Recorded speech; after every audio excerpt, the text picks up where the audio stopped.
Skin. That year, 1946, winter was a long time going. Although it was April, a freezing wind blew through the streets of the city, and overhead the snow clouds moved across the sky. The old man, who was called Drioli, shuffled painfully along the sidewalk of the Rue de Rivoli. He was cold and miserable, huddled up like a hedgehog in a filthy black coat, only his eyes and the top of his head visible above the turned-up collar. The door of a cafe opened, and the faint whiff of roasting chicken brought a pain of yearning to the top of his stomach.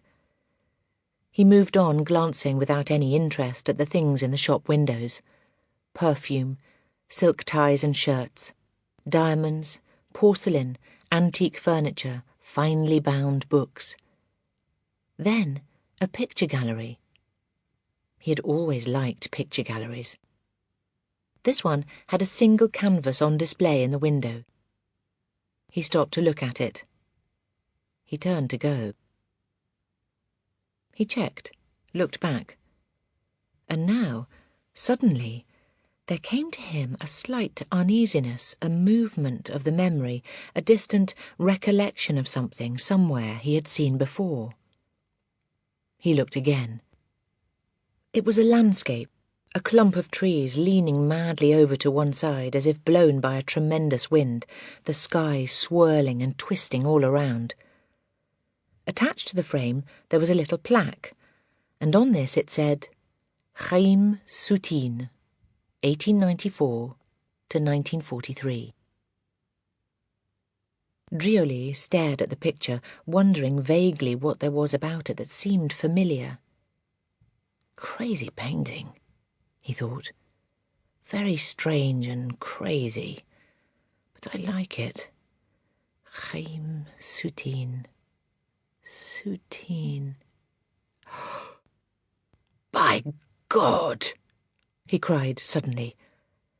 My little Kalmuck. That's who it is, my little Kalmuck with a picture in the finest shop in Paris. Just imagine that. The old man pressed his face closer to the window. He could remember the boy, yes, quite clearly he could remember him. But when? The rest of it was not so easy to recollect. It was so long ago. How long? 20, no, more like 30 years, wasn't it? Wait a minute. Yes, it was the year before the war, the first war, 1913. That was it.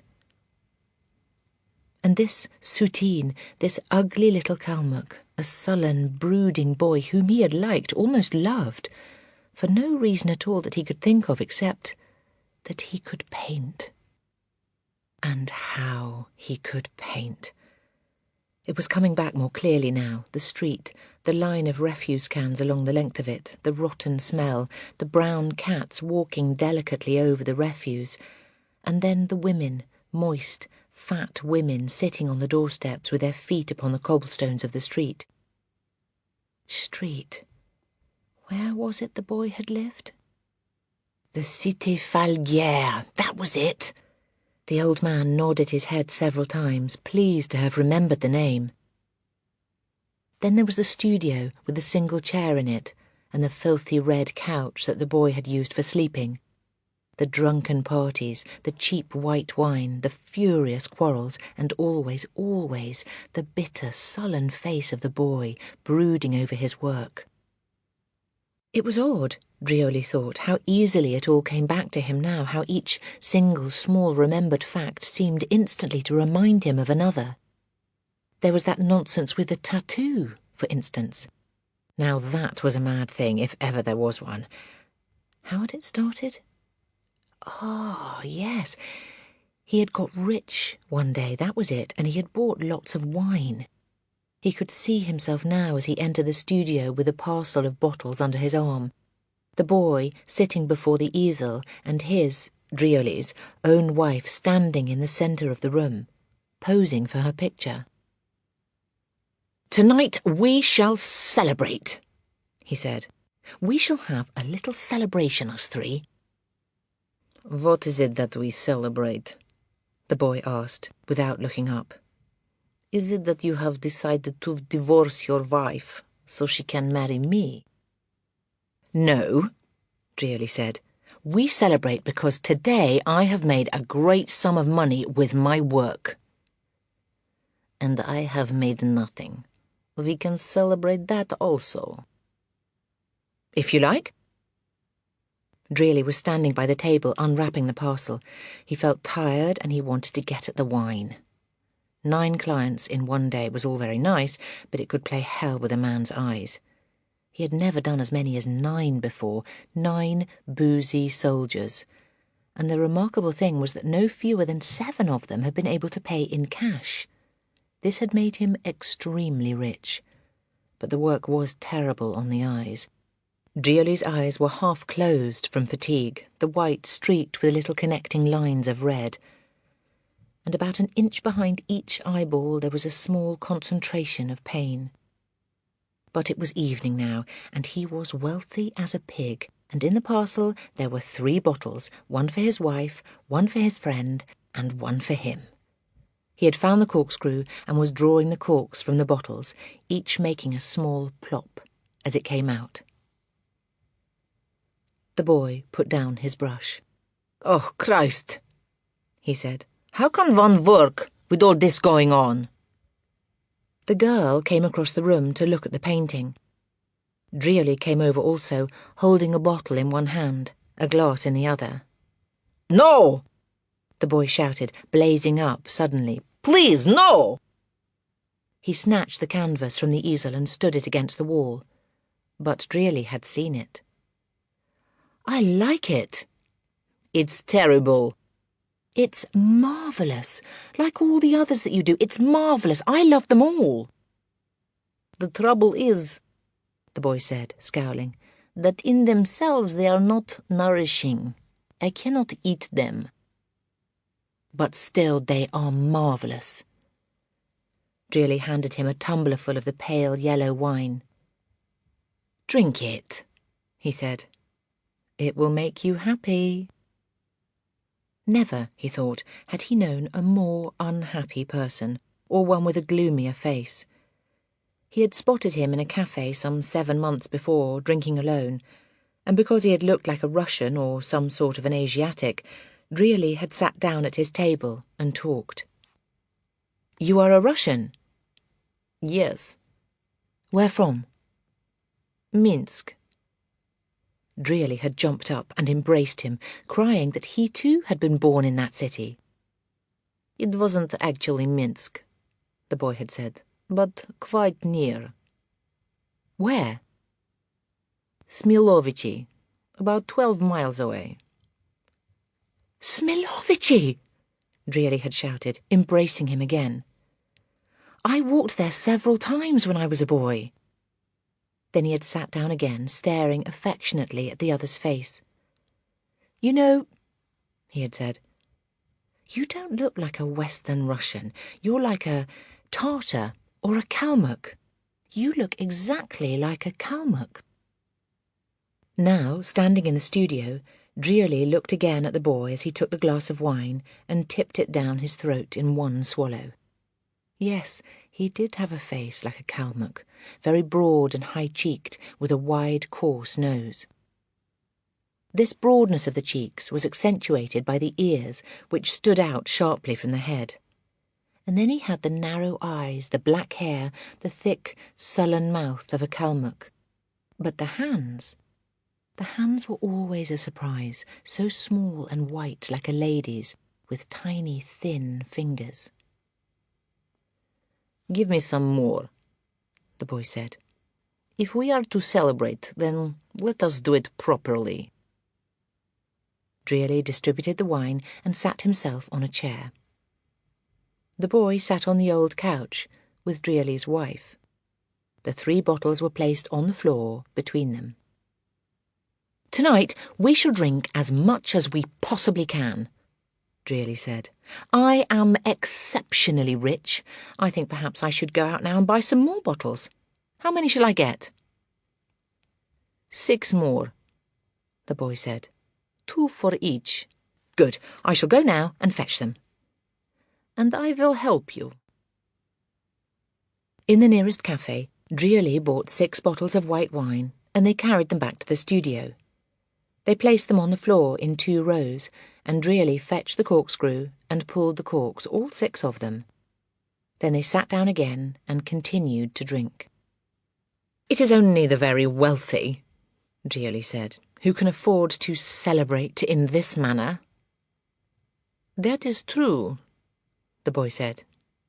"Isn't that true, Josie?" "Of course." "How do you feel, Josie?" "Fine." "Will you leave Drearly and marry me?" "No." "Beautiful wine," Drearly said. "It is a privilege to drink it." Slowly, methodically, they set about getting themselves drunk. The process was routine, but all the same there was a certain ceremony to be observed, and a gravity to be maintained, and a great number of things to be said, then said again, and the wine must be praised, and the slowness was important too, so that there would be time to savour the 3 delicious stages of transition, especially, for Drearly, the one when he began to float and his feet did not really belong to him. That was the best period of them all, when he could look down at his feet, and they were so far away that he would wonder what crazy person they might belong to, and why they were lying around on the floor like that, in the distance. After a while, he got up to switch on the light. He was surprised to see that the feet came with him when he did this, especially because he couldn't feel them touching the ground. It gave him a pleasant sensation of walking on air. Then he began wandering around the room, peeking slyly at the canvases stacked against the walls. "Listen," he said at length, "I have an idea." He came across and stood before the couch, swaying gently. "Listen, my little Kalmuck." "What?" "I have a tremendous idea. Are you listening?" "I'm listening to Josie." "Listen to me, please. You are my friend, my ugly little Kalmuck from Minsk, and to me you are such an artist that I would like to have a picture, a lovely picture. Have them all. Take all you can find, but do not interrupt me when I am talking with your wife. No, now listen, I mean a picture that I can have with me always, forever. Wherever I go, whatever happens, but always with me, a picture by you." He reached forward and shook the boy's knee. "Now, listen to me, please." "Listen to him," the girl said. "It is this. I want you to paint a picture on my skin, on my back. Then I want you to tattoo over what you've painted so that it will be there always." "You have crazy ideas." "I will teach you how to use the tattoo. It is easy. A child could do it." "I am not a child." "Please." "You are quite mad. What is it you want?" The painter looked up into the slow, dark, wine-bright eyes of the other man. "What in heaven's name is it you want?" "You could do it easily. You could. "You mean with the tattoo?" "Yes, with a tattoo. I will teach you in 2 minutes. "Impossible." "Are you saying I do not know what I am talking about?" No, the boy could not possibly be saying that, because if anyone knew about the tattoo, it was he, Drearly. Had he not, only last month, covered a man's whole belly with a most wonderful and delicate design composed entirely of flowers? What about the client who had had so much hair upon his chest that he had done him a picture of a grizzly bear so designed that the hair on the chest became the furry coat of the bear? Could he not draw the likeness of a lady and position it with such subtlety upon a man's arm that when the muscle of the arm was flexed, the lady came to life and performed some astonishing contortions? "All I am saying," the boy told him, "is that you are drunk, and this is a drunken idea." We could have Josie for a model, a study of Josie upon my back. Am I not entitled to a picture of my wife upon my back? Of Josie? Yes. Drearily knew he only had to mention his wife, and the boy's thick brown lips would loosen and begin to quiver. No, the girl said. Darling Josie, please, take this bottle and finish it, then you will feel more generous. It is an enormous idea. Never in my life have I had such an idea before. What idea? That he should make a picture of you upon my back. Am I not entitled to that? A picture of me? A nude study, the boy said. It is an agreeable idea. Not nude, the girl said. It is an enormous idea, Drearily said. It's a damn crazy idea, the girl said. It is in any event an idea, the boy said. It is an idea that calls for a celebration. They emptied another bottle among them. Then the boy said, It is no good. I could not possibly manage the tattoo. Instead, I will paint this picture on your back, and you will have it with you so long as you do not take a bath and wash it off. If you never take a bath again in your life, then you will have it always, as long as you live. No, Drearily said. Yes, and on the day that you decide to take a bath, I will know that you do not any longer value my picture. It will be a test of your admiration for my art. I do not like the idea, the girl said. His admiration for your art is so great that he would be unclean for many years. Let us have the tattoo, but not nude. Then just the head, Drearily said. I could not manage it. It is immensely simple. I will undertake to teach you in 2 minutes. You will see. I shall go now and fetch the instruments, the needles and the inks. I have inks of many different colours, as many different colours as you have paints, and far more beautiful. It is impossible. I have many inks. Have I not many different colours of inks, Josie? Yes. You will see, Drearily said. I will go now and fetch them. He got up from his chair and walked unsteadily, but with determination, out of the room. In half an hour, Drearily was back. I have brought everything, he cried, waving a brown suitcase. All the necessities of the tattooist are here, in this bag. He placed the bag on the table, opened it, and laid out the electric needles and the small bottles of coloured inks. He plugged in the electric needle, then he took the instrument in his hand and pressed a switch. It made a buzzing sound, and the 1/4 inch of needle that projected from the end of it began to vibrate swiftly up and down. He threw off his jacket and rolled up his left sleeve. Now, look, watch me, and I will show you how easy it is. I will make a design on my arm, here.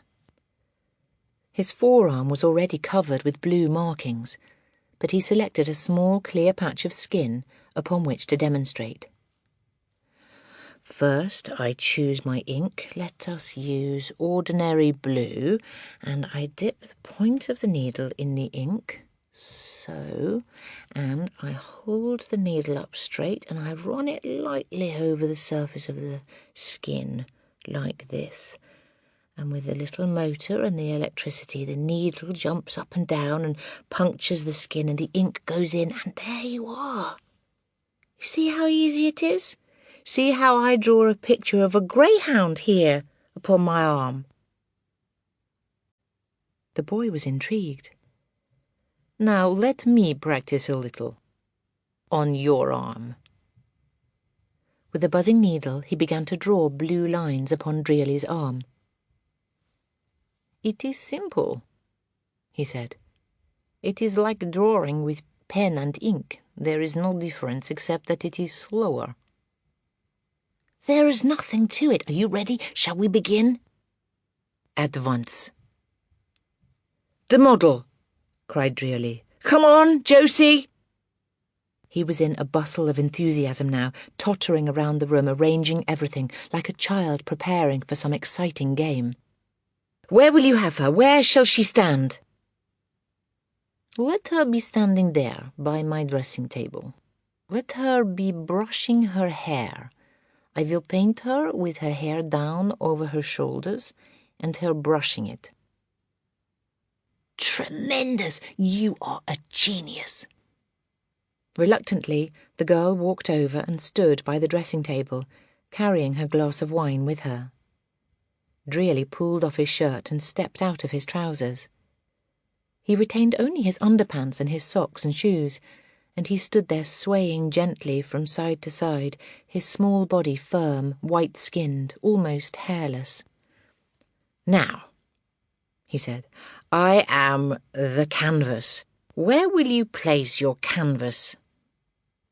"As always, upon the easel." "Don't be crazy. I am the canvas." "Then place yourself upon the easel. That is where you belong." "How can I?" "Are you the canvas, or are you not the canvas?" "I am the canvas. Already I begin to feel like a canvas." "Then place yourself upon the easel. There should be no difficulty." "Truly, it is not possible." "Then sit on the chair. Sit back to front. Then you can lean your drunken head against the back of it. Hurry now, for I am about to commence." "I am ready. I am waiting." "First," the boy said, "I shall make an ordinary painting. Then, if it pleases me, I shall tattoo over it." With a wide brush, he began to paint upon the naked skin of the man's back. "Ah! Oh! Ha!" Drearly screamed. "A monstrous centipede is marching down my spine!" "Be still now, be still." The boy worked rapidly, applying the paint only in a thin blue wash so that it would not afterwards interfere with the process of tattooing. His concentration, as soon as he began to paint, was so great that it appeared somehow to supersede his drunkenness. He applied the brushstrokes with quick, short jabs of the arm, holding the wrist stiff, and in less than half an hour it was finished.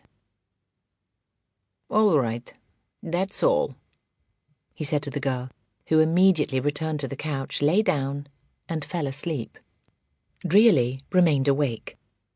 He watched the boy take up the needle and dip it in the ink. Then he felt the sharp, tickling sting as it touched the skin of his back. The pain, which was unpleasant but never extreme, kept him from going to sleep. By following the track of the needle and by watching the different colours of ink that the boy was using, Drearly amused himself trying to visualize what was going on behind him. The boy worked with an astonishing intensity. He appeared to have become completely absorbed in the little machine and in the unusual effects it was able to produce. Far into the small hours of the morning, the machine buzzed and the boy worked.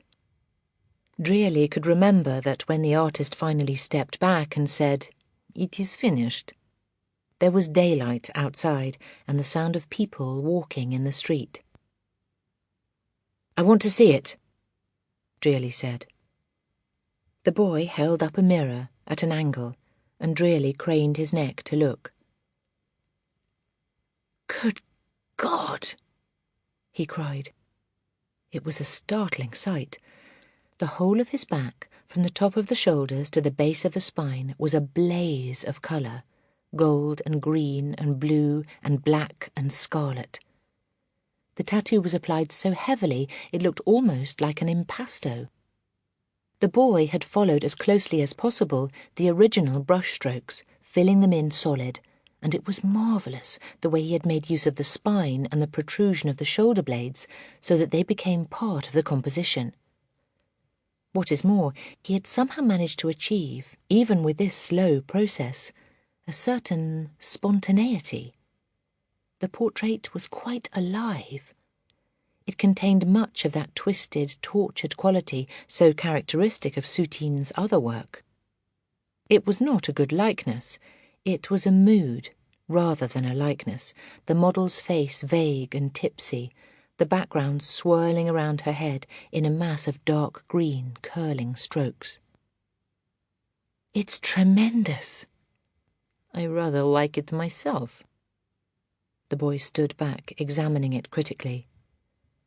"You know," he added, "I think it's good enough for me to sign."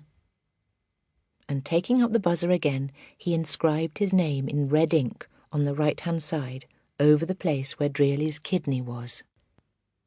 The old man, who was called Drearly, was standing in a sort of trance, staring at the painting in the window of the picture dealer's shop. It had been so long ago, all that, almost as though it had happened in another life.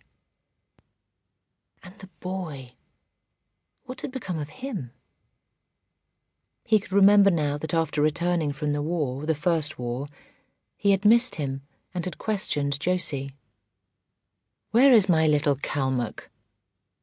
"He has gone," she had answered. "I do not know where, but I heard it said that a dealer had taken him up and sent him away to Serre to make more paintings." "Perhaps he will return." "Perhaps he will. Who knows?" That was the last time they had mentioned him. Shortly afterwards they had moved to Le Havre, where there were more sailors and business was better. The old man smiled as he remembered Le Havre. Those were the pleasant years, the years between the wars, with a small shop near the docks, and the comfortable rooms, and always enough work, with every day 3, 4, 5 sailors coming and wanting pictures on their arms. Those were truly the pleasant years. Then had come the Second War, and Josie being killed, and the Germans arriving, and that was the finish of his business. No one had wanted pictures on their arms any more after that, and by that time he was too old for any other kind of work. In desperation he had made his way back to Paris, hoping vaguely that things would be easier in the big city. But they were not. And now, after the war was over, he possessed neither the means nor the energy to start up his small business again. It wasn't very easy for an old man to know what to do, especially when one did not like to beg. Yet, how else could he keep alive? "Well," he thought, still staring at the picture, "so that is my little Kalmuck." And how quickly the sight of one small object such as this can stir the memory. Up to a few moments ago he had even forgotten that he had a tattoo on his back. It had been ages since he had thought about it. He put his face closer to the window and looked into the gallery. On the walls he could see many other pictures, and all seemed to be the work of the same artist. There were a great number of people strolling around. Obviously it was a special exhibition. On a sudden impulse, Drearly turned, pushed open the door of the gallery, and went in. It was a long room with a thick wine-coloured carpet, and by God, how beautiful and warm it was. There were all these people strolling about looking at the pictures, well-washed, dignified people, each of whom held a catalogue in the hand. Drearly stood just inside the door, nervously glancing around, wondering whether he dared go forward and mingle with this crowd. But before he had had time to gather his courage, he heard a voice beside him saying, "What is it you want?" The speaker wore a black morning coat. He was plump and short, and had a very white face. It was a flabby face with so much flesh upon it that the cheeks hung down on either side of the mouth in 2 fleshy collops, spaniel-wise. He came up close to Drearly and said again, "What is it you want?" Drearly stood still. "If you please," the man was saying, Take yourself out of my gallery. Am I not permitted to look at the pictures? I have asked you to leave. Drearly stood his ground. He felt suddenly, overwhelmingly outraged. Let us not have trouble, the man was saying. Come on now, this way. He put a fat white paw on Drearly's arm and began to push him firmly to the door. That did it. Take your goddamn hands off me, Drearly shouted. His voice rang clear down the long gallery, and all the heads jerked around as one. All the startled faces stared down the length of the room at the person who had made this noise. A flunky came running over to help, and the two men tried to hustle Drearly through the door. The people stood still, watching the struggle. Their faces expressed only a mild interest, and seemed to be saying, "It's all right. There's no danger to us. It's being taken care of." I, too, Drearly was shouting. I, too, have a picture by this painter. He was my friend, and I have a picture which he gave me. He's mad. A lunatic, a raving lunatic. Someone should call the police. With a rapid twist of the body, Drearly suddenly jumped clear of the two men, and before anyone could stop him, he was running down the gallery, shouting, I'll show you! I'll show you! I'll show you! He flung off his overcoat, then his jacket and shirt, and he turned so that his naked back was towards the people. There! He cried, breathing quickly. You see? There it is! There was a sudden, absolute silence in the room. Each person arrested in what he was doing, standing motionless in a kind of shocked, uneasy bewilderment. They were staring at the tattooed picture. It was still there, the colours as bright as ever, but the old man's back was thinner now, the shoulder blades protruded more sharply, and the effect, though not great, was to give the picture a curiously wrinkled, squashed appearance. Somebody said, "My God, but it is." Then came the excitement and the noise of voices as the people surged forward to crowd around the old man. "It is unmistakable. His early manner, yes. It is fantastic, fantastic. And look, it is signed. Bend your shoulders forward, my friend, so that the picture stretches out flat. Old one? When was this done?" In 1913, Drearly said, without turning around. In the autumn of 1913.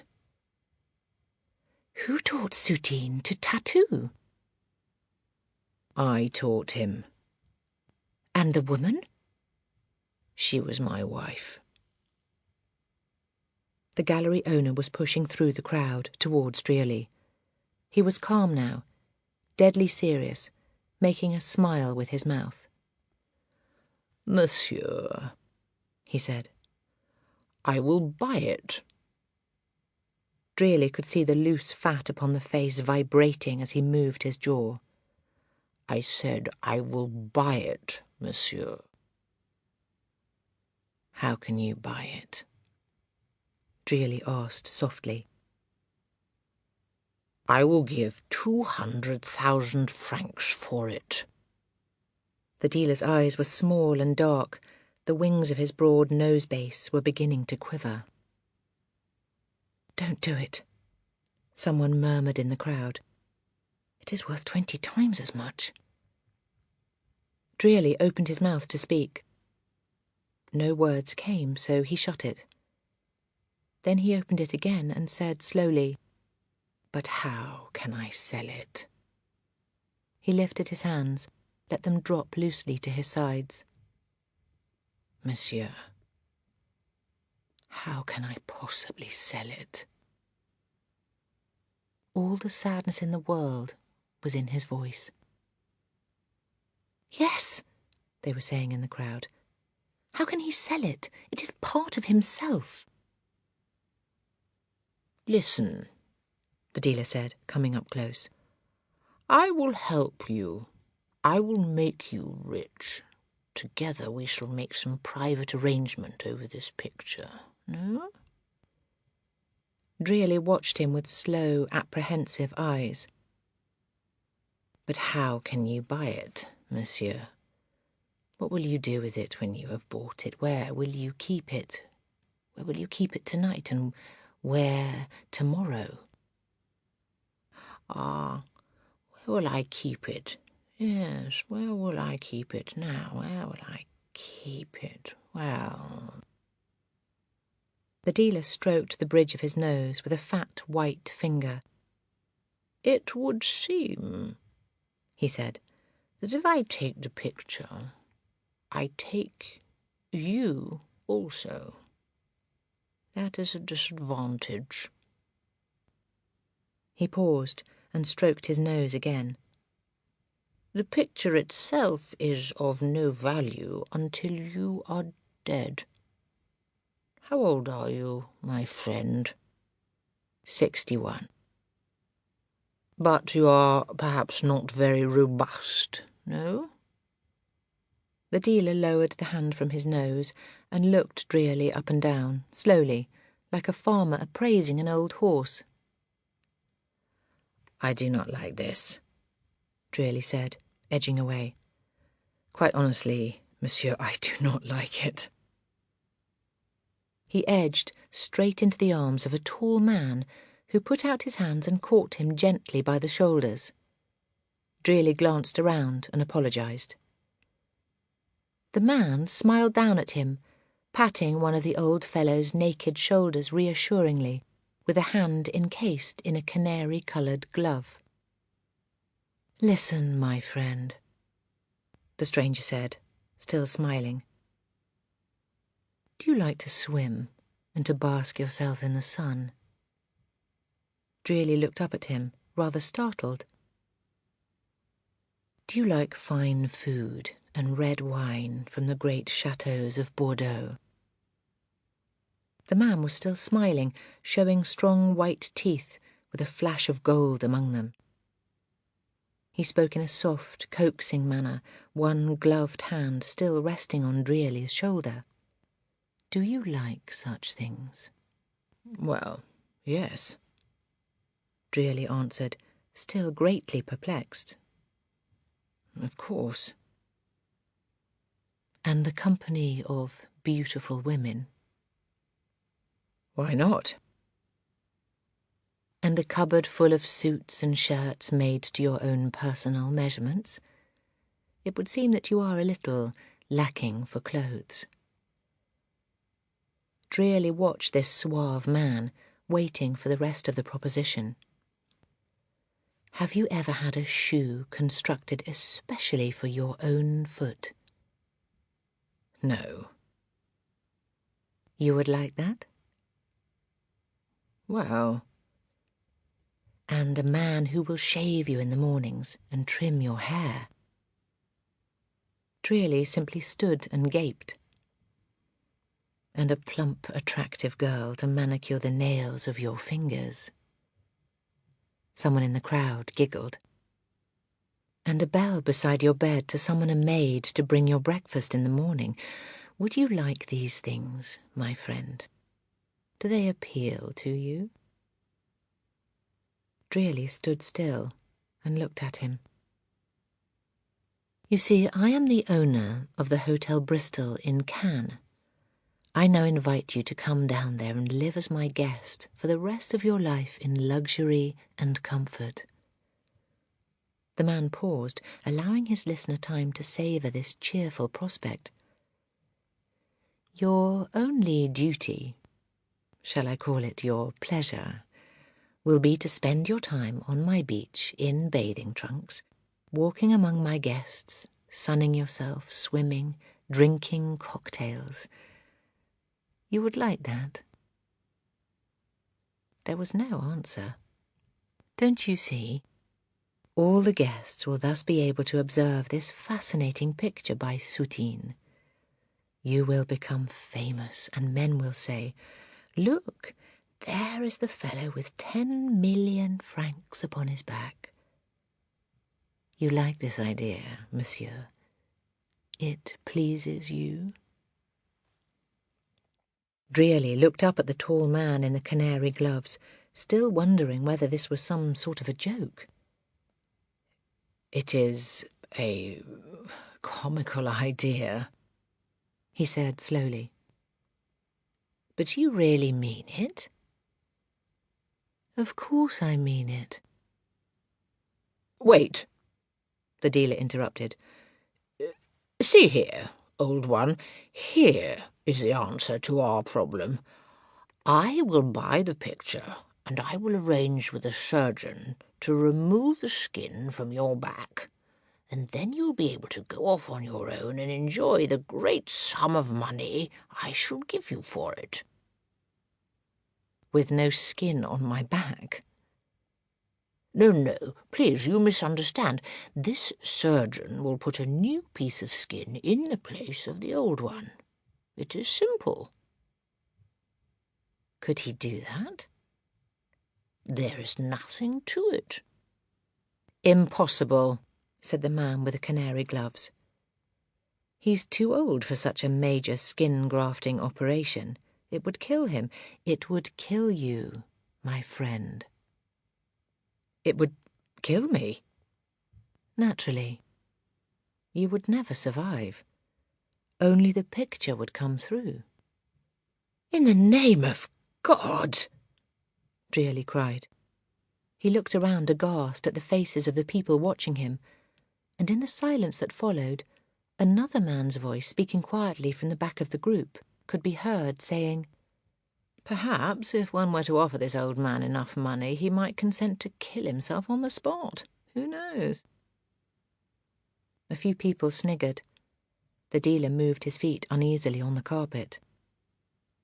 Then the hand in the canary glove was tapping drearily again upon the shoulder. "Come on," the man was saying, smiling his broad white smile. "You and I will go and have a good dinner. Then we can talk about it some more while we eat. How's that? Are you hungry?" Drearily watched him, frowning. He didn't like the man's long, flexible neck, or the way he craned it forward at you when he spoke, like a snake. "Roast duck and chambertin," the man was saying. He put a rich, succulent accent on the words, splashing them out with his tongue. "And perhaps a soufflé au marron, light and frothy." Drearly's eyes turned up towards the ceiling. His lips became loose and wet. One could see the poor old fellow beginning literally to drool at the mouth. "How do you like your duck?" the man went on. "Do you like it very brown and crisp outside? Or shall it be—" "I'm coming," Drearily said quickly. Already he had picked up his shirt and was pulling it frantically over his head. "Wait for me, monsieur, I'm coming."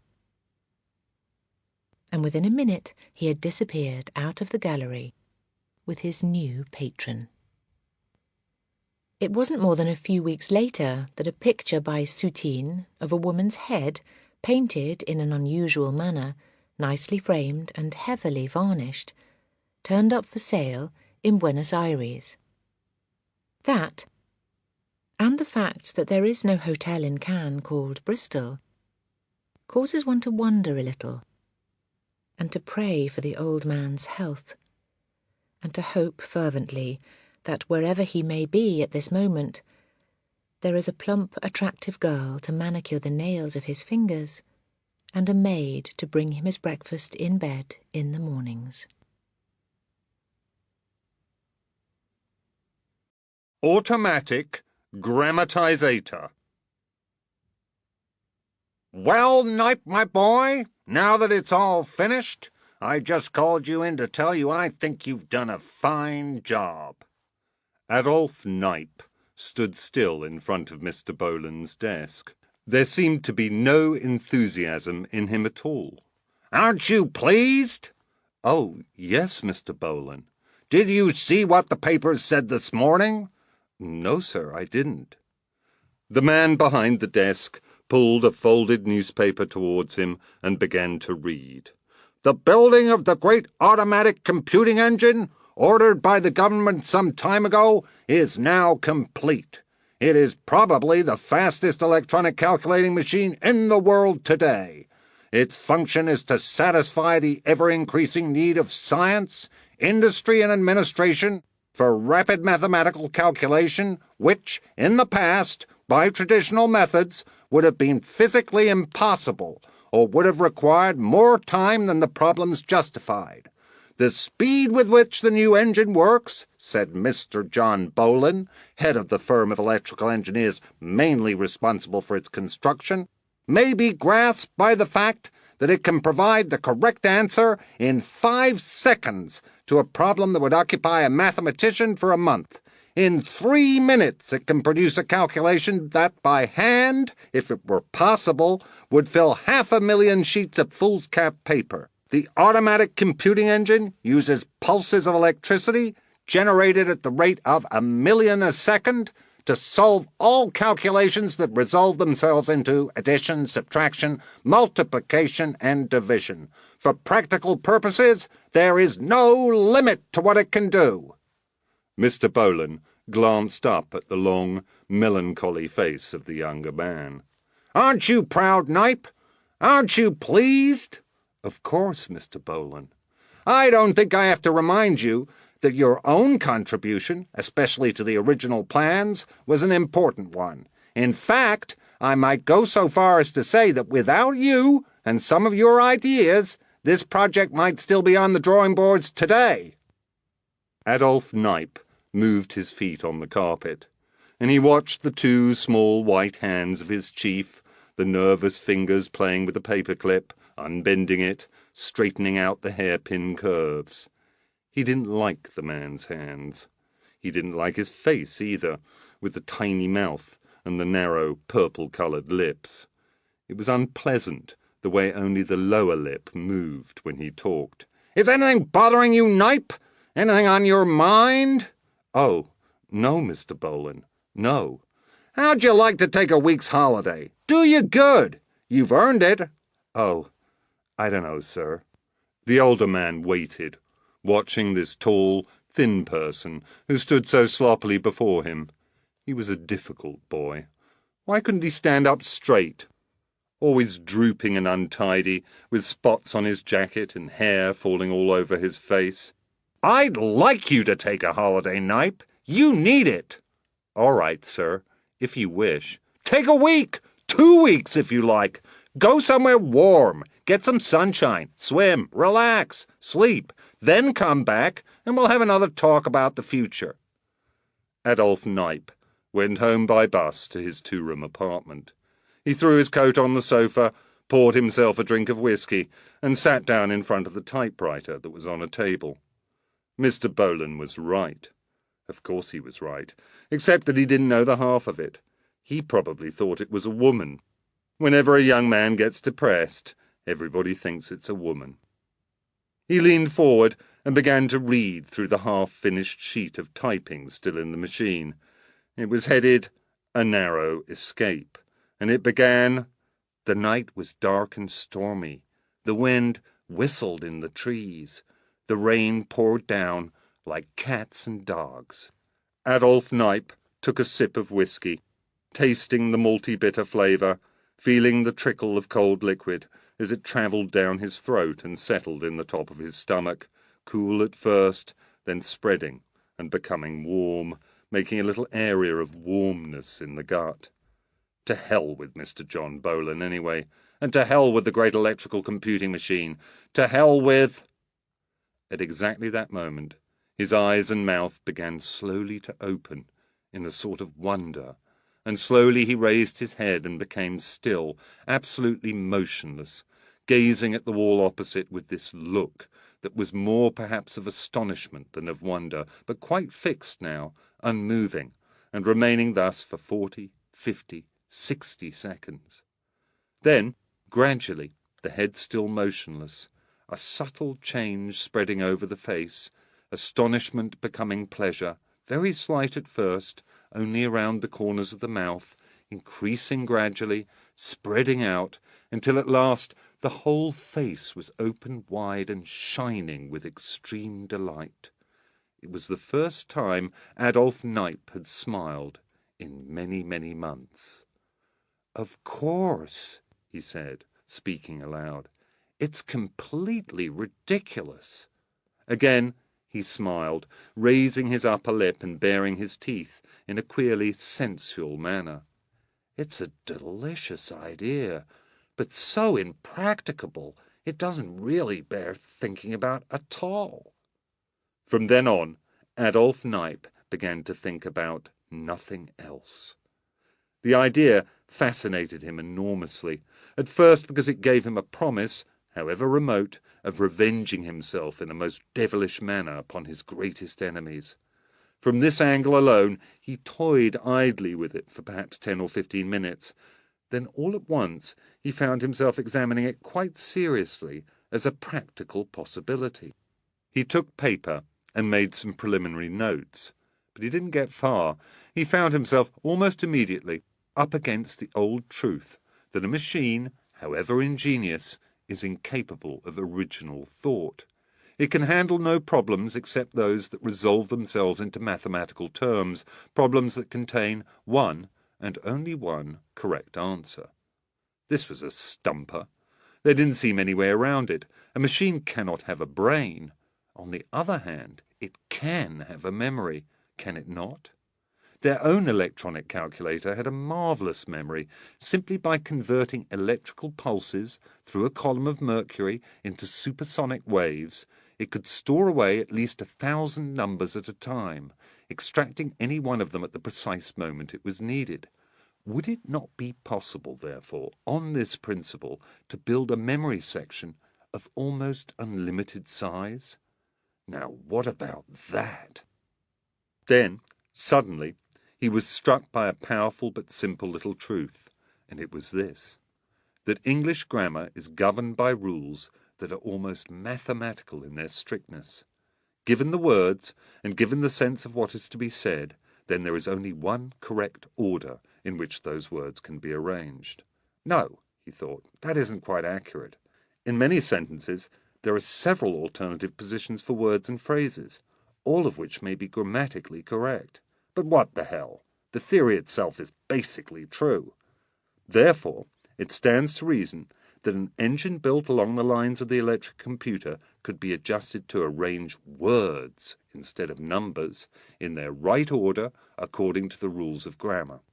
Give it the verbs, the nouns, the adjectives, the pronouns, store them in the memory section as a vocabulary, and arrange for them to be extracted as required. Then feed it with plots and leave it to write the sentences. There was no stopping Kneip now.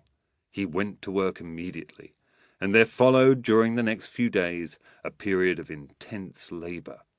The living room became littered with sheets of paper, formulae and calculations, lists of words, thousands and thousands of words, the plots of stories, curiously broken up and subdivided, huge extracts from Roget's Thesaurus, pages filled with the first names of men and women, hundreds of surnames taken from the telephone directory, intricate drawings of wires and circuits and switches and thermionic valves, drawings of machines that could punch holes of different shapes in little cards, and of a strange electric typewriter that could type 10,000 words a minute. Also a kind of control panel with a series of small push buttons, each one labelled with the name of a famous American magazine. He was working in a mood of exultation, prowling around the room amidst this littering of paper, rubbing his hands together, talking out loud to himself, and sometimes, with a sly curl of the nose, he would mutter a series of murderous imprecations in which the word editor seemed always to be present. On the 15th day of continuous work, he collected the papers into 2 large folders, which he carried, almost at a run, to the offices of John Bolan, Inc., Electrical Engineers. Mr. Bolan was pleased to see him back. "Well, Kneip, good gracious me, you look 100% better. You have a good holiday? Where'd you go?" He's just as ugly and untidy as ever, Mr. Bolan thought, Why doesn't he stand up straight? He looks like a bent stick. You look 100% better, my boy. I wonder what he's grinning about. Every time I see him, his ears seem to have got larger. Adolf Knipe placed the folders on the desk. "Look, Mr. Bolan," he cried. "Look at these." Then he poured out his story. He opened the folders and pushed the plans in front of the astonished little man. He talked for over an hour, explaining everything, and when he had finished he stepped back, breathless, flushed, waiting for the verdict. You know what I think, Knipe? I think you're nuts. Careful now, Mr. Bolan told himself. Treat him carefully. He's valuable, this one is. If only he didn't look so awful, with that long horse face and the big teeth. The fellow has ears as big as rhubarb leaves. "But, Mr. Bolan, it'll work. I've proved to you it'll work. You can't deny that." Take it easy now, Knipe.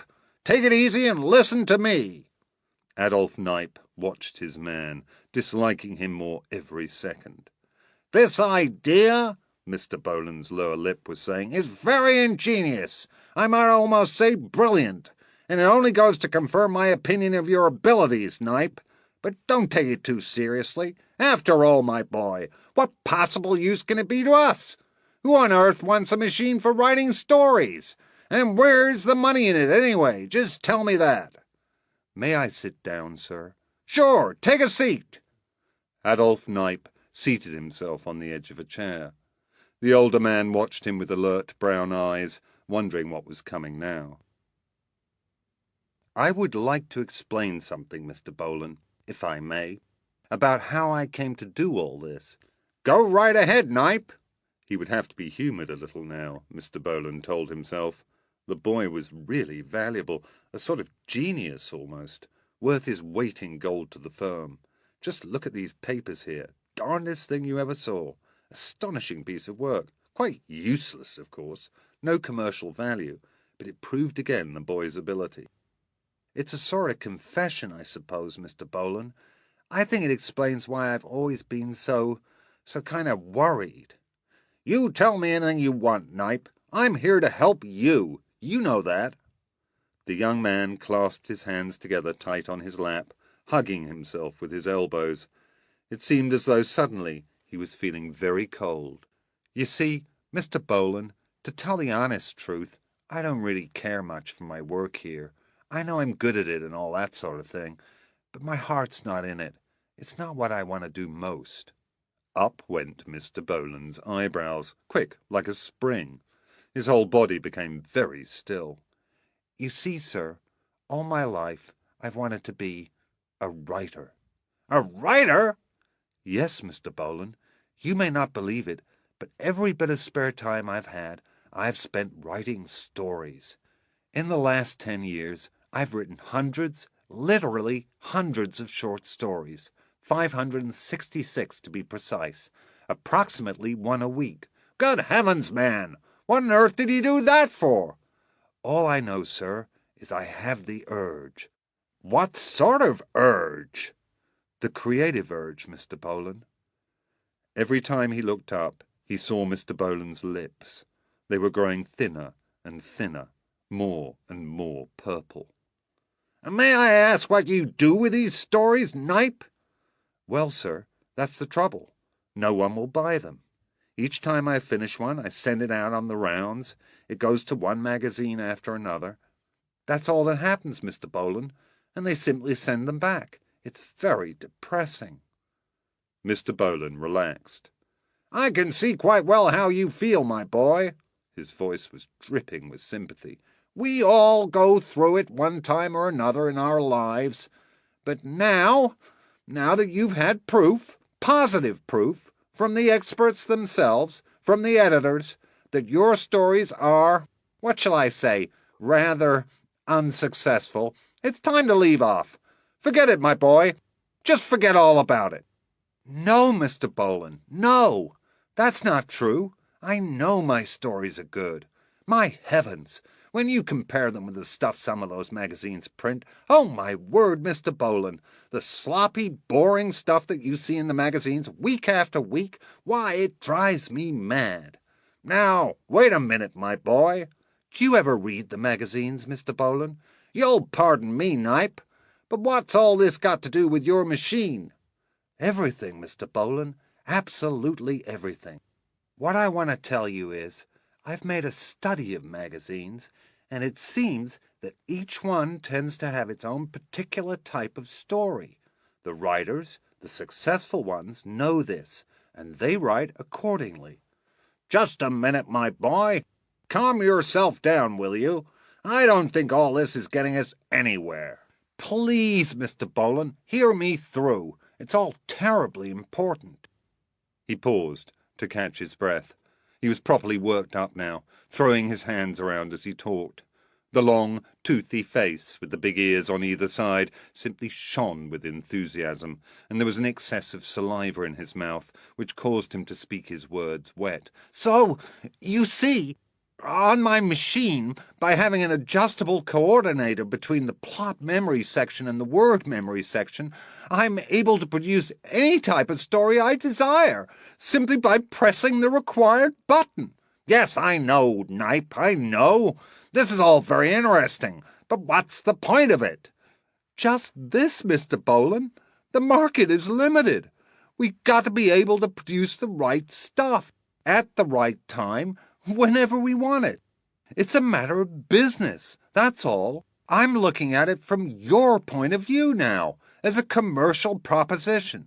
My dear boy, it can't possibly be a commercial proposition, ever. You know as well as I do what it costs to build one of these machines.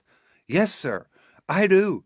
But with due respect, I don't believe you know what the magazines pay writers for stories. What do they pay? Anything up to $2,500. It probably averages around 1,000. Mr. Bolan jumped. Yes, sir, it's true. Absolutely impossible, Knipe. Ridiculous. No, sir, it's true. You mean to sit there and tell me that these magazines pay out money like that to a man just for scribbling off a story? Good heavens, Knipe. Whatever next? Writers must all be millionaires. That's exactly it, Mr. Bolan. That's where the machine comes in. Listen a minute, sir, while I tell you some more. I got it all worked out. The big magazines are carrying approximately 3 fiction stories in each issue. Now, take the 15 most important magazines, the ones paying the most money. A few of them are monthlies, but most of them come out every week. All right. That makes, let us say, around 40 big stories being bought each week. That's $40,000. So with our machine, when we get it working properly, we can collar nearly the whole of this market. My dear boy, you're mad! No, sir, honestly, it's true what I say. Don't you see that with volume alone we'll completely overwhelm them? This machine can produce a 5,000-word story, all typed and ready for dispatch, in 30 seconds. How can the writers compete with that? I ask you, Mr. Bolan, how? At that point, Adolf Knipe noticed a slight change in the man's expression, an extra brightness in the eyes, the nostrils distending, the whole face becoming still, almost rigid. Quickly, he continued. Nowadays, Mr. Bolan, the handmade article hasn't a hope. It can't possibly compete with mass production, especially in this country. You know that. Carpets, chairs, shoes, bricks, crockery, anything you like to mention. They're all made by machinery now. The quality may be inferior, but that doesn't matter. It's the cost of production that counts. And stories? Well, they're just another product, like carpets and chairs, and no one cares how you produce them so long as you deliver the goods. We'll sell them wholesale, Mr. Bolan. We'll undercut every writer in the country. We'll corner the market. Mr. Bolan edged up straighter in his chair. He was leaning forward now, both elbows on the desk, the face alert, the small brown eyes resting on the speaker. I still think it's impracticable, Knipe. 40,000 a week, cried Adolf Knipe. And if we halve the price, making it 20,000 a week, that's still $1 million a year. And softly he added, You didn't get any million a year for building the old electronic calculator, did you, Mr. Bolan? But seriously now, Knipe, do you really think they'd buy them? Listen, Mr. Bolan, who on earth is going to want custom-made stories when they can get the other kind at half the price? It stands to reason, doesn't it? And how will you sell them? Who will you say has written them? We'll set up our own literary agency, and we'll distribute them through that, and we'll invent all the names we want for the writers. I don't like it, Knipe. To me that smacks of trickery, does it not? And another thing, Mr. Boland, there's all manner of valuable byproducts once you've got started. Take advertising, for example. Beer manufacturers and people like that are willing to pay good money these days if famous writers will lend their names to their products. Why, my heavens, Mr. Boland, this isn't any children's plaything we're talking about. It's big business. Don't get too ambitious, my boy. And another thing, there isn't any reason why we shouldn't put your name, Mr. Boland, on some of the better stories, if you wished it. My goodness, Knipe, what should I want that for? I don't know, sir, except that some writers get to be very much respected, like Mr. Earl Gardner or Kathleen Norris, for example. We've got to have names, and I was certainly thinking of using my own on one or two stories just to help out. A writer, eh? Mr. Boland said, musing. Well, it would surely surprise them over at the club when they saw my name in the magazines, the good magazines. That's right, Mr. Boland. For a moment, a dreamy, faraway look came into Mr. Boland's eyes, and he smiled. Then he stirred himself and began leafing through the plans that lay before him. One thing I don't understand, Knipe. Where do the plots come from? The machine can't possibly invent plots. We feed those in, sir. That's no problem at all. Everyone has plots. There's 300 or 400 of them written down in that folder there on your left. Feed 'em straight into the plot memory section of the machine. Go on. There are many other little refinements too, Mr. Boland. You'll see them all when you study the plans carefully. For example, there's a trick that nearly every writer uses, of inserting at least one long, obscure word into each story. This makes the reader think that the man is very wise and clever. So I have the machine do the same thing. There'll be a whole stack of long words stored away just for this purpose. Where? In the word memory section, he said exegetically. Through most of that day, the two men discussed the possibilities of the new engine. In the end, Mr. Boland said he would have to think about it some more. The next morning, he was quietly enthusiastic. Within a week, he was completely sold on the idea. What we'll have to do, Knipe, is to say that we're merely building another mathematical calculator, but of a new type. That'll keep the secret. Exactly, Mr. Boland. And in 6 months, the machine was completed.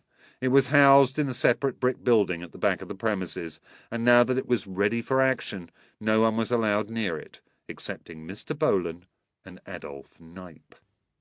It was an exciting moment when the two men, the one short, plump, breviped, the other tall, thin, and toothy, stood in the corridor before the control panel and got ready to run off the first story. All around them were walls dividing up into many small corridors, and the walls were covered with wiring and plugs and switches and huge glass valves. They were both nervous, Mr. Boland hopping from one foot to the other, quite unable to keep still. Which button? Adolph Knipe asked, eyeing a row of small white discs that resembled the keys of a typewriter. You choose, Mr. Boland. Lots of magazines to pick from. Saturday Evening Post, Collier's, Ladies' Home Journal, any one you like. Goodness me, boy! How do I know? He was jumping up and down like a man with hives. Mr. Boland, Adolph Knipe said gravely, do you realize that at this moment, with your little finger alone, you have it in your power to become the most versatile writer on this continent? Listen, Knipe, just get on with it, will you please, and cut out the preliminaries. Okay, Mr. Boland. Then we'll make it, let me see, this one. How's that? He extended one finger and pressed down a button with the name Today's Woman printed across it in diminutive black type. There was a sharp click, and when he took his finger away, the button remained down, below the level of the others. So much for the selection, he said. Now, here we go. He reached up and pulled a switch on the panel. Immediately the room was filled with a loud humming noise and a crackling of electric sparks and the jingle of many tiny, quickly moving levers, and almost in the same instant sheets of quarto paper began sliding out from a slot to the right of the control panel and dropping into a basket below. They came out quick, one sheet a second, and in less than half a minute it was all over. The sheets stopped coming. "That's it!"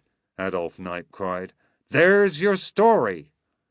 They grabbed the sheets and began to read. The first one they picked up started as follows. "I've kajumbao I was tuple invok udskik and fuckpick and nubert tioyok jvd sk kabn perluit redjg mvdum wumzui." They looked at the others. The style was roughly similar in all of them. Mr. Boland began to shout. The younger man tried to calm him down. "It's all right, sir. Really it is. It only needs a little adjustment. We got a connection wrong somewhere. That's all. You must remember, Mr. Boland, there's over 1 million feet of wiring in this room. You can't expect everything to be right first time." "It'll never work," Mr. Boland said. "Be patient, sir. Be patient." Adolf Knipe set out to discover the fault, and in 4 days' time he announced that it was all ready for the next try.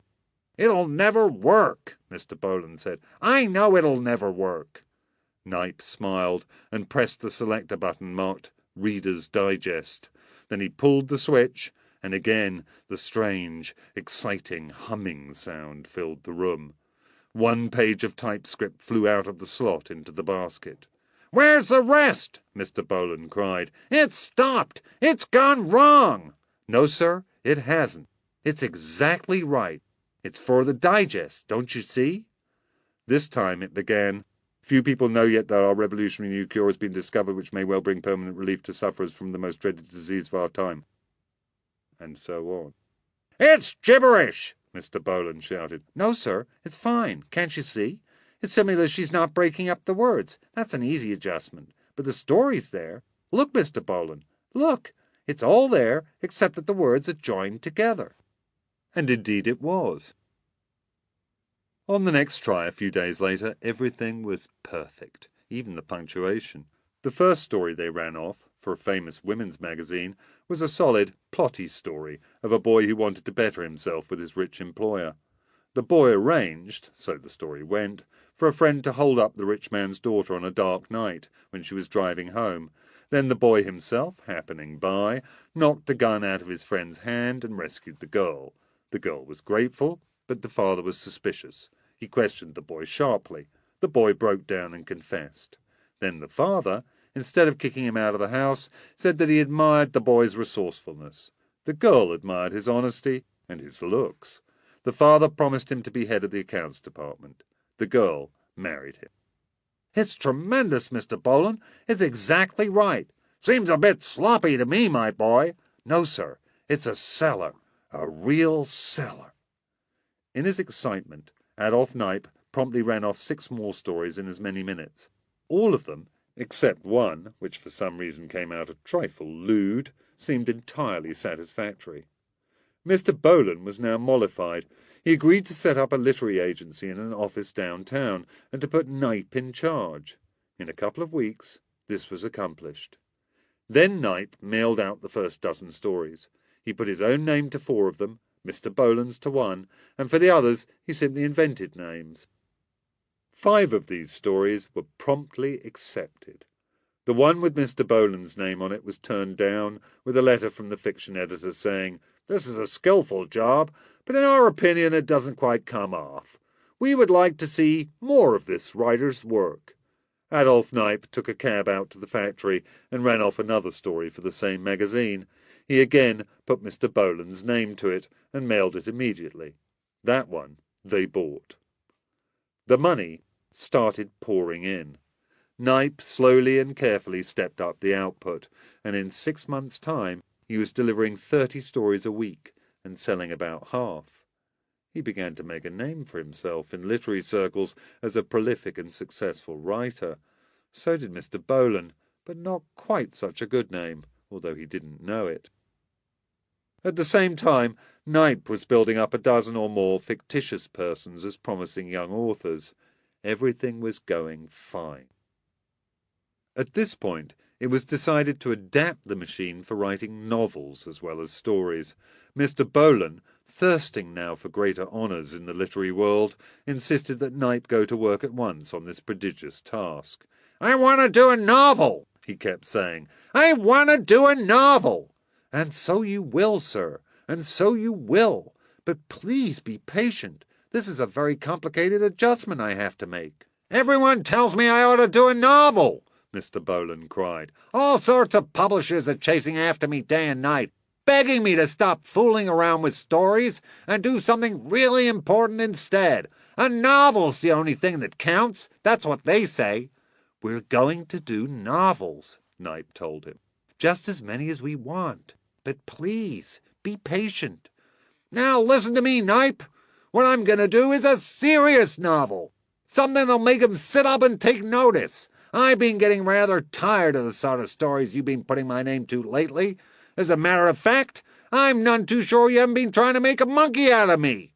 "A monkey, Mr. Bolan?" "Keeping all the best ones for yourself. That's what you've been doing." "Oh, no, Mr. Bolan, no." "So this time, I'm going to make damn sure I write a high-class, intelligent book. You understand that?" "Look, Mr. Bolan, with the sort of switchboard I'm rigging up, you'll be able to write any sort of book you want." And this was true. For within another couple of months, the genius of Adolph Knipe had not only adapted the machine for novel writing, but had constructed a marvellous new control system, which enabled the author to pre-select literally any type of plot and any style of writing he desired. There were so many dials and levers on the thing, it looked like the instrument panel of some enormous aeroplane. First, by depressing one of a series of master buttons, the writer made his primary decision: historical, satirical, philosophical, political, romantic, erotic, humorous, or straight. Then, from the second row, the basic buttons, he chose his theme: army life, pioneer days, civil war, world war, racial problem, Wild West, country life, childhood memories, seafaring, the sea bottom, and many, many more. The third row of buttons gave a choice of literary style: classical, whimsical, racy, Hemingway, Faulkner, Joyce, feminine, etc. The fourth row was for characters, the fifth for wordage, and so on, and so on. 10 long rows of pre-selector buttons. But that wasn't all. Control had also to be exercised during the actual writing process, which took about 15 minutes per novel, and to do this the author had to sit, as it were, in the driver's seat, and pull or push a battery of labelled stops, as on an organ. By so doing, he was able continually to modulate or merge 50 different and variable qualities such as tension, surprise, humour, pathos, and mystery. Numerous dials and gauges on the dashboard itself told him throughout exactly how far along he was with his work. Finally, there was the question of passion. From a careful study of the books at the top of the bestseller lists for the past year, Adolph Knipe had decided that this was the most important ingredient of all, a magical catalyst that somehow or other could transform the dullest novel into a howling success, at any rate financially. But Knipe also knew that passion was powerful, heady stuff, and must be prudently dispensed. The right proportions at the right moments, and to ensure this he had devised an independent control, consisting of 2 sensitive sliding adjusters operated by foot pedals, similar to the throttle and brake in a car. One pedal governed the percentage of passion to be injected, the other regulated its intensity. There was no doubt, of course, that this was the only drawback, that the writing of a novel by the Knipe methods was going to be rather like flying a plane and driving a car and playing an organ, all at the same time. But this did not trouble the inventor. When all was ready, he proudly escorted Mr. Bolan into the machine house and began to explain the operating procedure for the new wonder. "Good God, Knipe! I'll never be able to do that. Damn it, man! It'd be easier to write the thing by hand." "You'll soon get used to it, Mr. Bolan. I promise you.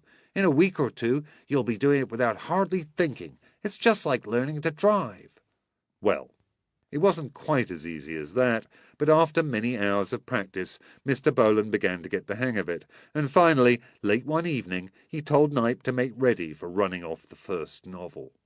It was a tense moment, with the fat little man crouching nervously in the driver's seat, and the tall, toothy Knipe fussing excitedly around him. I intend to write an important novel, Knipe. I'm sure you will, sir. I'm sure you will. With one finger, Mr. Boland carefully pressed the necessary pre-selector buttons. Master button, satirical, subject, racial problem, style, classical. Characters, 6 men, 4 women, 1 infant. Length, 15 chapters.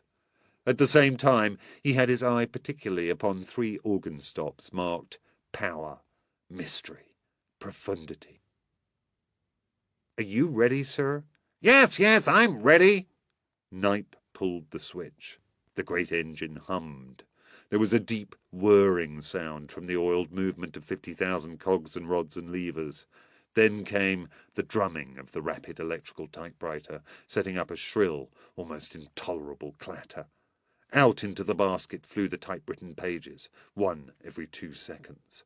But what with the noise and the excitement, and having to play upon the stops and watch the chapter counter and the pace indicator and the passion gauge, Mr. Boland began to panic. He reacted in precisely the way a learner driver does in a car, by pressing both feet hard down on the pedals and keeping them there until the thing stopped.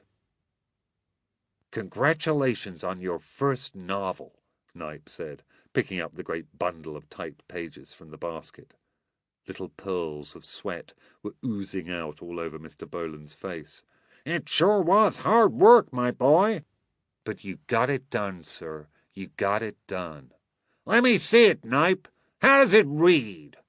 He started to go through the first chapter, passing each finished page to the younger man. Good heavens, Knipe! What's this? Mr. Boland's thin, purple fish lip was moving slightly as it mouthed the words. His cheeks were beginning slowly to inflate.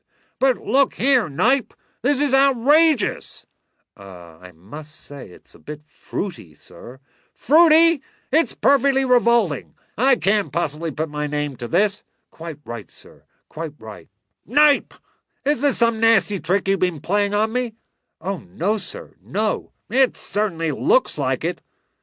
You don't think, Mr. Boland, that you mightn't have been pressing a little hard on the passion control pedals, do you? My dear boy, how should I know? Why don't you try another? So Mr. Boland ran off a second novel, and this time it went according to plan. Within a week, the manuscript had been read and accepted by an enthusiastic publisher. Knipe followed with one in his own name, then made a dozen more for good measure. In no time at all, Adolph Knipe's literary agency had become famous for its large stable of promising young novelists, and once again the money started rolling in. It was at this stage that young Knipe began to display a real talent for big business. "See here, Mr. Boland," he said, "we still got too much competition. Why don't we just absorb all the other writers in the country?" Mr. Boland, who now sported a bottle-green velvet jacket and allowed his hair to cover 2/3 of his ears, was quite content with things the way they were. "Dunno what you mean, my boy. You can't just absorb writers." "Of course you can, sir. Exactly like Rockefeller did with his oil companies. Simply buy 'em out, and if they won't sell, squeeze 'em out. It's easy." "Careful now, Knipe. Be careful."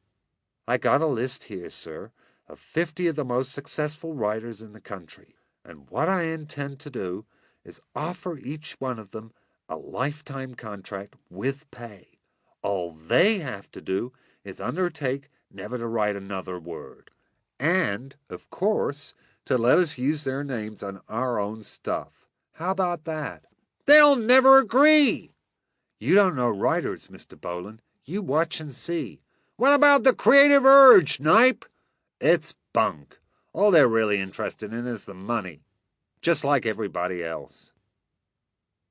In the end, Mr. Bolan reluctantly agreed to give it a try, and Knipe, with his list of writers in his pocket, went off in a large, chauffeur-driven Cadillac to make his calls. He journeyed first to the man at the top of the list, a very great and wonderful writer, and he had no trouble getting into the house.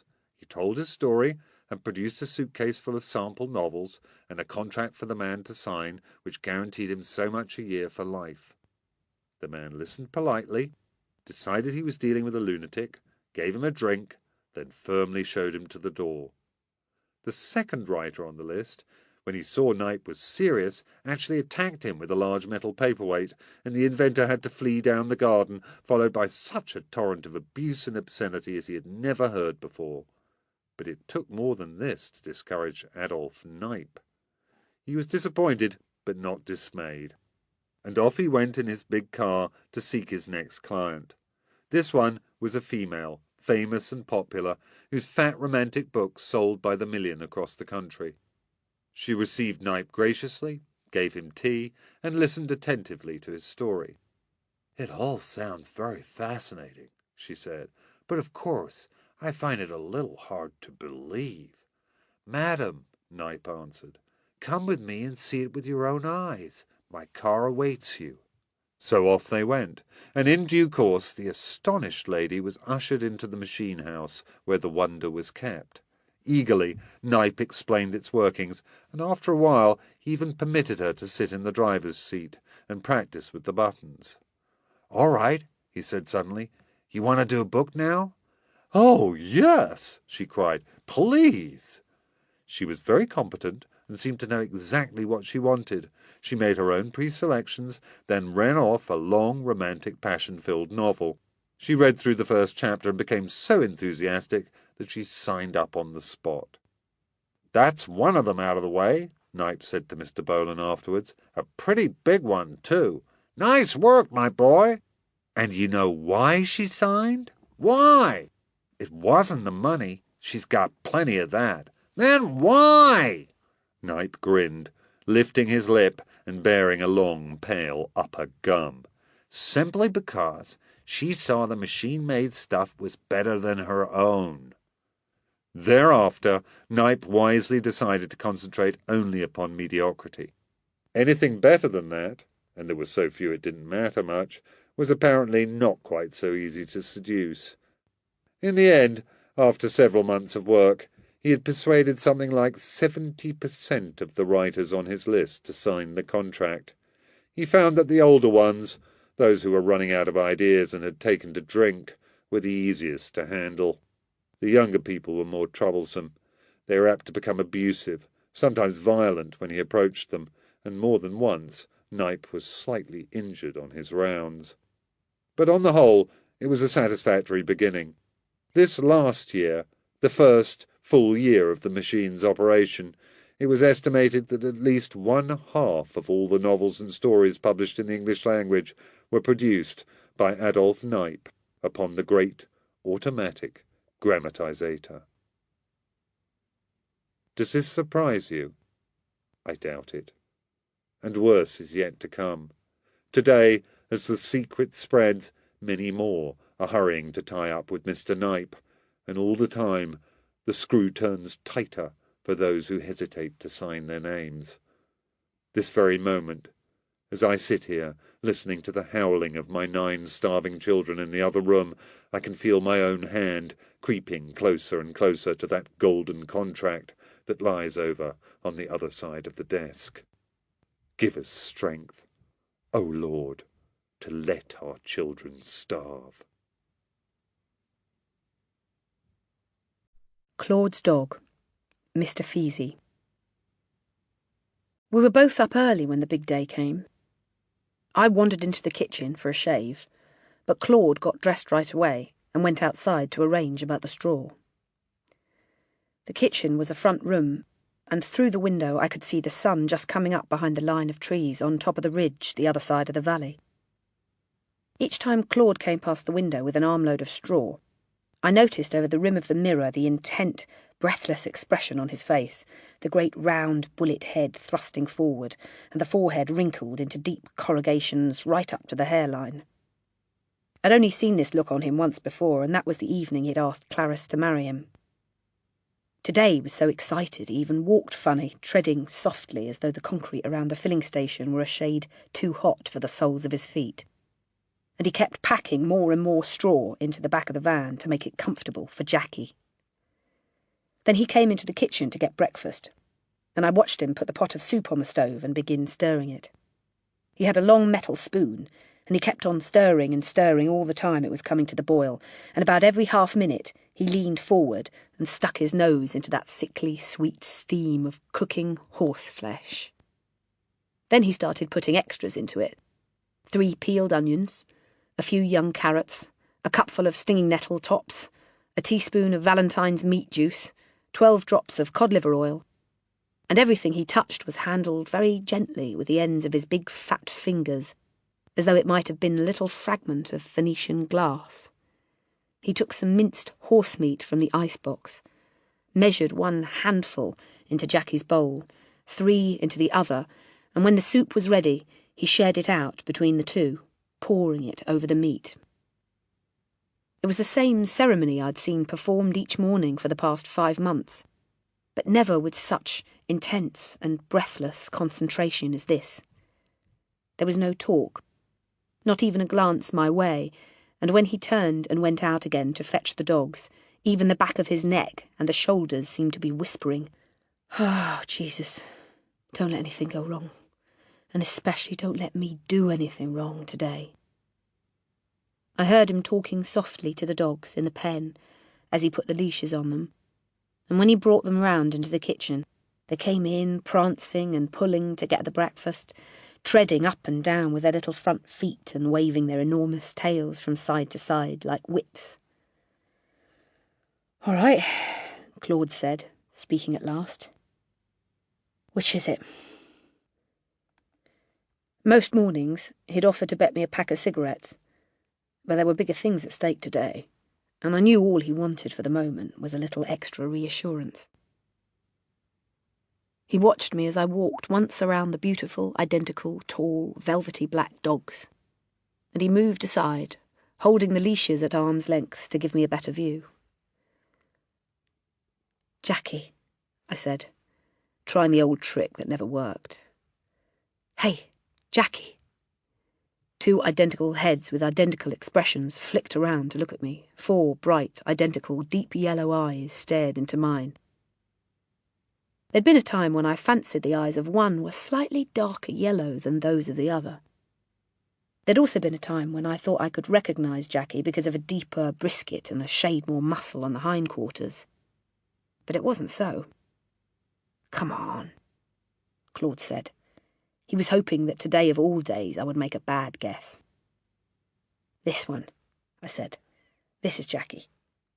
"Which?" "This one, on the left." "There," he cried, his whole face suddenly beaming. "You're wrong again." "I don't think I'm wrong." "You're about as wrong as you could possibly be. And now, listen, Gordon, and I'll tell you something. All these last weeks, every morning, while you've been trying to pick him out, you know what?" "What?" "I've been keeping count. And the result is, you haven't been right even 1/2 the time. You'd have done better tossing a coin."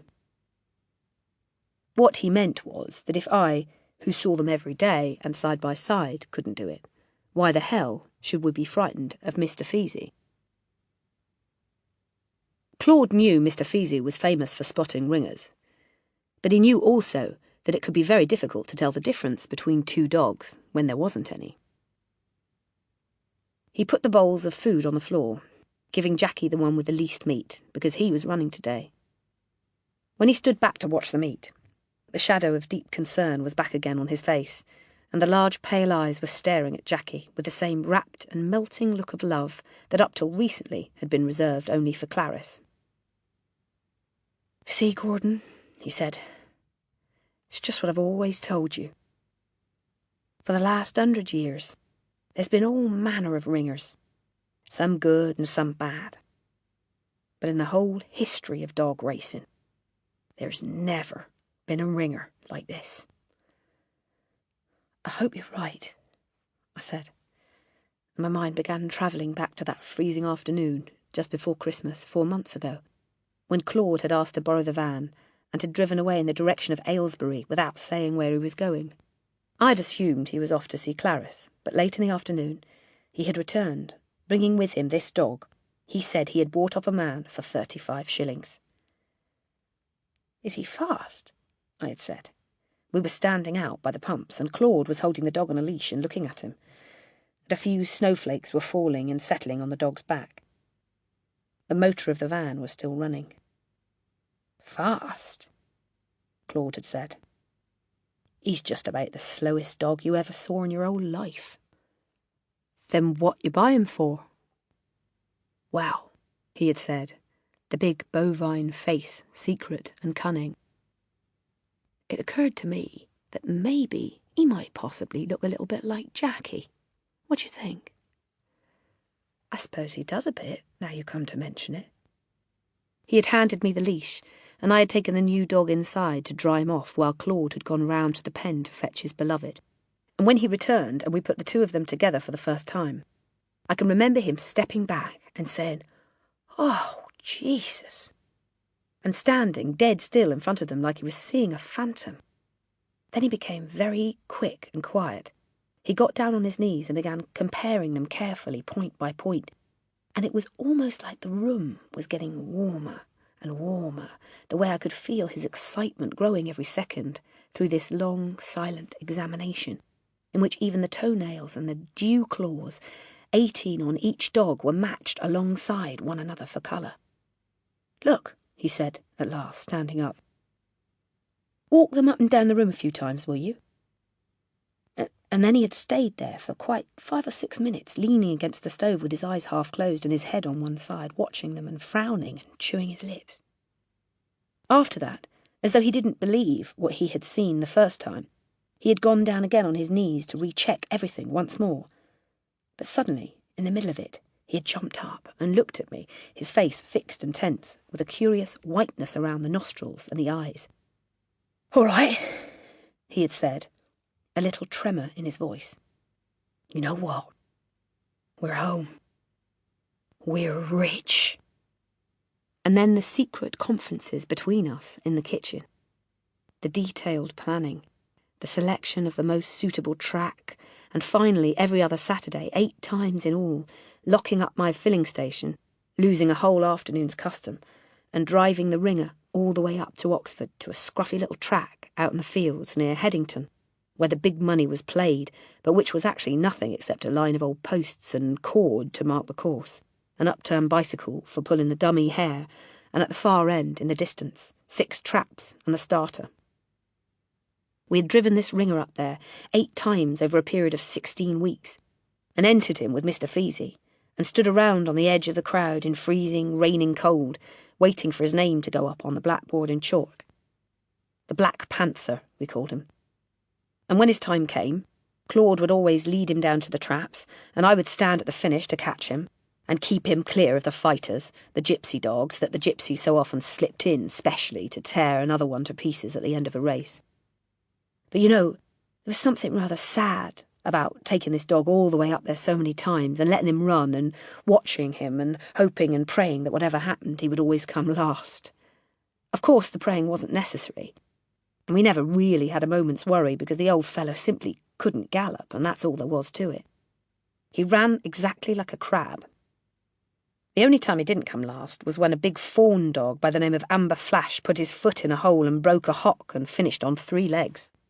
But even then ours only just beat him.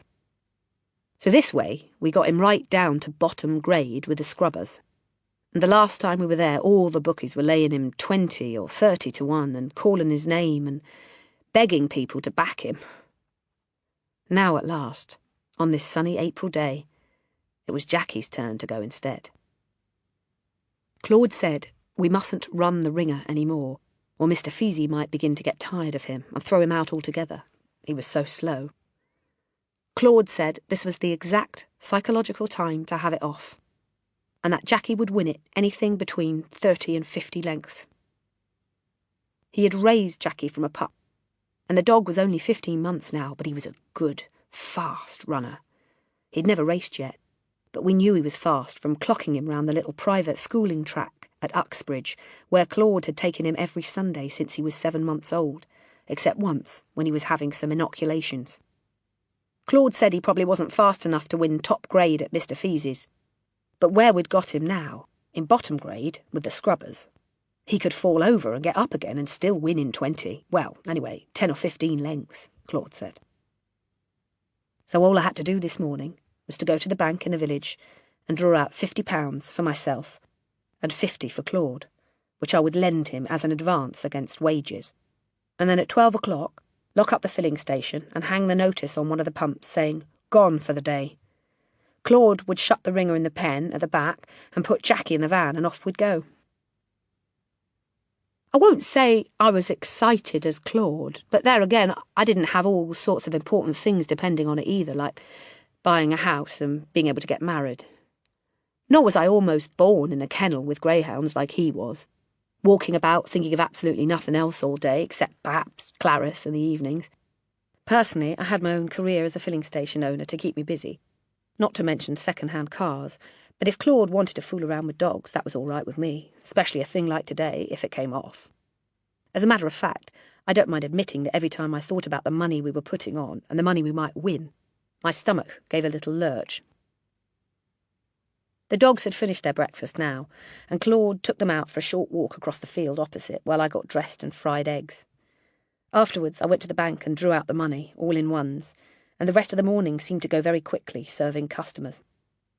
At 12 sharp, I locked up and hung the notice on the pump. Claude came around from the back, leading Jackie and carrying a large suitcase made of a reddish-brown cardboard. "Suitcase?" "For the money," Claude answered.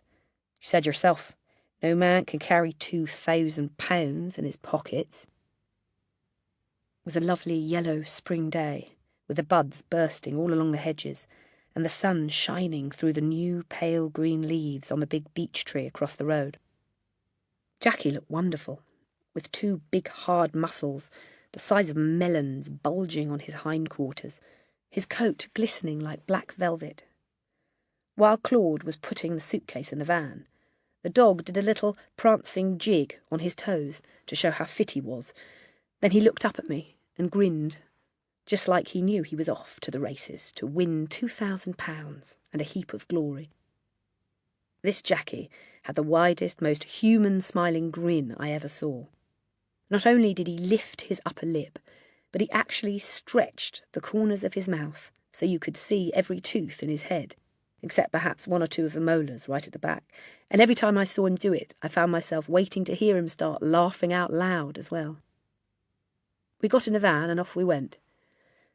I was doing the driving. Claude was beside me, and Jackie was standing up on the straw in the rear, looking over our shoulders through the windshield. Claude kept turning round and trying to make him lie down so he wouldn't get thrown whenever we went round the sharp corners, but the dog was too excited to do anything except grin back at him and wave his enormous tail. "You got the money, Gordon?" Claude was chain-smoking cigarettes and quite unable to sit still. "Yes." "Mine as well." "I got 105 altogether. 5 for the winder, like you said, so he won't stop the hare and make it a no race." "Good," Claude said, rubbing his hands together hard as though he were freezing cold. "Good, good, good." We drove through the little narrow high street of Great Missenden and caught a glimpse of old Rummins going into the Nag's Head for his morning pint. Then outside the village we turned left and climbed over the ridge of the Chilterns towards Prince's Risborough, and from there it would only be 20-odd miles to Oxford. And now a silence and a kind of tension began to come over us both. We sat very quiet, not speaking at all, each nursing his own fears and excitements, containing his anxiety. And Claude kept smoking his cigarettes and throwing them half-finished out the window. Usually, on these trips, he talked his head off all the way there and back, all the things he'd done with dogs in his life, the jobs he'd pulled, the places he'd been, the money he'd won, and all the things other people had done with dogs, the thievery, the cruelty, the unbelievable trickery and cunning of owners at the flapping tracks. But today, I don't think he was trusting himself to speak very much. At this point, for that matter, nor was I. I was sitting there watching the road and trying to keep my mind off the immediate future by thinking back on all that stuff Claude had told me about this curious greyhound racing racket.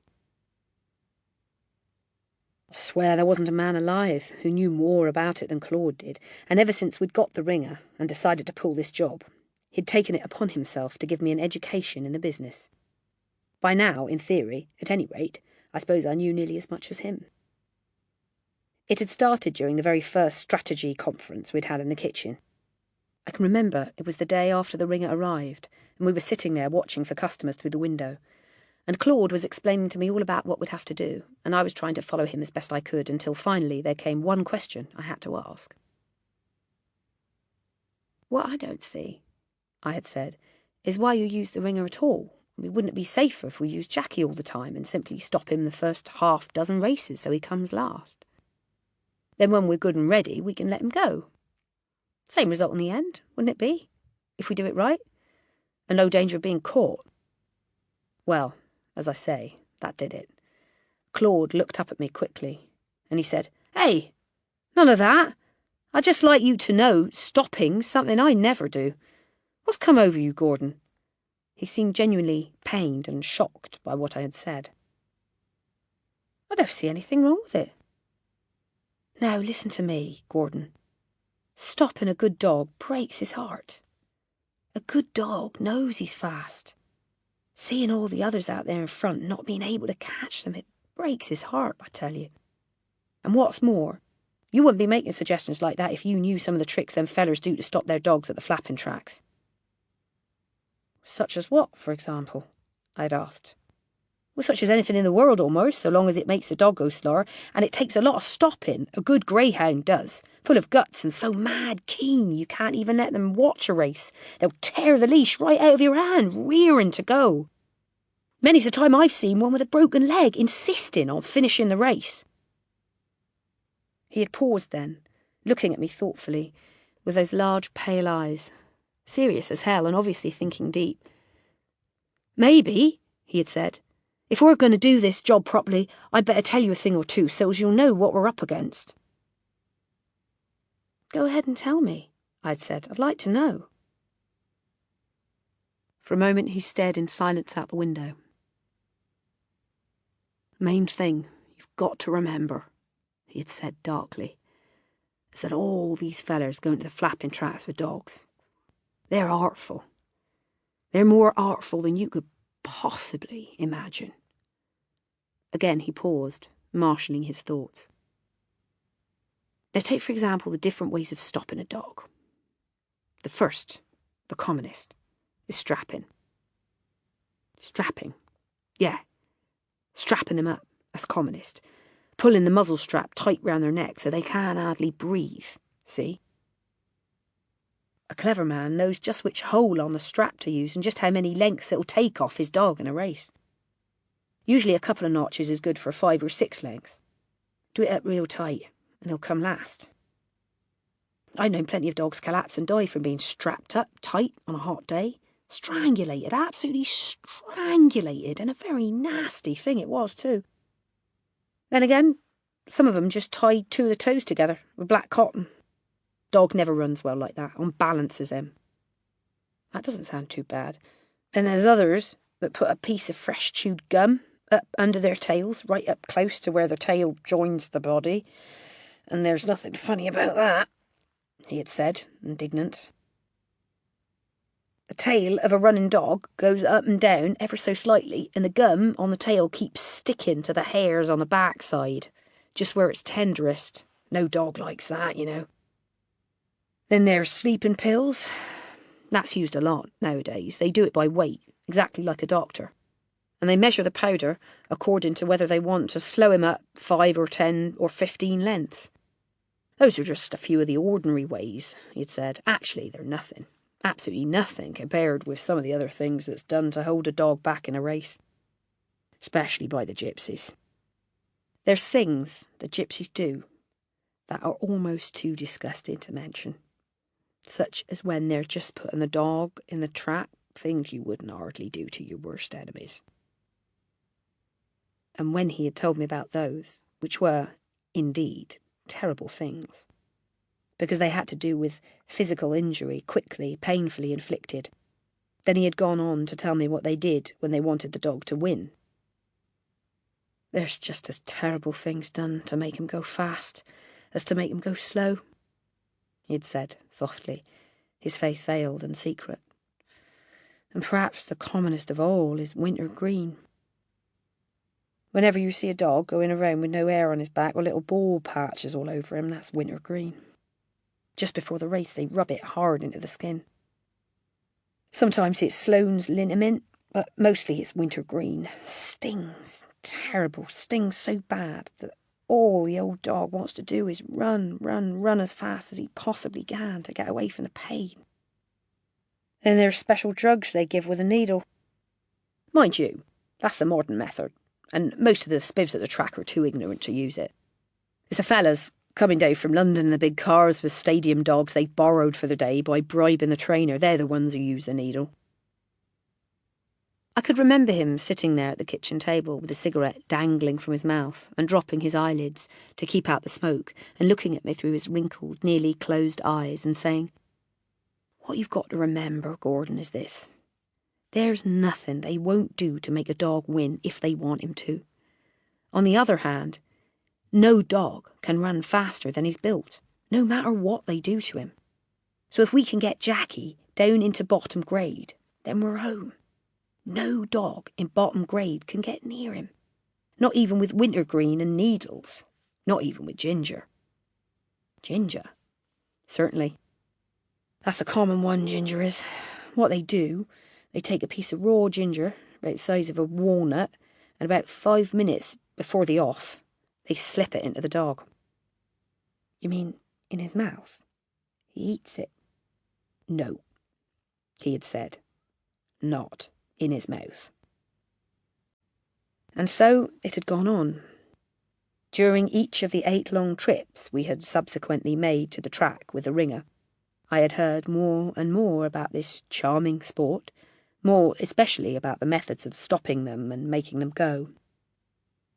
Even the names of the drugs and the quantities to use.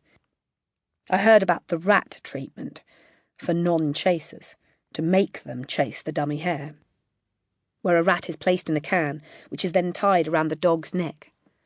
There's a small hole in the lid of the can, just large enough for the rat to poke its head out and nip the dog. But the dog can't get at the rat, and so naturally he goes half crazy, running around and being bitten in the neck. And the more he shakes the can, the more the rat bites him. Finally, someone releases the rat, and the dog, who up to then was a nice, docile, tail-wagging animal who wouldn't hurt a mouse, pounces on it in a rage and tears it to pieces. "Do this a few times," Claude had said. "Mind you, I don't own with it myself." And the dog becomes a real killer who will chase anything, even the dummy hare. We were over the Chilterns now, and running down out of the beechwoods into the flat elm and oak tree country south of Oxford. Claude sat quietly beside me, nursing his nervousness and smoking cigarettes, and every 2 or 3 minutes he would turn round to see if Jackie was all right. The dog was at last lying down, and each time Claude turned round, he whispered something to him softly, and the dog acknowledged his words with a faint movement of the tail that made the straw rustle. Soon we would be coming into Tame, the broad high street where they penned the pigs and cows and sheep on market day, and where the fair came once a year with the swings and roundabouts and bumping cars and gypsy caravans right there in the street, in the middle of the town. Claude was born in Tame, and we'd never driven through it yet without him mentioning the fact. "Wow," he said, as the first houses came into sight. "Here's Tame. I was born and bred in Tame, you know, Gordon. You told me. Lots of funny things we used to do around here when we was nippers," he said, slightly nostalgic, I'm sure. He paused, and I think more to relieve the tension building up inside him than anything else, he began talking about the years of his youth. "There was a boy next door," he said. "Gilbert Gom, his name was. Little sharp, furty face, and one leg a bit shorter than the other. Shocking things him and me used to do together. You know one thing we done, Gordon?" "What?" "We'd go in the kitchen, Saturday nights, when Mum and Dad were at the pub, and we'd disconnect the pipe from the gas ring, and bubble the gas into a milk bottle full of water. Then we'd sit down and drink it out of teacups. Was that so good? Good. It was absolutely disgusting, but we'd put lashings of sugar in it and then it didn't taste so bad. Why did you drink it? Claude turned and looked at me incredulous. You mean you never drank snake's water? I can't say I have. I thought everyone done that when they was kids. It intoxicates you, just like wine, only worse, depending on how long you let the gas bubble through. We used to get reeling drunk together there in the kitchen Saturday nights, and it was marvellous, until one night Dad comes home early and catches us. I'll never forget that night as long as I live. There was me, holding the milk bottle and the gas bubbling through it, lovely, and Gilbert kneeling on the floor, ready to turn off the tap the moment I give the word, and in walks Dad. What did he say? Oh, Christ, Gordon, that was terrible. He didn't say one word, but he stands there by the door, and he starts feeling for his belt, undoing the buckle very slow, and pulling the belt slow out of his trousers, looking at me all the time. Great big feller he was, with great big hands like coal hammers, and a black moustache, and them little purple veins running all over his cheeks. And he comes over quick and grabs me by the coat and lets me have it, hard as he can, using the end with a buckle on it, and honest to God, Gordon, I thought he was going to kill me. But in the end he stops, and then he puts on the belt again, slow and careful, buckling it up and tucking in the flat, belching with the beer he'd drunk. And then he walks out again, back to the pub, still without saying a word. Worst hiding I ever had in my life. How old were you then? Round about 8, I should think, Claude said. As we drew closer to Oxford, he became silent again. He kept twisting his neck to see if Jackie was all right, to touch him, to stroke his head, and once he turned around and knelt on the seat to gather more straw around the dog, murmuring something about a draught. We drove around the fringe of Oxford and into a network of narrow open country roads, and after a while we turned into a small bumpy lane, and along this we began to overtake a thin stream of men and women, all walking and cycling in the same direction. Some of the men were leading greyhounds. There was a large saloon car in front of us, and through the rear window we could see a dog sitting on the back seat between 2 men. He come from all over, Claude said darkly. That one there's probably come up special from London. Probably slipped him out from one of the big stadium kennels just for the afternoon. That could be a Derby dog, probably, for all we know. Hope he's not running against Jackie. Don't worry, Claude said. All new dogs automatically go in top grade. That's one rule Mr. Feasey's very particular about. There was an open gate leading into a field, and Mr. Feasey's wife came forward to take our admission money before we drove in. He'd have her winding the bloody pedals too if she had the strength, Claude said. Old Feasey don't employ more people than he has to. I drove across the field and parked at the end of a line of cars along the top hedge. We both got out, and Claude went quickly round the back to fetch Jackie. I stood beside the car, waiting. It was a very large field with a steepish slope on it, and we were at the top of the slope looking down. In the distance, I could see the 6 starting traps and the wooden posts marking the track which ran along the bottom of the field and turned sharp at right angles and came up on the hill towards the crowd to the finish. 30 yards beyond the finishing line stood the upturned bicycle for the driving hare. Because it is portable, this is the standard machine for hare driving used at all flapping tracks. It comprises a flimsy wooden platform about 8 feet high, supported on 4 poles knocked into the ground. On top of the platform there is fixed upside down, with the wheels in the air, an ordinary old bicycle. The rear wheel is to the front, facing down the track, and from it the tyre has been removed, leaving a concave metal rim. One end of the cord that pulls the hare is attached to this rim, and the winder, or hare driver, by straddling the bicycle at the back and turning the pedals with his hand, revolves the wheel and winds in the cord around the rim. This pulls the dummy hare towards him at any speed he likes, up to 40 miles an hour. After each race, someone takes the dummy hare, with cord attached, all the way down to the starting traps again, thus unwinding the cord on the wheel, ready for a fresh start. From his high platform, the winder can watch the race and regulate the speed of the hare to keep it just ahead of the leading dog. He can also stop the hare any time he wants and make it a no race if the wrong dog looks like winning, by suddenly turning the pedals backwards and getting the cord tangled up in the hub of the wheel. The other way of doing it is to slow down the hare suddenly, for perhaps 1 second, and that makes the lead dog automatically check a little, so that the others catch up with him. He's an important man, the winder.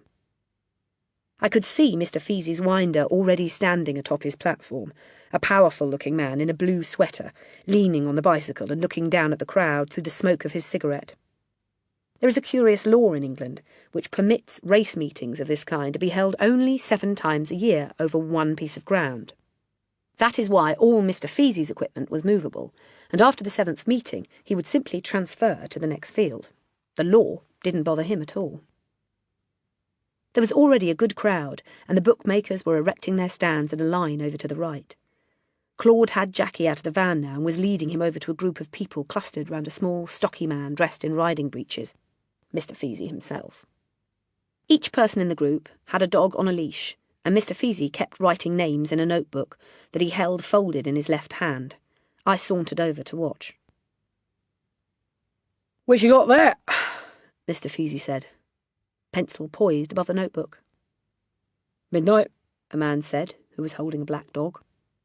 Mr. Feasey stepped back a pace and looked most carefully at the dog. "Midnight, right, got him down." "Chain," the next man said. "Let me look. Chain, yeah, all right." "Soldier?" This dog was led by a tall man with long teeth, who wore a dark blue double-breasted lounge suit, shiny with wear, and when he said soldier, he began slowly to scratch the seat of his trousers with the hand that wasn't holding the leash. Mr. Feasey bent down to examine the dog. The other man looked up at the sky. "Take him away," Mr. Feasey said. The man looked down quick and stopped scratching. "Well, take him away." "Listen, Mr. Feasey," the man said, lisping slightly through his long teeth. "Now don't talk so bloody silly, please." "Go on and beat it, Larry. Stop wasting my time. You know as well as I do the soldier's got 2 white toes on his off fore." "Now look, Mr. Feasey," the man said. "You ain't even seen soldier for 6 months at least."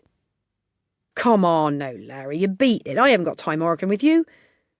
Mr. Feasey didn't appear the least angry. "Next," he said. I saw Claude step forward, leading Jackie. The large bovine face was fixed and wooden, the eyes staring at something about a yard above Mr. Feasey's head, and he was holding the leash so tight his knuckles were like a row of little white onions. I knew just how he was feeling. I felt the same way myself at that moment, and it was even worse when Mr. Feasey suddenly started laughing. "Hey," he cried, "here's the Black Panther. He's the champion." "That's right, Mr. Feasey," Claude said. "Well, I'll tell you," Mr. Feasey said, grinning. "You can take him right back home from where he came from. I don't want him." "But look here, Mr. Feasey. 6 or 8 times at least I've run him for you now, and that's enough. Look, why don't you just shoot him and have done with it?" "Now, listen, Mr. Feasey, please, just once more. I'll never ask you again." "Not even once. I got more dogs than I can handle here today. There's no room for crabs like that." I thought Claude was going to cry. "No, honest, Mr. Feasey," he said. "I've been up at 6 every morning this past 2 weeks, giving him road work and massage and buying him beef steaks. Believe me, he's a different dog, absolutely, than what he was last time he run." The words different dog caused Mr. Feasey to jump like he'd been pricked with a hatpin. "What's that?" he cried. "Different dog?" I'll say this for Claude. He kept his head. "See here, Mr. Feasey," he said. "I'll thank you not to go implying things to me. You know very well I didn't mean that." All right, but just the same, you can take him away. There's no sense running dogs as slow as him. Take him home now, will you please, and don't hold up the old meeting." I was watching Claude. Claude was watching Mr. Feasey. Mr. Feasey was looking round for the next dog to enter up. Under his brown tweedy jacket, he wore a yellow pullover, and this streak of yellow on his breast and his thin gaitered legs and the way he jerked his head from side to side made him seem like some sort of little perky bird. A goldfinch, perhaps. Claude took a step forward. His face was beginning to purple slightly with the outrage of it all, and I could see his Adam's apple moving up and down as he swallowed. "Tell you what I'll do, Mr. Feasey. I'm so absolutely sure this dog's improved, I'll bet you £1 he don't finish last. There you are." Mr. Feasey turned slowly round and looked at Claude. "You crackers?" he asked. "I'll bet you £1. There you are, just to prove what I'm saying." It was a dangerous move, certain to cause suspicion, but Claude knew it was the only thing left to do. There was a silence while Mr. Feasey bent down and examined the dog. I could see the way his eyes were moving slowly over the animal's whole body, part by part. There was something to admire in the man's thoroughness, and in his memory. Something to fear, also, in this self-confident little rogue who held in his head the shape and colour and markings of perhaps several hundred different but very similar dogs. He never needed more than one little clue. A small scar, a splay toe, a trifle in at the hocks, a less pronounced wheelback, a slightly darker brindle. Mr. Feasey always remembered. So I watched him now as he bent down over Jackie. His face was pink and fleshy, the mouth small and tight as though it couldn't stretch enough to make a smile, and the eyes were like two little cameras focused sharply on the dog. "Well," he said, straightening up, "it's the same dog anyway." "I should hope so too," Claude cried. "Just what sort of fellow do you think I am, Mr. Feasey?"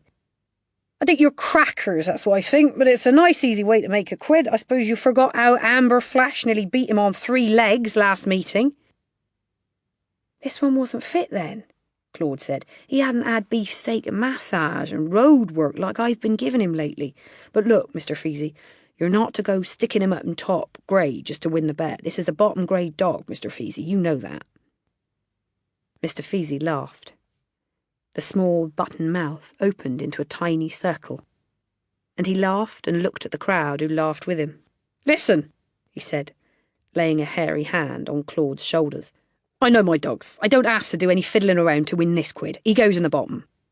"Right," Claude said. "That's the bet." He walked away with Jackie, and I joined him. "Jesus, Gordon, that was a near one." Shook me. "But we're in now," Claude said. He had that breathless look on his face again, and he was walking about quick and funny like the ground was burning his feet. People were still coming through the gate into the field, and there were easily 300 of them now. Not a very nice crowd. Sharp-nosed men and women with dirty faces and bad teeth and quick, shifty eyes. The dregs of the big town, oozing out like sewage from a cracked pipe and trickling along the road through the gate and making a smelly little pond of sewage at the top end of the field. They were all there, all the spivs and the gypsies and the touts and the dregs, and the sewage and the scraping and the scum from the cracked drain pipes of the big town. Some with dogs, some without. Dogs led about on pieces of string, miserable dogs with hanging heads, thin, mangy dogs with sores on their quarters, from sleeping on board. Sad old dogs with grey muzzles, doped dogs, dogs stuffed with porridge to stop them winning, dogs walking stiff-legged, one especially, a white one. "Claude, why is that white one walking so stiff-legged?" "Which one?" "That one over there." "Oh, yeah, I see." "Very probably because he's been hung." "Hung?" "Yes, hung. Suspended in a harness for 24 hours with his legs dangling." "Good God, but why? Make him run slow, of course. Some people don't hold with dope or stuffing or strapping up, so they hang him." "I see." "Either that," Claude said, "or they sandpaper them.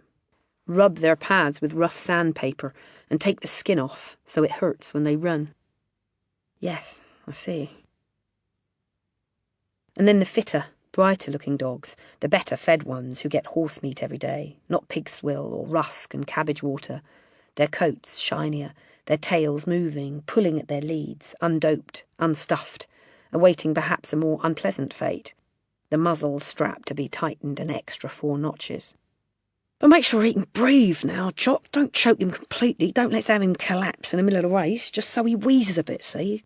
Go on tightening it up an extra notch at a time until you can hear him wheezing. You'll see his mouth open and he'll start breathing ever. Then it's just right, but not if his eyeballs are bulging. Watch out for that, will you? OK? OK. Let's get away from the crowd, Gordon. It won't do Jackie no good getting excited by all these other dogs. We walked up the slope to where the cars were parked, then back and forth in front of the line of cars, keeping the dog on the move. Inside some of the cars I could see men sitting with their dogs, and the men scowled at us through the windows as we went by. Watch out now, Gordon. We don't want any trouble. No, all right. These were the best dogs of all. The secret ones, kept in the cars and taken out quick just to be entered up under some invented name, and put back again quick and held there till the last minute, then straight down to the traps and back again into the cars after the race so no nosy bastard gets too close a look. The trainer at the big stadium said so. All right, she said, you can have him, but for Christ's sake, don't let anybody recognise him. There's thousands of people know this dog, so you've got to be careful, see, and it'll cost you £50. Very fast dogs, these. But it doesn't much matter how fast they are. They probably get the needle anyway, just to make sure. 1.5 cc's of ether, subcutaneous, done in the car, injected very slow. That'll put 10 lengths on any dog. Or sometimes it's caffeine in oil, or camphor. That makes them go too. The men in the big cars know all about that. And some of them know about whiskey, but that's intravenous. Not so easy when it's intravenous. Might miss the vein. All you've got to do is miss the vein and it don't work, and where are you then? So, it's ether, or it's caffeine, or it's camphor. Don't give her too much of that stuff now, Jock. What does she weigh? £58? All right then. You know what the man told us. Wait a minute now, I've got it written down on a piece of paper. Here it is. 0.1 of a cc per 10 pounds body weight equals 5 lengths over 300 yards. Wait a minute now while I work it out. Oh, Christ, you better guess it. Just guess it, Jock. It'll be all right, you'll find. Shouldn't be any trouble anyway, because I picked the others in the race myself. Cost me a tenner to old Feasey. A bloody tenner I gave him. And dear Mr. Feasey, I says, that's for your birthday and because I love you. Thank you ever so much, Mr. Feasey says. Thank you, my good and trusted friend. And for stopping them. For the men in the big cars. It's chlorbital. That's a beauty, chlorbital. Because you can give it the night before, especially to someone else's dog. Or pethidine. Pethidine and hyoscine mixed, whatever that may be. Lot of fine old English sporting gentry here, Claude said. Certainly are. Watch your pockets, Gordon. You got that money hidden away. We walked around the back of the line of cars, between the cars and the hedge, and I saw Jackie stiffen and begin to pull forward on the leash, advancing with a stiff, crouching tread. About 30 yards away, there were 2 men.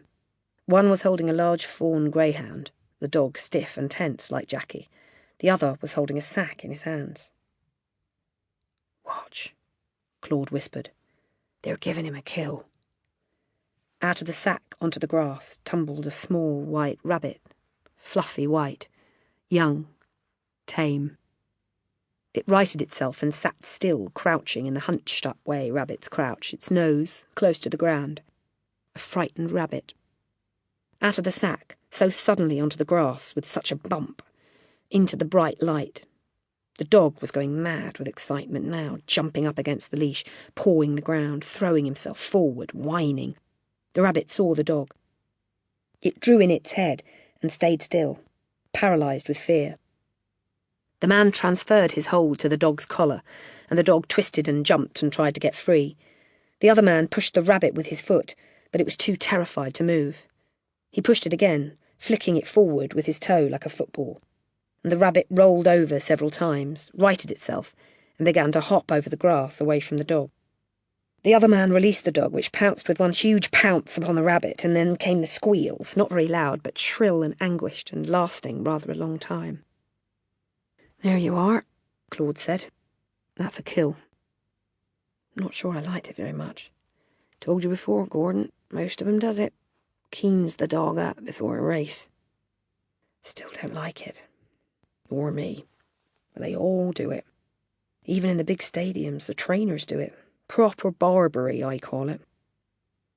We strolled away, and below us on the slope of the hill, the crowd was thickening, and the bookie stands, with the names written on them in red and gold and blue, were all erected now in a long line back of the crowd, each bookie already stationed on an upturned box beside his stand, a pack of numbered cards in one hand, a piece of chalk in the other, his clerk behind him with a book and pencil. Then we saw Mr. Feasey walking over to a blackboard that was nailed to a post stuck in the ground. "He's chalking up the first race," Claude said. "Come on, quick." We walked rapidly down the hill and joined the crowd. Mr. Feasey was writing the runners on the blackboard, copying names from his soft-covered notebook, and a little hush of suspense fell upon the crowd as they watched. 1, Sally. 2, 3 quid. 3, Snail-box Lady. 4, Black Panther. 5, Whiskey. 6, Rocket. "He's in it," Claude whispered. "First race, trap 4. Now listen, Gordon. Give me a fiver quick to show the winder." Claude could hardly speak from excitement. That patch of whiteness had returned around his nose and eyes, and when I handed him a £5 note, his whole arm was shaking as he took it. The man who was going to wind the bicycle pedals was still standing on top of the wooden platform in his blue jersey, smoking. Claude went over and stood below him, looking up. "See this fiver?" he said, talking softly, holding it folded small in the palm of his hand. Man glanced at it without moving his head. "Just so long as you wind her through this race, see? No stopping and no slowing down, and run her fast, right?" The man didn't move, but there was a slight, almost imperceptible lifting of the eyebrows. Claude turned away. "Now, look, Gordon. Get the money on gradual. All in little bits, like I told you. Just keep going down the line, putting on little bits so you don't kill the price, see? And I'll be walking Jackie down very slow as I dare, to give you plenty of time, right?" "Right. And don't forget to be standing ready to catch him at the end of the race. Get him clear away from all them others when they start fighting for the hare. Grab a hold of him tight and don't let him go until I come running up with a collar and lead. That Whiskey's a gypsy dog, and he'll tear the leg off anything as gets in his way." "Right," I said. "Here we go." I saw Claude lead Jackie over to the finishing post and collect a yellow jacket with 4 written on it large, also a muzzle. The other 5 runners were there too, the owners fussing around them, putting on their numbered jackets, adjusting their muzzles. Mr. Feasey was officiating, hopping about in his tight riding breeches like an anxious, perky bird, and once I saw him say something to Claude and laugh. Claude ignored him. Soon they would all start to lead the dogs down the track, the long walk down the hill and across to the far corner of the field to the starting traps. It would take them 10 minutes to walk it. "I've got at least 10 minutes, I told myself, and then I began to push my way through the crowd, standing 6 or 7 deep in front of the line of bookies. "Even money, Whiskey. Even money, Whiskey. 5-2, Sally. Even money, Whiskey. 4-1, Snailbox. Come on now, hurry up, which is it?" On every board, all down the line, the Black Panther was chalked up at 25-1. I edged forward to the nearest book. £3 Black Panther, I said, holding out the money. The man on the box had an inflamed magenta face and traces of some white substance around the corners of his mouth. He snatched the money and dropped it in his satchel. £75, the free Black Panther, he said. Number 42. He handed me a ticket, and his clerk recorded the bet. I stepped back and wrote rapidly on the back of my ticket, 75-3, then slipped it into the inside pocket of my jacket with the money. So long as I continued to spread the cash out thin like this, it ought to be all right. And anyway, on Claude's instructions, I'd made a point of betting a few pounds on the ringer every time he'd run, so as not to arouse any suspicion when the real day arrived. Therefore, with some confidence, I went all the way down the line, staking £3 with each book. I didn't hurry, but I didn't waste time either, and after each bet I wrote the amount on the back of the card before slipping it into my pocket. There were 17 bookies. I had 17 tickets and had laid out £51 without disturbing the price 1 point. £49 left to get on. I glanced quickly down the hill. One owner and his dog had already reached the traps. The others were only 20 or 30 yards away, except for Claude. Claude and Jackie were only halfway there. I could see Claude, in his old khaki greatcoat, sauntering slowly along with Jackie pulling ahead keenly on the leash, and once I saw him stop completely and bend down, pretending to pick something up. When he went on again, he seemed to have developed a limp, so as to go slower still. I hurried back to the other end of the line to start again. £3 Black Panther. The bookmaker, the one with the magenta face and the white substance around the mouth, glanced up sharply, remembering the last time, and in one swift, almost graceful movement of the arm, he licked his fingers and wiped the figure 25 neatly off the board. His wet fingers left a small dark patch opposite Black Panther's name. "All right, you got one more 75 to 3, he said, but that's the lot." Then he raised his voice and shouted, 15 to 1 Black Panther! 15's the Panther! All down the line, the 25s were wiped out, and it was 15 to 1 the Panther now. I took it quick, but by the time I was through, the bookies had had enough and they weren't quoting him anymore. They'd only taken £6 each, but they stood to lose 150, and for them, small-time bookies at a little country flapping track, that was quite enough for one race, thank you very much. I felt pleased the way I'd managed it. Lots of tickets now. I took them out of my pockets and counted them, and they were like a thin pack of cards in my hand. 33 tickets in all. And what did we stand to win? Let me see. Something over £2,000. Claude had said he'd win it 30 lengths. Where was Claude now? Far away down the hill, I could see the khaki greatcoat standing by the traps and the big black dog alongside. All the other dogs were already in and the owners were beginning to walk away. Claude was bending down now, coaxing Jackie into number 4, and then he was closing the door and turning away and beginning to run up the hill towards the crowd, the greatcoat flapping around him. He kept looking back over his shoulder as he ran. Beside the traps, the starter stood, and his hand was up, waving a handkerchief. At the other end of the track, beyond the winning post, quite close to where I stood, the man in the blue jersey was straddling the upturned bicycle on top of the wooden platform, and he saw the signal and waved back and began to turn the pedals with his hands. Then a tiny white dot in the distance, the artificial hair, that was in reality a football with a piece of white rabbit skin tacked onto it, began to move away from the traps, accelerating fast. The traps went up, and the dogs flew out. They flew out in a single dark lump, all together as though it were one wide dog instead of 6, and almost at once I saw Jackie drawing away from the field. I knew it was Jackie because of the colour. There weren't any other black dogs in the race. It was Jackie, all right. Don't move, I told myself. Don't move a muscle, or an eyelid, or a toe, or a fingertip. Stand quite still and don't move. Watch him going. Come on, Jackson boy. No, don't shout. It's unlucky to shout. And don't move. Be all over in 20 seconds. Round the sharp bend now, and coming up the hill, and he must be 15 or 20 lengths clear. Easy 20 lengths. Don't count the lengths, it's unlucky, and don't move your head. Watch him out of your eye corners. Watch that Jackson go. He's really laying down to it now up that hill. He's won it now. He can't lose it now. When I got over to him, he was fighting the rabbit skin and trying to pick it up in his mouth, but his muzzle wouldn't allow it, and the other dogs were pounding up behind him, and suddenly they were all on top of him, grabbing for the rabbit, and I got hold of him round the neck and dragged him clear, like Claude had said, and knelt down on the grass and held him tight with both arms round his body. The other catchers were having a time, all trying to grab their own dogs. Then Claude was beside me, blowing heavily, unable to speak from blowing and excitement, removing Jackie's muzzle, putting on the collar and lead, and Mr. Feasey was there too, standing with hands on hips, the button mouth pursed up tight like a mushroom, the 2 little cameras staring at Jackie all over again. So that's the game, is it? He said. Claude was bending over the dog and acting like he hadn't heard.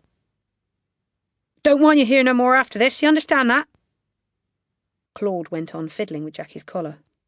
I heard someone behind us saying, That flat-faced bastard swung it properly on old Feasey this time. Someone else laughed. Mr. Feasey walked away. Claude straightened up and went over with Jackie to the hairdriver in the blue jersey who had dismounted from his platform. Cigarette? Claude said, offering the pack. The man took one, Also the £5 note that was folded up small in Claude's fingers.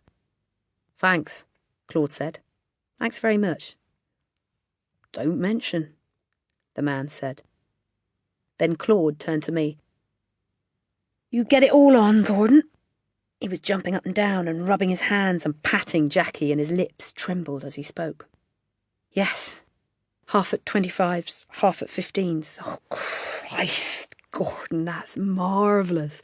Wait here till I get the suitcase." "You take Jackie," I said, "and go and sit in the car. I'll see you later." There was nobody around the bookies now.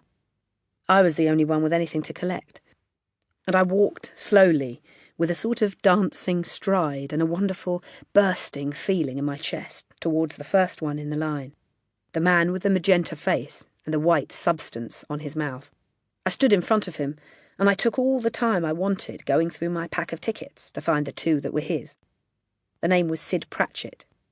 It was written up large across his board in gold letters on a scarlet field. Sid Pratchett, the best odds in the Midlands, prompt settlement. I handed him the first ticket and said, £78 to come. It sounded so good. I said it again, making a delicious little song of it. £78 to come on this one. I didn't mean to gloat over Mr. Pratchett. As a matter of fact, I was beginning to like him quite a lot. I even felt sorry for him having to fork out so much money. I hoped his wife and kids wouldn't suffer. "Number 42, Mr. Pratchett said, turning to his clerk, who held the big book. 42 wants £78. There was a pause, while the clerk ran his finger down the column of recorded bets. He did this twice. Then he looked up at the boss and began to shake his head. "No," he said, "don't pay that ticket-backed snail-box lady." Mr. Pratchett, standing on his box, leaned over and peered down at the book. He seemed to be disturbed by what the clerk had said, and there was a look of genuine concern on the huge magenta face. The clerk's a fool, I thought, and any moment now Mr. Pratchett's going to tell him so. But when Mr. Pratchett turned back to me, the eyes had become narrow and hostile.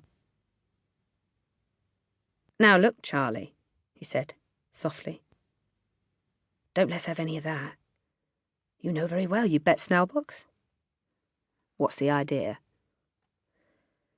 "I bet Black Panther," I said, "2 separate bets of £3 each at 25 to 1. Here's the second ticket." This time he didn't even bother to check it with the book. "You bet snail-box, Charlie," he said. "I remember you coming round." With that, he turned away from me and started wiping the names of the last race runners off his board with a wet rag.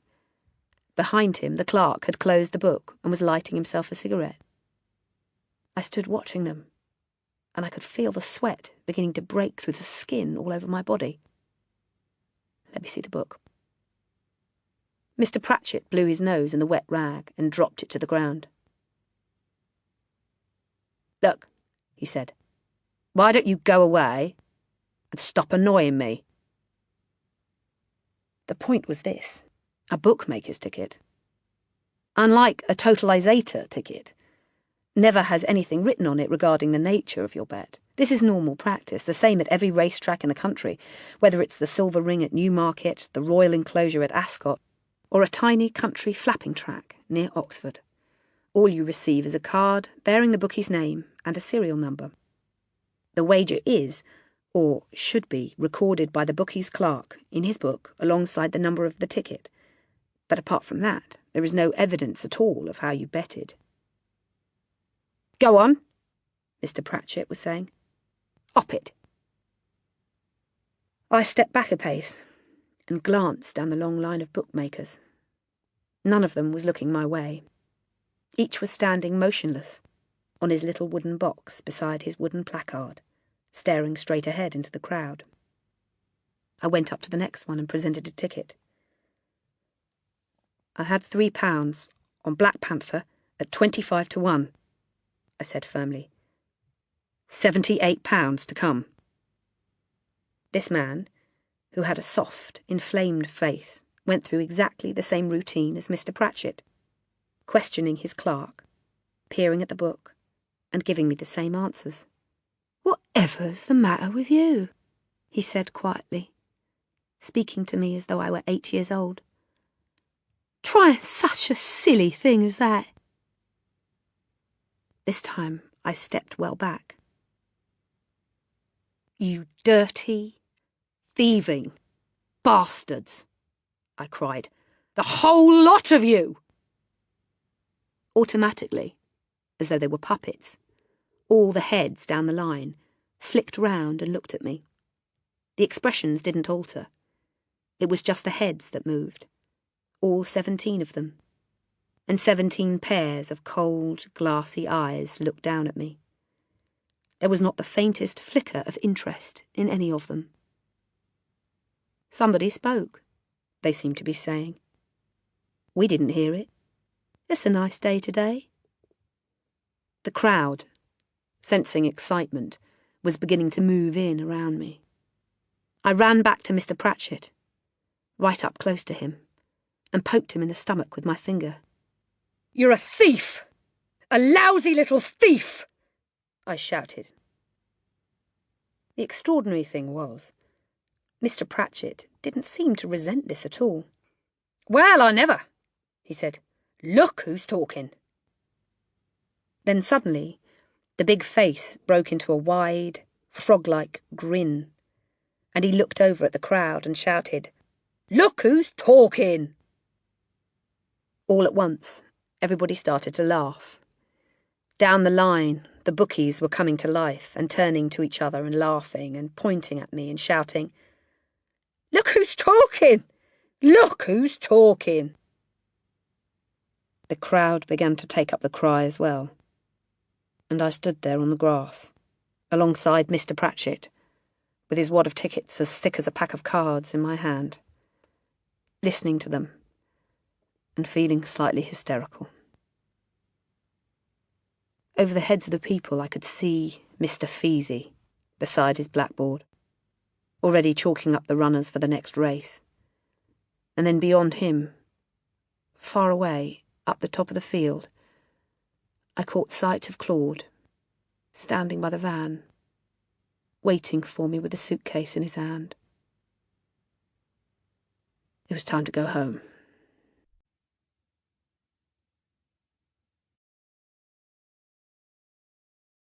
Parson's Pleasure. Mr. Boggis was driving the car slowly, leaning back comfortably in the seat with one elbow resting on the sill of the open window. How beautiful the countryside, he thought. How pleasant to see a sign or two of summer once again. The primroses especially, and the hawthorn.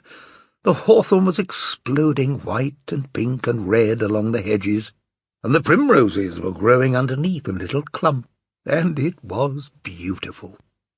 He took one hand off the wheel and lit himself a cigarette. The best thing now, he told himself, would be to make for the top of Brill Hill. He could see it about half a mile ahead, and that must be the village of Brill, that cluster of cottages among the trees right on the very summit. Excellent! Not many of his Sunday sections had a nice elevation like that to work from. He drove up the hill and stopped the car just short of the summit on the outskirts of the village. Then he got out and looked around.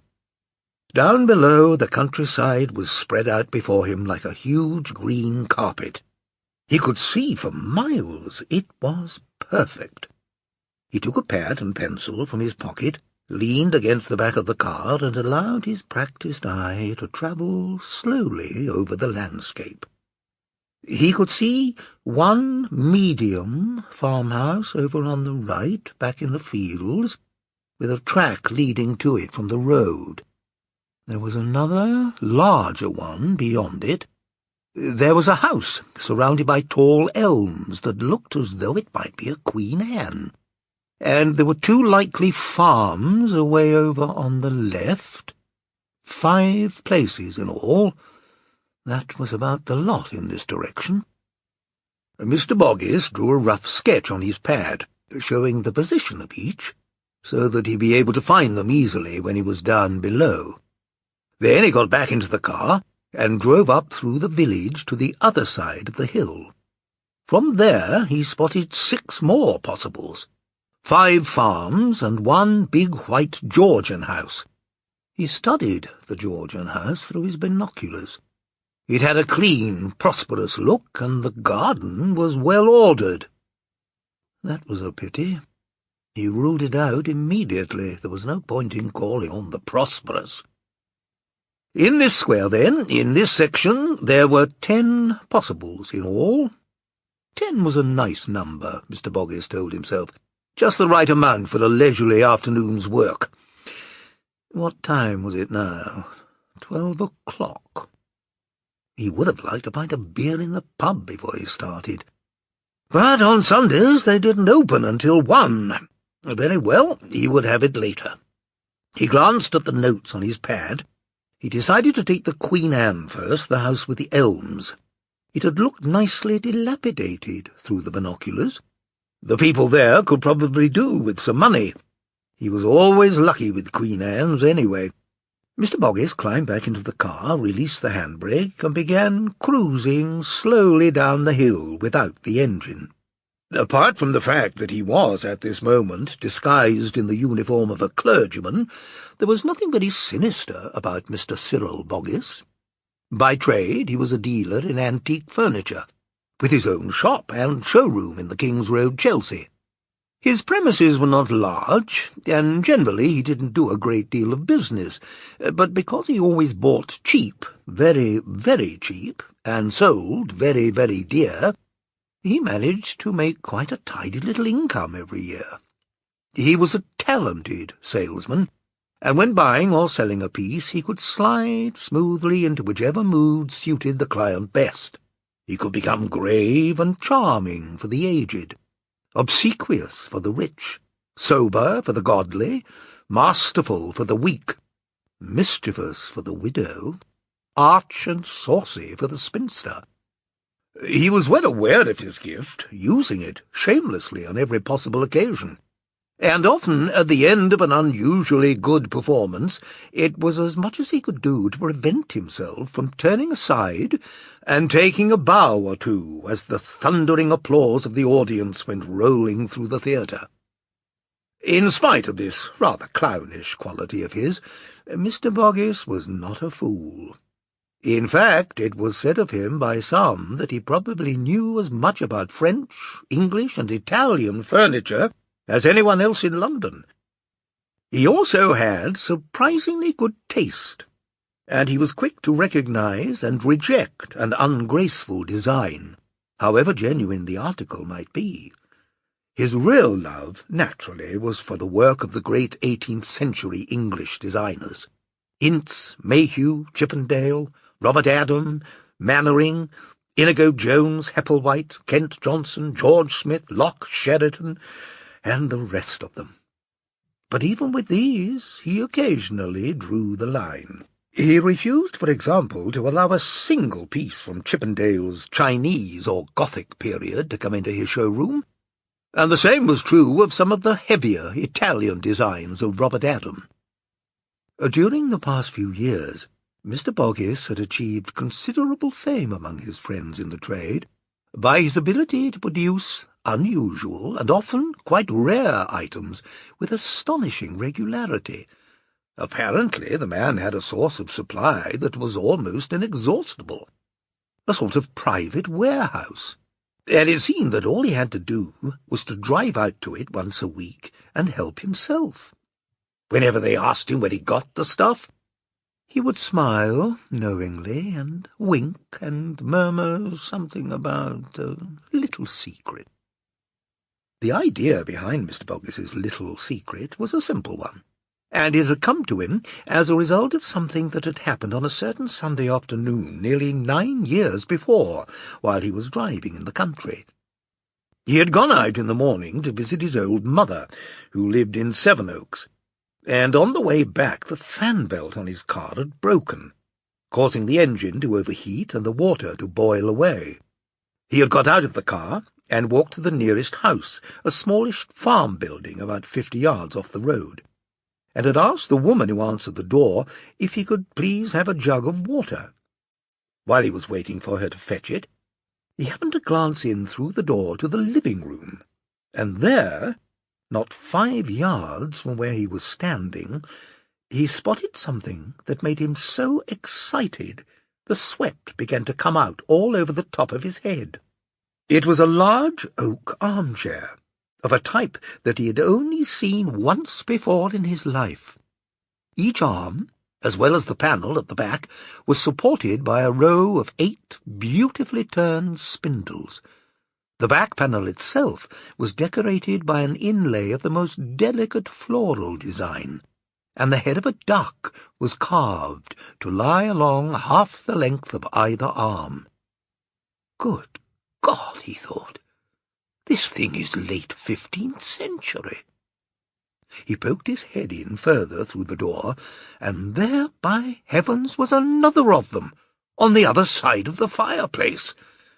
He couldn't be sure, but 2 chairs like that must be worth at least £1,000 up in London. And oh, what beauties they were! When the woman returned, Mr. Boggis introduced himself and straightway asked if she would like to sell her chairs. "Dear me," she said, "but why on earth should she want to sell her chairs?" "No reason at all, except that he might be willing to give her a pretty nice price." "And how much would he give?" They were definitely not for sale, but just out of curiosity, just for fun. You know. How much would he give? £35. How much? £35. Dear me, £35. Well, that was very interesting. She'd always thought they were valuable. They were very old. They were very comfortable, too. She couldn't possibly do without them, not possibly. No, they were not for sale, but thank you very much all the same. They weren't really so very old, Mr. Boggis told her, and they wouldn't be at all easy to sell, but it just happened that he had a client who rather liked that sort of thing. Maybe he could go up another £2, call it 37. How about that? They bargained for half an hour, and of course, in the end, Mr. Boggis got the chairs, and agreed to pay her something less than 1/20th of their value.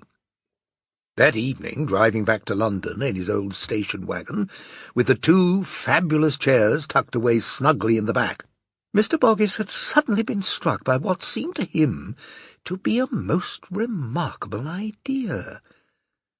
"Look here," he said, "if there is good stuff in one farmhouse, then why not in others?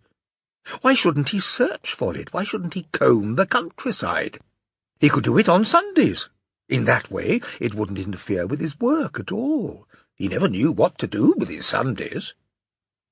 So Mr. Boggis bought maps, large-scale maps of all the counties around London, and with a fine pen he divided each of them up into a series of squares.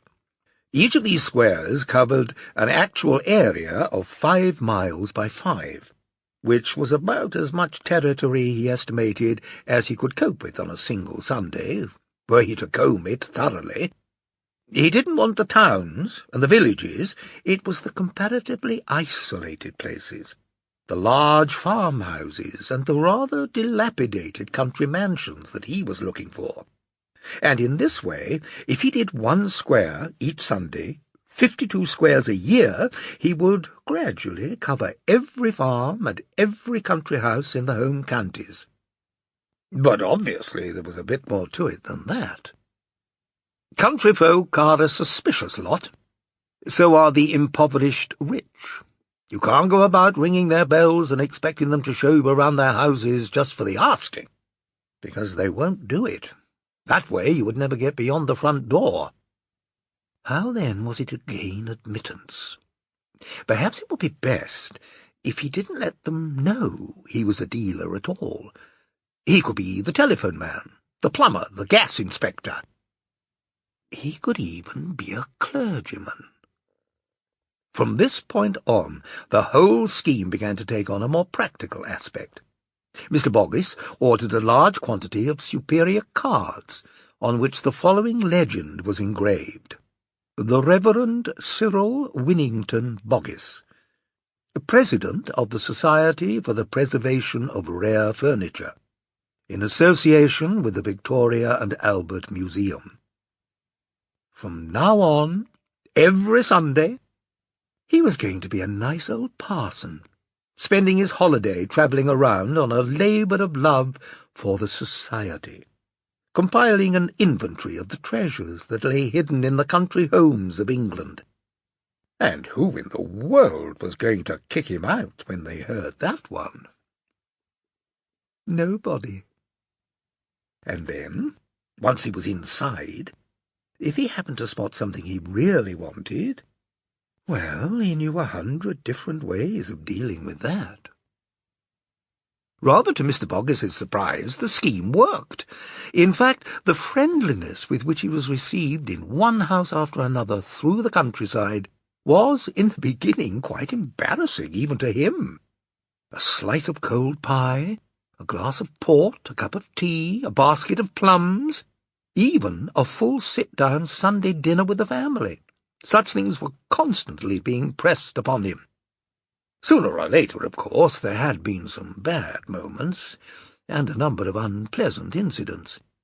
But then 9 years is more than 400 Sundays, and that adds up to a great quantity of houses visited. All in all, it had been an interesting, exciting, and lucrative business. And now it was another Sunday, and Mr. Boggis was operating in the county of Buckinghamshire, in one of the most northerly squares on his map, about 10 miles from Oxford. And as he drove down the hill and headed for his first house, the dilapidated Queen Anne, he began to get the feeling that this was going to be one of his lucky days. He parked the car about 100 yards from the gates and got out to walk the rest of the way. He never liked people to see his car until after a deal was completed. A dear old clergyman and a large station wagon somehow never seemed quite right together. Also, the short walk gave him time to examine the property closely from the outside, and to assume the mood most likely to be suitable for the occasion. Mr. Boggis strode briskly up the drive. He was a small, fat-legged man with a belly. The face was round and rosy, quite perfect for the part, and the 2 large brown eyes that bulged out at you from this rosy face gave an impression of gentle imbecility. He was dressed in a black suit, with the usual parson's dog collar round his neck, and on his head a soft black hat. He carried an old oak walking-stick, which lent him, in his opinion, a rather rustic, easy-going air. He approached the front door and rang the bell. He heard the sound of footsteps in the hall, and the door opened, and suddenly there stood before him, or rather above him, a gigantic woman dressed in riding breeches. Even through the smoke of her cigarette he could smell the powerful odour of stables and horse manure that clung about her. "Yes?" she asked, looking at him suspiciously. "What is it you want?" Mr. Boggis, who half expected her to whinny any moment, raised his hat, made a little bow, and handed her his card. "I do apologize for bothering you," he said, and then he waited, watching her face as she read the message. "I don't understand," she said, handing back the card. "What is it you want?"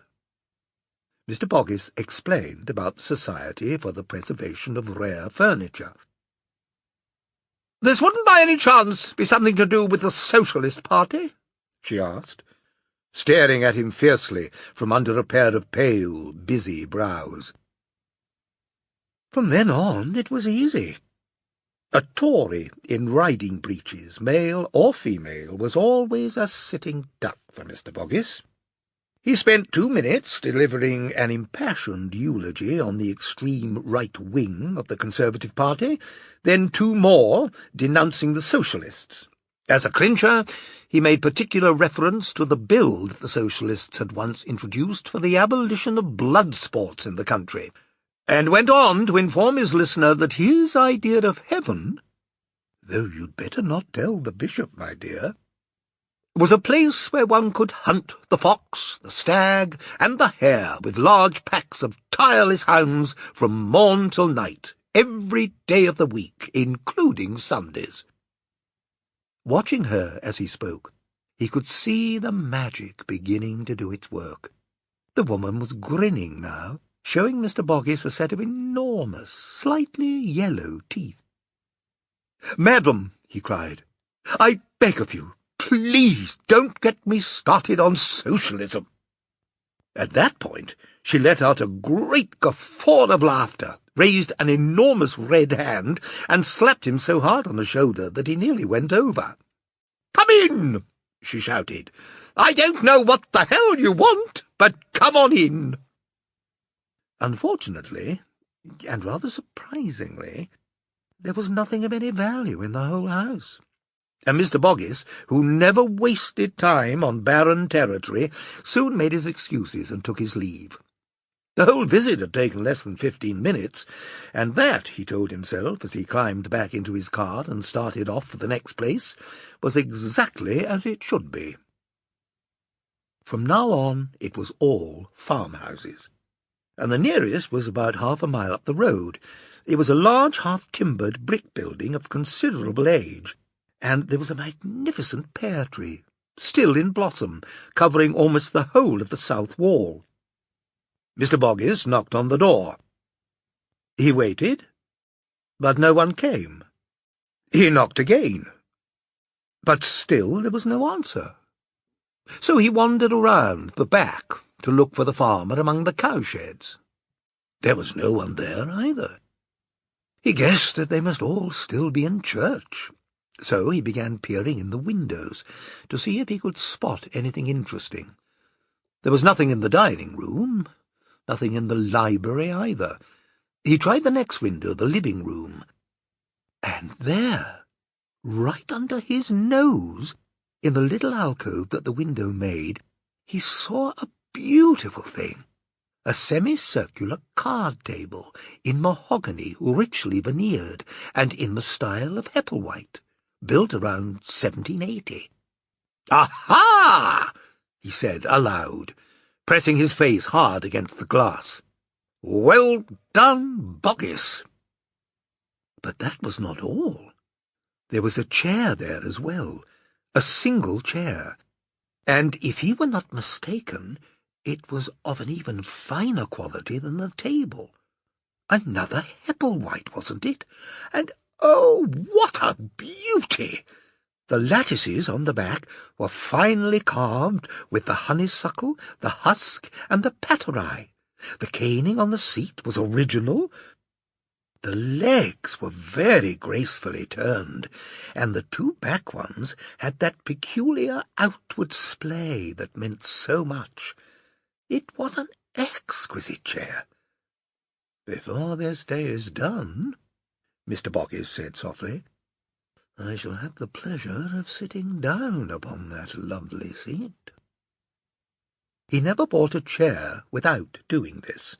It was a favourite test of his, and it was always an intriguing sight to see him lowering himself delicately into the seat, waiting for the give, expertly gauging the precise but infinitesimal degree of shrinkage that the years had caused in the mortice and dovetail joints. But there was no hurry, he told himself. He would return here later. He had the whole afternoon before him. The next farm was situated some way back in the fields, and in order to keep his car out of sight, Mr. Boggis had to leave it on the road and walk about 600 yards along a straight track that led directly into the backyard of the farmhouse. This place, he noticed as he approached, was a good deal smaller than the last, and he didn't hold out much hope for it. It looked rambling and dirty, and some of the sheds were clearly in bad repair. There were 3 men standing in a close group in a corner of the yard. and one of them had 2 large black greyhounds with him on leashes. When the men caught sight of Mr. Boggis, walking forward in his black suit and parson's collar, they stopped talking and seemed suddenly to stiffen and freeze, becoming absolutely still, motionless. 3 faces turned towards him, watching him suspiciously as he approached. The oldest of the 3 was a stumpy man with a wide frog mouth and small shifty eyes, and although Mr. Boggis didn't know it, his name was Rummins, and he was the owner of the farm. The tall youth beside him, who appeared to have something wrong with one eye, was Bert, the son of Rummins. The shortish, flat-faced man with a narrow corrugated brow and immensely broad shoulders was Claude.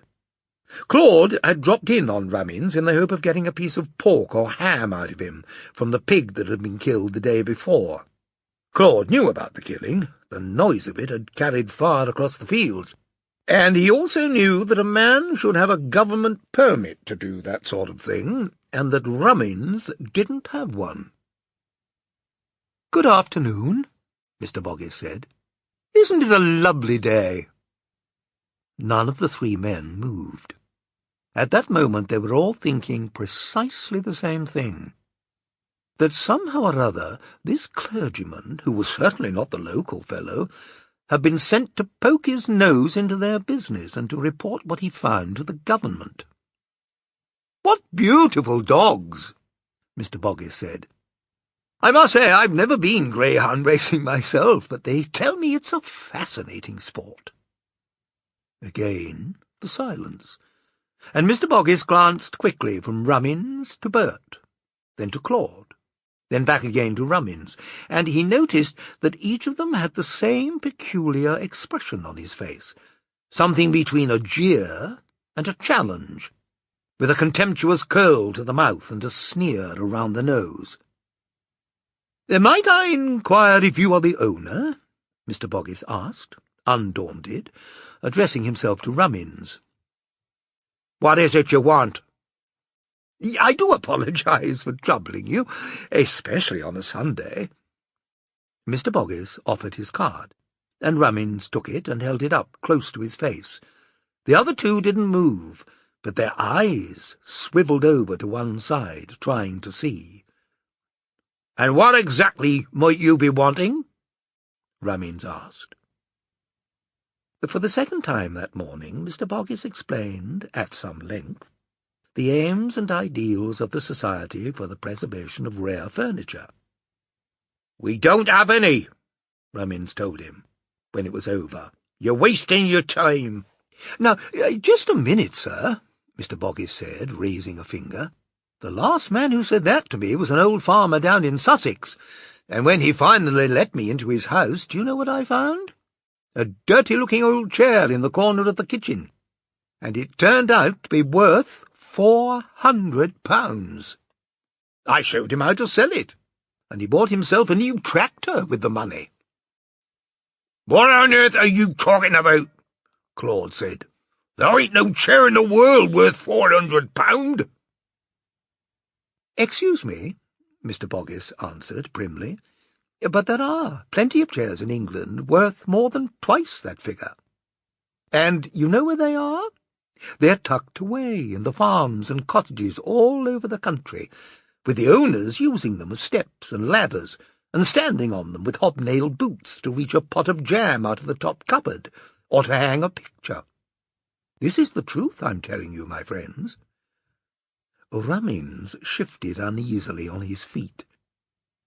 "You mean to say all you want to do is go inside and stand there in the middle of the room and look around?" "Exactly," Mr. Boggis said. He was at last beginning to sense what the trouble might be. "I don't want to pry into your cupboards or into your larder. I just want to look at the furniture to see if you happen to have any treasures here, and then I can write about them in our society magazine." "You know what I think?" Rummins said, fixing him with his small, wicked eyes. I think you're after buying the stuff yourself. Why else would you be going to all this trouble? Oh, dear me, I only wish I had the money. Of course, if I saw something that I took a great fancy to, and it wasn't beyond my means, I might be tempted to make an offer. But alas, that rarely happens. Well, Rummin said, I don't suppose there's any harm in your taking a look around, if that's all you want. He led the way across the yard to the back door of the farmhouse, and Mr. Boggis followed him. So did the son, Bert, and Claude, with his 2 dogs. They went through the kitchen, where the only furniture was a cheap deal table with a dead chicken lying on it, and they emerged into a fairly large, exceedingly filthy living room. And there it was. Mr. Boggis saw it at once, and he stopped dead in his tracks and gave a little shrill gasp of shock. Then he stood there for 5, 10, 15 seconds at least, staring like an idiot, unable to believe, not daring to believe what he saw before him. It couldn't be true. Not possibly. But the longer he stared, the more true it began to seem. After all, there it was, standing against the wall right in front of him, as real and as solid as the house itself. And who in the world could possibly make a mistake about a thing like that? Admittedly, it was painted white, but that made not the slightest difference. Some idiot had done that. The paint could easily be stripped off. But, good God, just look at it! And in a place like this! At this point, Mr. Boggis became aware of the 3 men, Rummins, Bert, and Claude, standing together in a group over by the fireplace, watching him intently. They had seen him stop and gasp and stare, and they must have seen his face turning red, or maybe it was white. But in any event, they had seen enough to spoil the whole goddamn business if he didn't do something about it quick. In a flash, Mr. Boggis clapped one hand over his heart, staggered to the nearest chair, and collapsed into it, breathing heavily. "What's the matter with you?" Claude asked. "Oh, it's nothing," he gasped. I'll be all right in a minute. Please, a glass of water. It's my heart." Bert fetched him the water, handed it to him, and stayed close beside him, staring down at him with a fatuous leer on his face. "I thought maybe you were looking at something," Rummin said. The wide frog mouth widened a fraction further into a crafty grin, showing the stubs of several broken teeth. "Oh, no, Mr. Boggis said. "Oh, dear me, no. It's just my heart. I'm so sorry. It happens every now and then. But it goes away quite quickly. I'll be all right in a couple of minutes." He must have time to think, he told himself. More important still, he must have time to compose himself thoroughly before he said another word. "Take it gently, Boggis, and whatever you do, keep calm. These people may be ignorant, but they're not stupid. They are suspicious and wary and sly. And if it is really true— No, it can't be. It can't be true." He was holding one hand up over his eyes in a gesture of pain, and now, very carefully, secretly, he made a little crack between 2 of the fingers and peeked through. Sure enough, the thing was still there. And on this occasion he took a good long look at it. Yes, he had been right the first time. There wasn't the slightest doubt about it. It really was unbelievable. What he saw was a piece of furniture that any expert would have given almost anything to acquire. To a layman it might not have appeared particularly impressive, especially when covered over, as it was, with dirty white paint. But to Mr. Boggis it was a dealer's dream. He knew, as does every other dealer in Europe and America, that among the most celebrated and coveted examples of 18th century English furniture in existence are the three famous pieces known as the Chippendale commodes. He knew their history backwards. That the first was discovered in 1920 in a house at Morton-in-Marsh, and was sold at Sotheby's the same year. That the other two turned up in the same auction rooms a year later, both coming out of Rainham Hall, Norfolk. They all fetched enormous prices. He couldn't quite remember the exact figure for the first one, or even the second, but he knew for certain that the last one to be sold had fetched 3,900 guineas. And that was in 1921. Today, the same piece would surely be worth £10,000. Some man, Mr. Boggis couldn't remember his name, had made a study of these commodes fairly recently, and had proved that all three must have come from the same workshop, for the veneers were all from the same log, and the same set of templates had been used in the construction of each. No invoices have been found for any of them, but all the experts were agreed that these three commodes could have been executed only by Thomas Chippendale himself, with his own hands, at the most exalted period in his career. And here, Mr. Boggis kept telling himself as he peered cautiously through the crack in his fingers, here was the fourth Chippendale commode, and he had found it. He would be rich. He would also be famous. Each of the other three was known throughout the furniture world by a special name.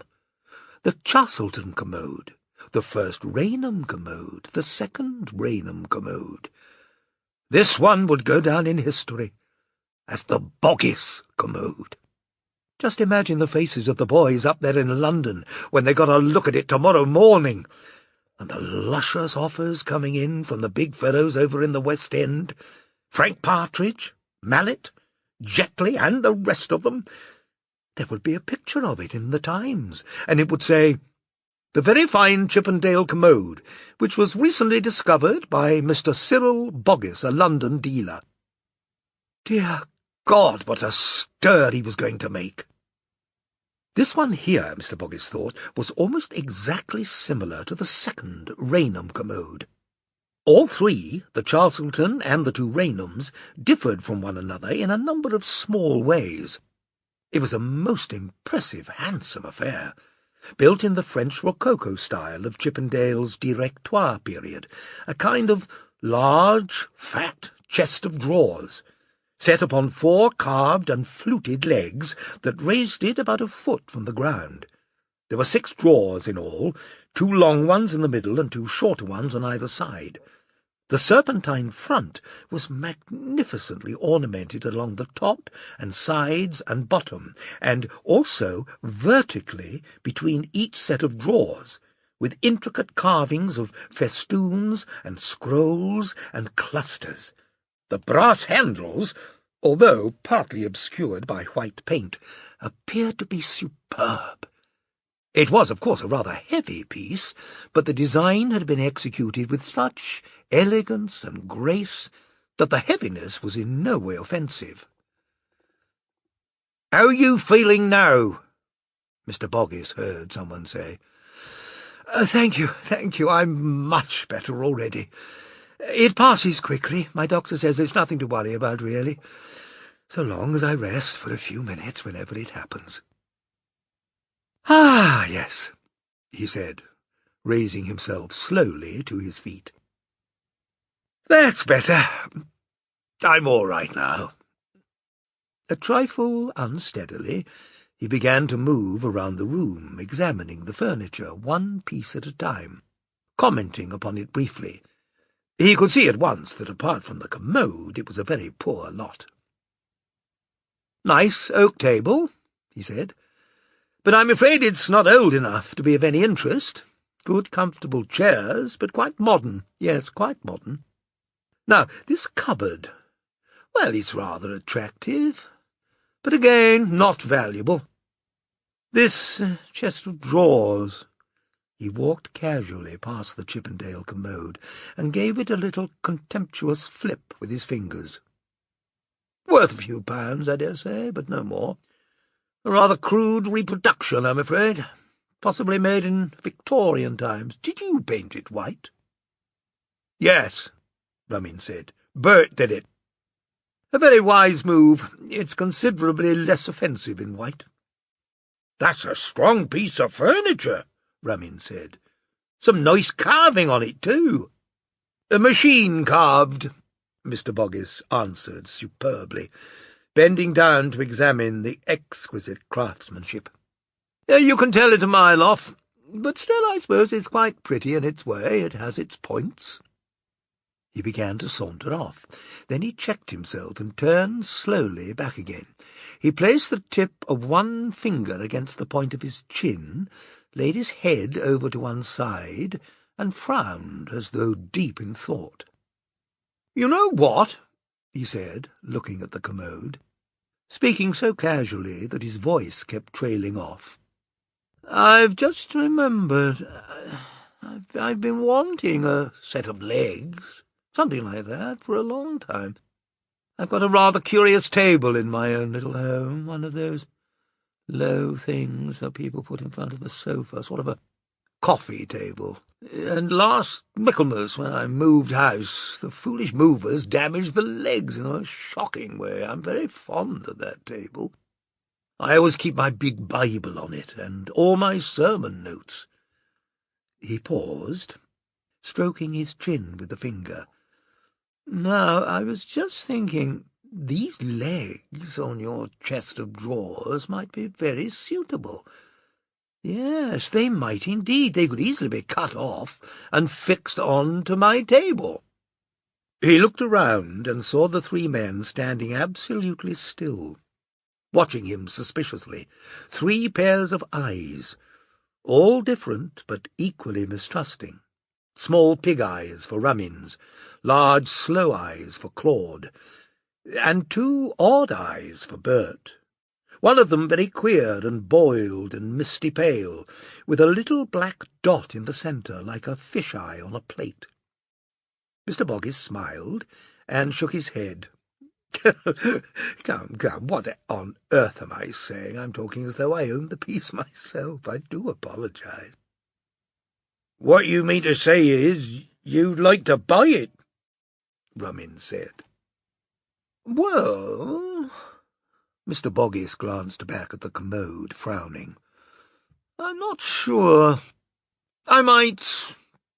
And then again, on second thoughts, no, I think it might be a bit too much trouble. It's not worth it. I'd better leave it." "How much were you thinking of offering?" Rummins asked. "Well, not much, I'm afraid. You see, this is not a genuine antique. It's merely a reproduction." "I'm not so sure about that," Rummins told him. "It's been in here over 20 years, and before that it was up at the manor house. I bought it there myself at auction when the old squire died. You can't tell me that thing's new." "It's not exactly new, but it's certainly not more than about 60 years old." "It's more than that," Rummin said. "Bert, where's that bit of paper you once found at the back of one of them drawers? That old bill?" The boy looked vacantly at his father. Mr. Boggis opened his mouth, then quickly shut it again without uttering a word. He was beginning, literally, to shake with excitement, and to calm himself, he walked over to the window and stared out at a plump brown hen pecking around for stray grains of corn in the yard. "It was in the back of that drawer, underneath all them rabbit snares," Rummins was saying. "Go on and fetch it out and show it to the parson." When Bert went forward to the commode, Mr. Boggis turned round again. He couldn't stand not watching him. He saw him pull out one of the big middle drawers, and he noticed the beautiful way in which the drawer slid open. He saw Bert's hand dipping inside and rummaging around among a lot of wires and strings. You mean this?" Bert lifted out a piece of folded, yellowing paper and carried it over to the father, who unfolded it and held it up close to his face. "You can't tell me this writing ain't bloody old," Rummins said, and he held the paper out to Mr. Boggis, whose arm was shaking as he took it. It was brittle, and it crackled slightly between his fingers. The writing was in a long, sloping, copperplate hand. "Edward Montague, Esquire, Doctor, to Thomas Chippendale. A large mahogany commode table of exceeding fine wood, very rich carved, set upon fluted legs, 2 very neat-shaped long drawers in the middle part, and 2 ditto on each side, with rich chased brass handles and ornaments, the whole completely finished in the most exquisite taste. £87. Mr. Boggis was holding on to himself tight and fighting to suppress the excitement that was spinning round inside him and making him dizzy. Oh, God, it was wonderful. With the invoice, the value had climbed even higher. What in heaven's name would it fetch now? £12,000, 14, maybe 50, or even 20. Who knows? Oh, boy. He tossed the paper contemptuously onto the table and said quietly, "It's exactly what I told you, a Victorian reproduction. This is simply the invoice that the seller, the man who made it and passed it off as an antique, gave to his client. I've seen lots of them. You'll notice that he doesn't say he made it himself. That would give the game away." "Say what you like," Rummins announced, "but that's an old piece of paper." "Well, of course it is, my dear friend. It's Victorian, late Victorian, about 1890. 60 or 70 years old. I've seen hundreds of them. There was a time when masses of cabinet-makers did nothing else but apply themselves to faking the fine furniture of the century before." "Listen, Parson," Rummins said, pointing at him with a thick, dirty finger. "I'm not saying as how you may not know a fair bit about this furniture business, but what I am saying is this. How on earth can you be so mighty sure it's a fake when you haven't even seen what it looks like underneath all that paint?" "Come here," Mr. Boggis said. "Come over here and I'll show you." He stood beside the commode and waited for them to gather round. "Now, anyone got a knife?" Claude produced a horn-handled pocket-knife, and Mr. Boggis took it and opened the smallest blade. Then, working with apparent casualness, but actually with extreme care, he began chipping off the white paint from a small area on the top of the commode. The paint flaked away cleanly from the old hard varnish underneath, and when he had cleared away about 3 square inches, he stepped back and said, "Now, take a look at that." It was beautiful. A warm little patch of mahogany, glowing like a topaz, rich and dark with the true colour of its 200 years. "What's wrong with it?" Rummins asked. "It's processed. Anyone can see that." "How can you see it, mister? You tell us." "Well, I must say that's a trifle difficult to explain. It's chiefly a matter of experience. My experience tells me that without the slightest doubt this wood has been processed with lime. That's what they use for mahogany, to give it that dark, aged colour. For oak they use potash salts, and for walnut it's nitric acid. But for mahogany it's always lime." The 3 men moved a little closer to peer at the wood. There was a slight stirring of interest among them now. It was always intriguing to hear about some new form of crookery or deception. "Look closely at the grain. You see that touch of orange in among the dark red-brown? That's the sign of lime." They leaned forward, their noses close to the wood. First Rummins, then Claude, then Bert. "And then there's the patina," Mr. Boggis continued. "The what?" He explained to them the meaning of this word as applied to furniture. My dear friends, you've no idea the trouble these rascals will go to imitate the hard, beautiful, bronze-like appearance of genuine patina.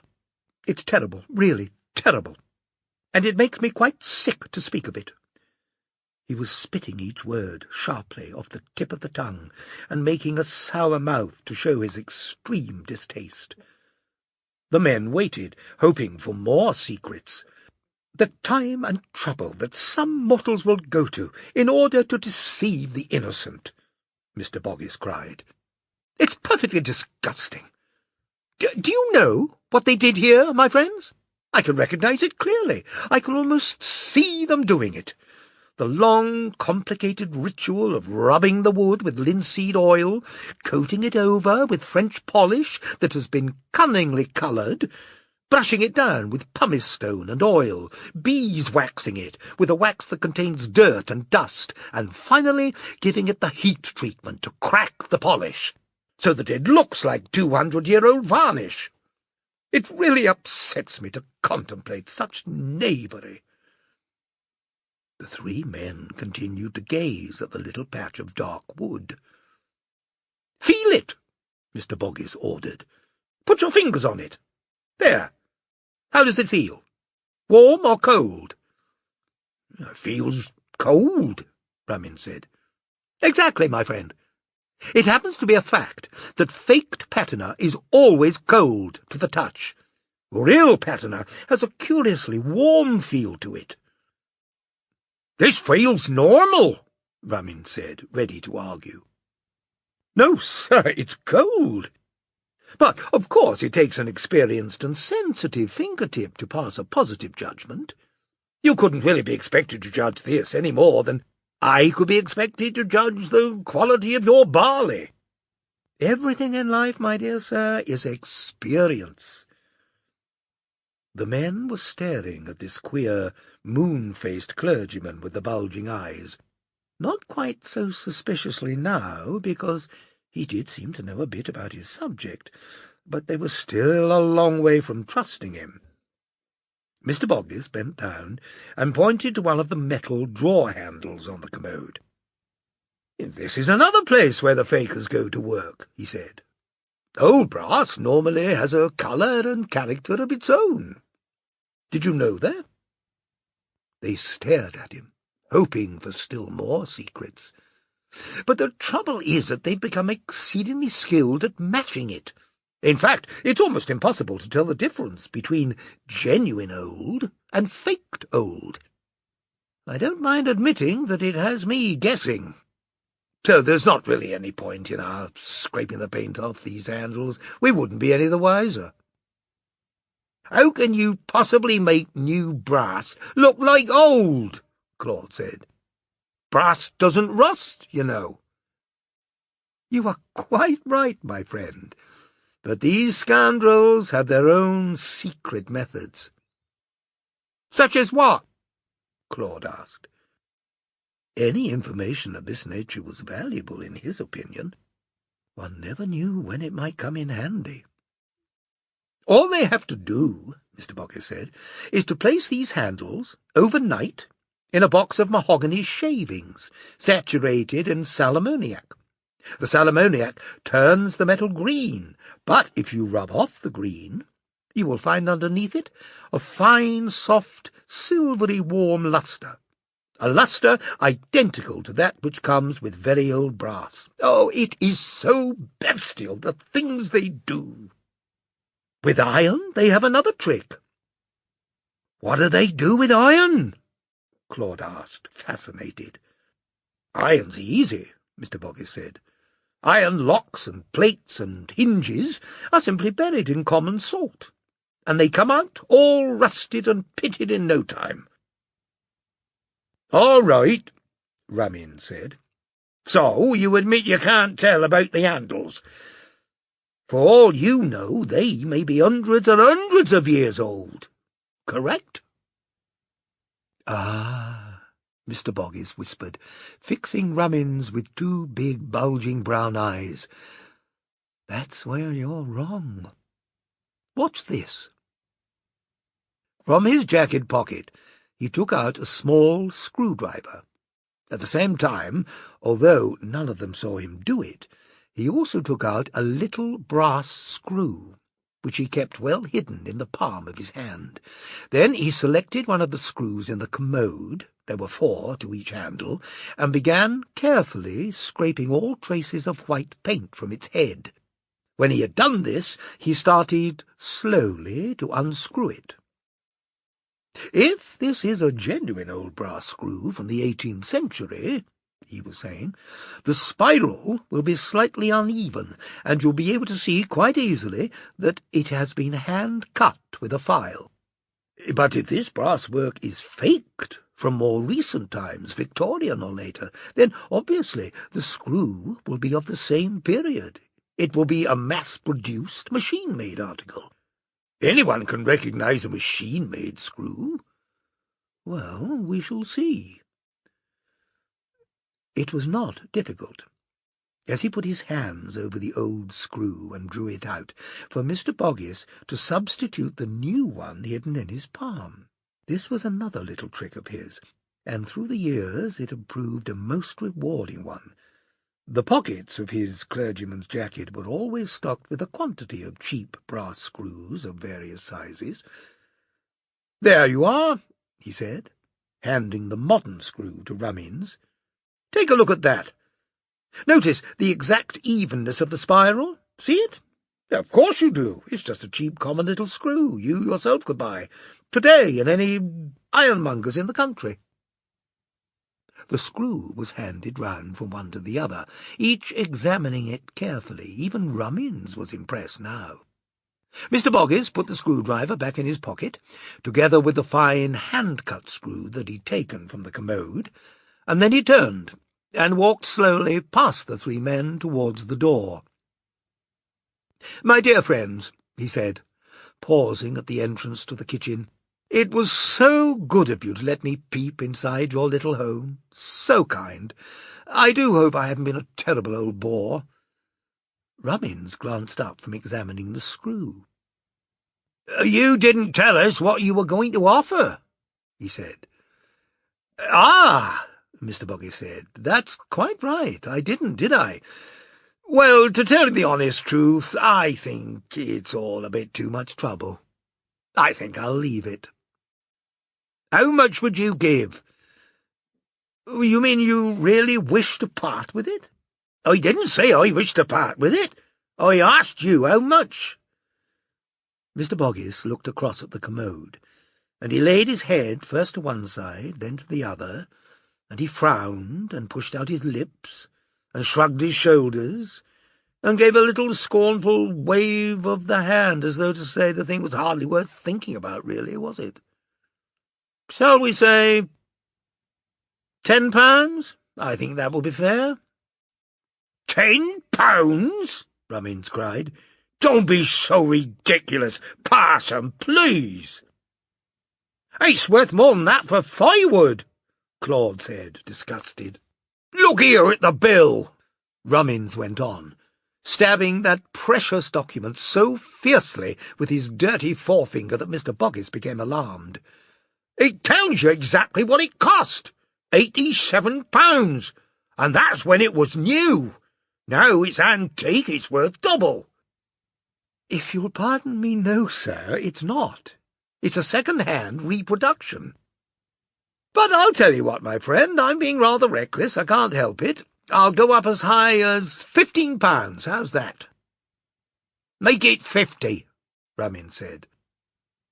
A delicious little quiver, like needles, ran all the way down the back of Mr. Boggis's legs, and then under the soles of his feet.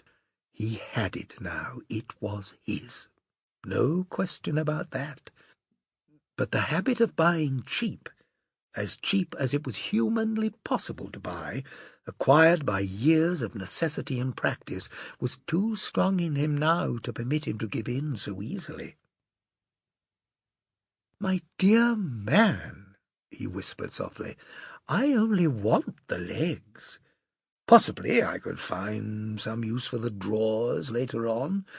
But the rest of it, the carcass itself, as your friend so rightly said, it's firewood, that's all. Make it 35, Rummins said. I couldn't, sir, I couldn't. It's not worth it.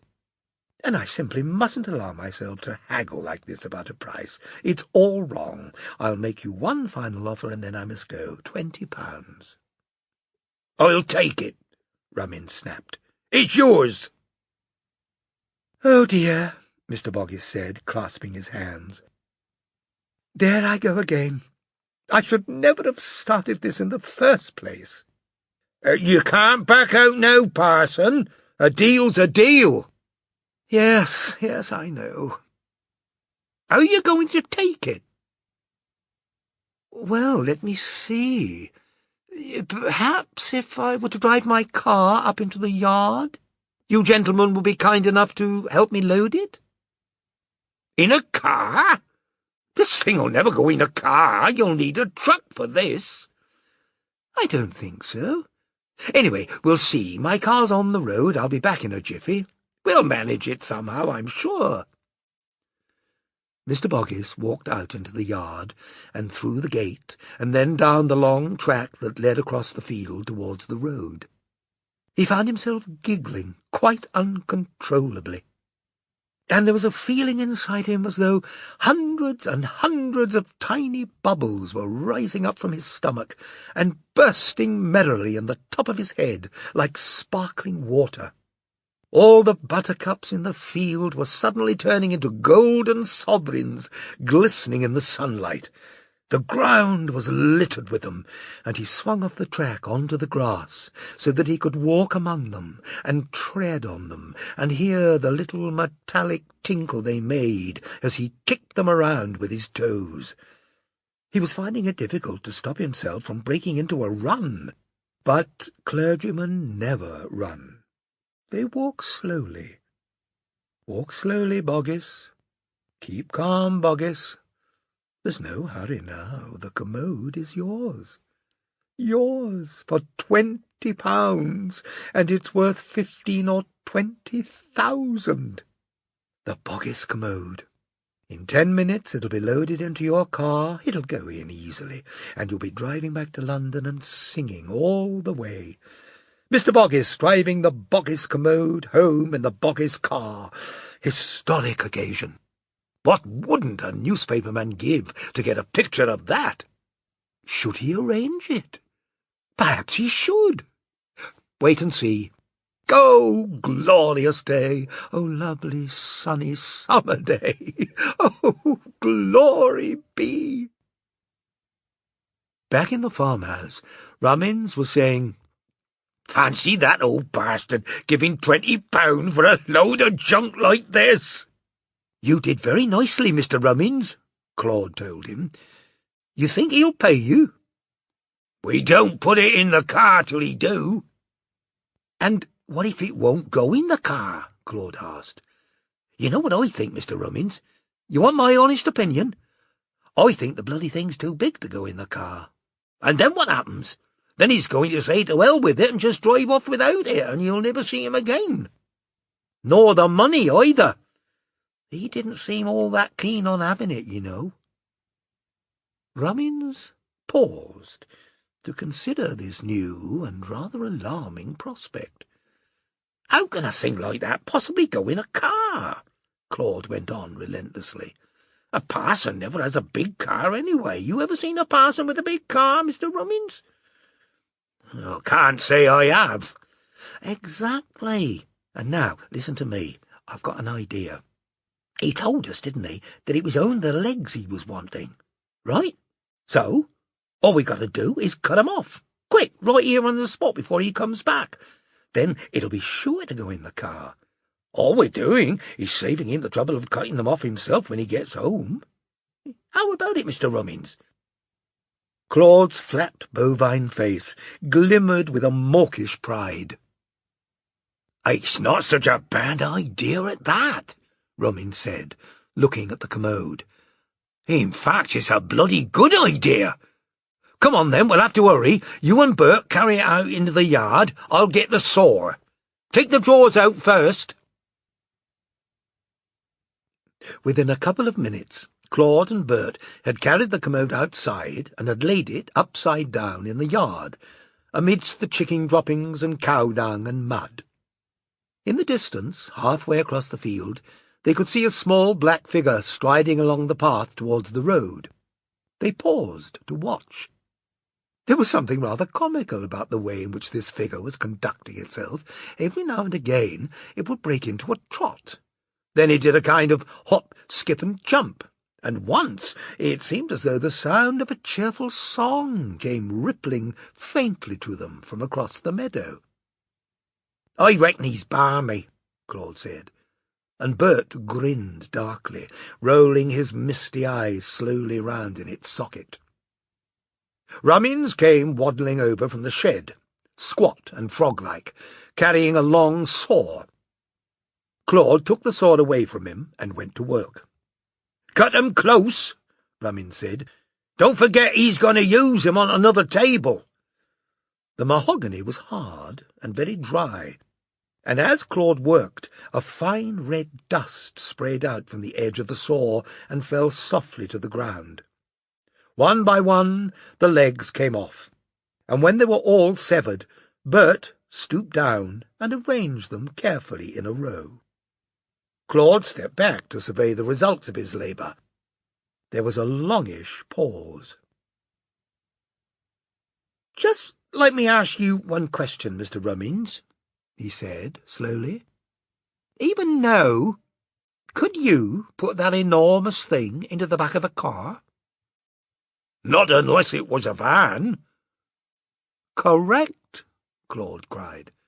"And parsons don't have vans, you know. All they've got usually is piddling little Morris 8s or Austin 7s. "The legs is all he wants," Rummins said. "If the rest of it won't go in, then he can leave it. He can't complain. He's got the legs." "Now you know better than that, Mr. Rummins," Claude said patiently. "You know damn well he's going to start knocking the price if he don't get every single bit of this into the car. A parson's just as cunning as the rest of 'em when it comes to money. Don't you make any mistake about that, especially this old boy. So why don't we give him his firewood now and be done with it? Where'd you keep the axe?" "I reckon that's fair enough," Rummins said. "Bert, go fetch the axe." Bert went into the shed and fetched a tall woodcutter's axe and gave it to Claude. Claude spat on the palms of his hands and rubbed them together. Then, with a long-armed, high-swinging action, he began fiercely attacking the legless carcass of the commode. It was hard work, and it took several minutes before he had the whole thing more or less smashed to pieces. "I'll tell you one thing," he said, straightening up, wiping his brow. "That was a bloody good carpenter put this job together, and I don't care what the parson says." "We're just in time," Rummins called out. "Here he comes!"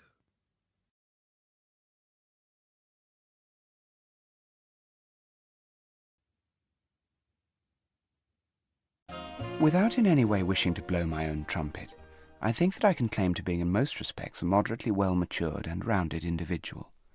I have travelled a good deal. I am adequately read. I speak Greek and Latin. I can tolerate a mildly liberal attitude in the politics of others. I have compiled a volume of notes upon the evolution of the madrigal in the 15th century. I have witnessed the death of a large number of persons in their beds, and, in addition, I have influenced the lives of quite a few others by the spoken word, delivered from the pulpit. Yet, in spite of all of this, I must confess that I have never in my life, well, how shall I put it? I have never really had anything much to do with women. To be perfectly honest, up until 3 weeks ago, I'd never so much as laid a finger on one of them, except perhaps to help her over a stile or something like that when occasion demanded. And even then I always tried to ensure that I touched only the shoulder or the waist or some other place where the skin was covered, because the one thing I could never stand was actual contact between my skin and theirs. I could go further than that and say that any sort of physical contact with them, even when the skin wasn't bare, would disturb me considerably. If a woman stood too close to me in a queue so that our bodies touched, my cheeks would start burning like mad, and little prickles of sweat would start coming out all over the crown of my head. This condition is all very well in a schoolboy who has just reached the age of puberty. With him it is simply Dame Nature's way of putting on the brakes and holding the lad back until he is old enough to behave like a gentleman. But there was no reason on God's earth why I, at the ripe old age of 31, should continue to suffer a similar embarrassment. I was well trained to resist temptation, and I was certainly not given to vulgar passions. Had I been even the slightest bit ashamed of my appearance, then that might possibly have explained the whole thing, but I was not. The fates had been rather kind to me in that regard. I stood exactly 5.5 feet tall in my stockinged feet, and my shoulders, though they sloped downwards a little from the neck, were nicely in balance with my small, neat frame. Good heavens above, I had seen men who were perfect shrimps in comparison with me, displaying an astonishing aplomb in their dealings with the fairer sex. But such things were not for me. I had to spend my time avoiding them instead. And this, my friends, was easier said than done. My flock contained an inordinate number of ladies. There were scores of them in the parish, and the unfortunate thing about it was that at least 60% of them were spinsters, completely untamed by the benevolent influence of holy matrimony. I tell you, I was jumpy as a squirrel. One would have thought that with all the careful training my mother had given me as a child, I should have been capable of taking this sort of thing well in my stride, and no doubt I would have done if only she had lived long enough to complete my education. But alas, she was killed when I was still quite young. She was a wonderful woman, my mother. She used to wear huge bracelets on her wrists, 5 or 6 of them at a time, with all sorts of things hanging from them, tinkling against each other as she moved.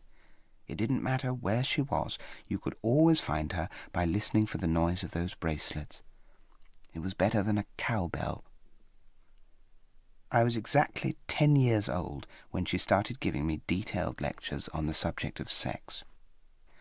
Come over here, George, because I'm now going to tell you how you came into this world right from the very beginning. At that point, my father got up and left the room. I think it must have been about a week after this that my mother was killed. I can still remember every single detail of that curious night, just as clearly as if it were yesterday. I can switch it on in my memory any time I like, and run it through as though it were a reel of cinema film, and it never varies. It always ends at precisely the same place, and it always begins in the same peculiarly sudden way with my mother's voice somewhere above me calling my name. "George, wake up!" And then there is a bright electric light dazzling in my eyes, and right from the very centre of it, but far away, the voice is still calling me. "George, put your dressing gown on. Quickly, there's something I want you to see, and put your slippers on. We're going outside." We hurry across the lawn, my mother and I, her bracelets all jingling like mad, and me having to trot to keep up with her. "Josephine has just started having her babies," my mother says. "It's a perfect opportunity. You shall watch the whole process." There is a light burning in the garage when we get there, and we go inside. Josephine is reclining on a heap of straw inside the low wire cage in one corner of the room, a large blue rabbit with small pink eyes that watch us suspiciously as we go towards her. "Look," my mother cries, "she's just having the first one. It's almost out." We both creep closer to Josephine, and I squat down beside the cage with my face right up against the wire. I am fascinated. Here is one rabbit coming out of another. It is magical and rather splendid. It is also very quick. "Look how it comes out all neatly wrapped up in its own little cellophane bag," my mother is saying. "And just look how she's taking care of it now. The poor darling doesn't have a face flannel, and even if she did, she couldn't hold it in her paws, so she's washing it with her tongue instead." The mother rabbit rolls her small pink eyes anxiously in our direction, and then I see her shifting position in the straw so that her body is between us and the young one. Come round the other side, my mother says. The silly thing has moved. I do believe she's trying to hide her baby from us. We go round the other side of the cage to keep the baby in view. See how she's fondling it and kissing it all over. There, she's really kissing it now, isn't she? Exactly like me and you. I peer closer. It seems a queer way of kissing to me. Look! I scream. She's eating it! And sure enough, the head of the baby rabbit is now disappearing swiftly into the mother's mouth. Mummy! Quick! But almost before the sound of my scream has died away, the whole of that tiny pink body has vanished down the mother's throat. I swing quickly around, and the next thing I know, I'm looking straight in my mother's face, not 6 inches above me. But all I see is the mouth, the huge red mouth opening wider and wider until it is just a great big round gaping hole with a black centre, and I scream again, and this time I can't stop. Then suddenly out come her hands, and I can feel her skin touching mine, the long cold fingers closing tightly over my fists, and I jump back and jerk myself free and rush blindly out into the night. I run down the drive and through the front gates, screaming all the way, and then, above the noise of my own voice, I hear the jingle of bracelets coming up behind me in the dark, as she keeps gaining on me all the way down the long hill to the bottom of the lane, and over the bridge onto the main road where the cars are streaming by at 60 miles an hour with the headlights blazing.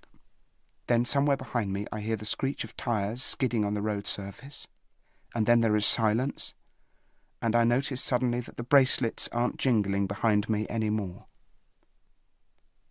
Poor mother. If only she could have lived long enough to complete my education, I'm sure I should never have had all the trouble that I was telling you about a few minutes ago. I want to get on with that. I was telling you about the spinsters in my parish. It's an ugly word, isn't it, spinster? It conjures up the vision of a stringy old hen or a huge ribald monster in riding breeches. But these were not like that.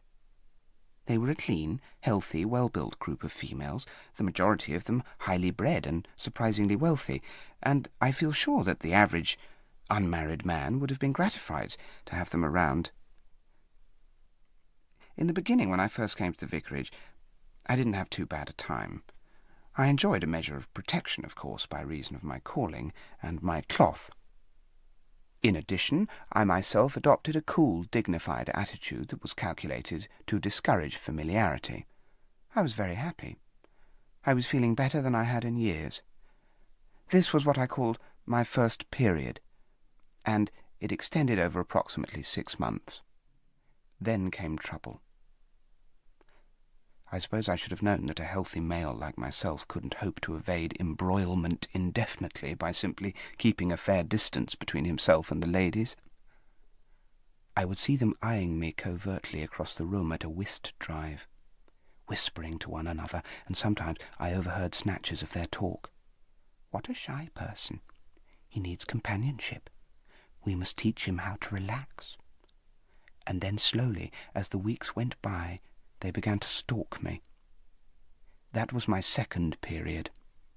It lasted for the best part of a year, and was very trying indeed, but it was paradise compared with the third and final phase.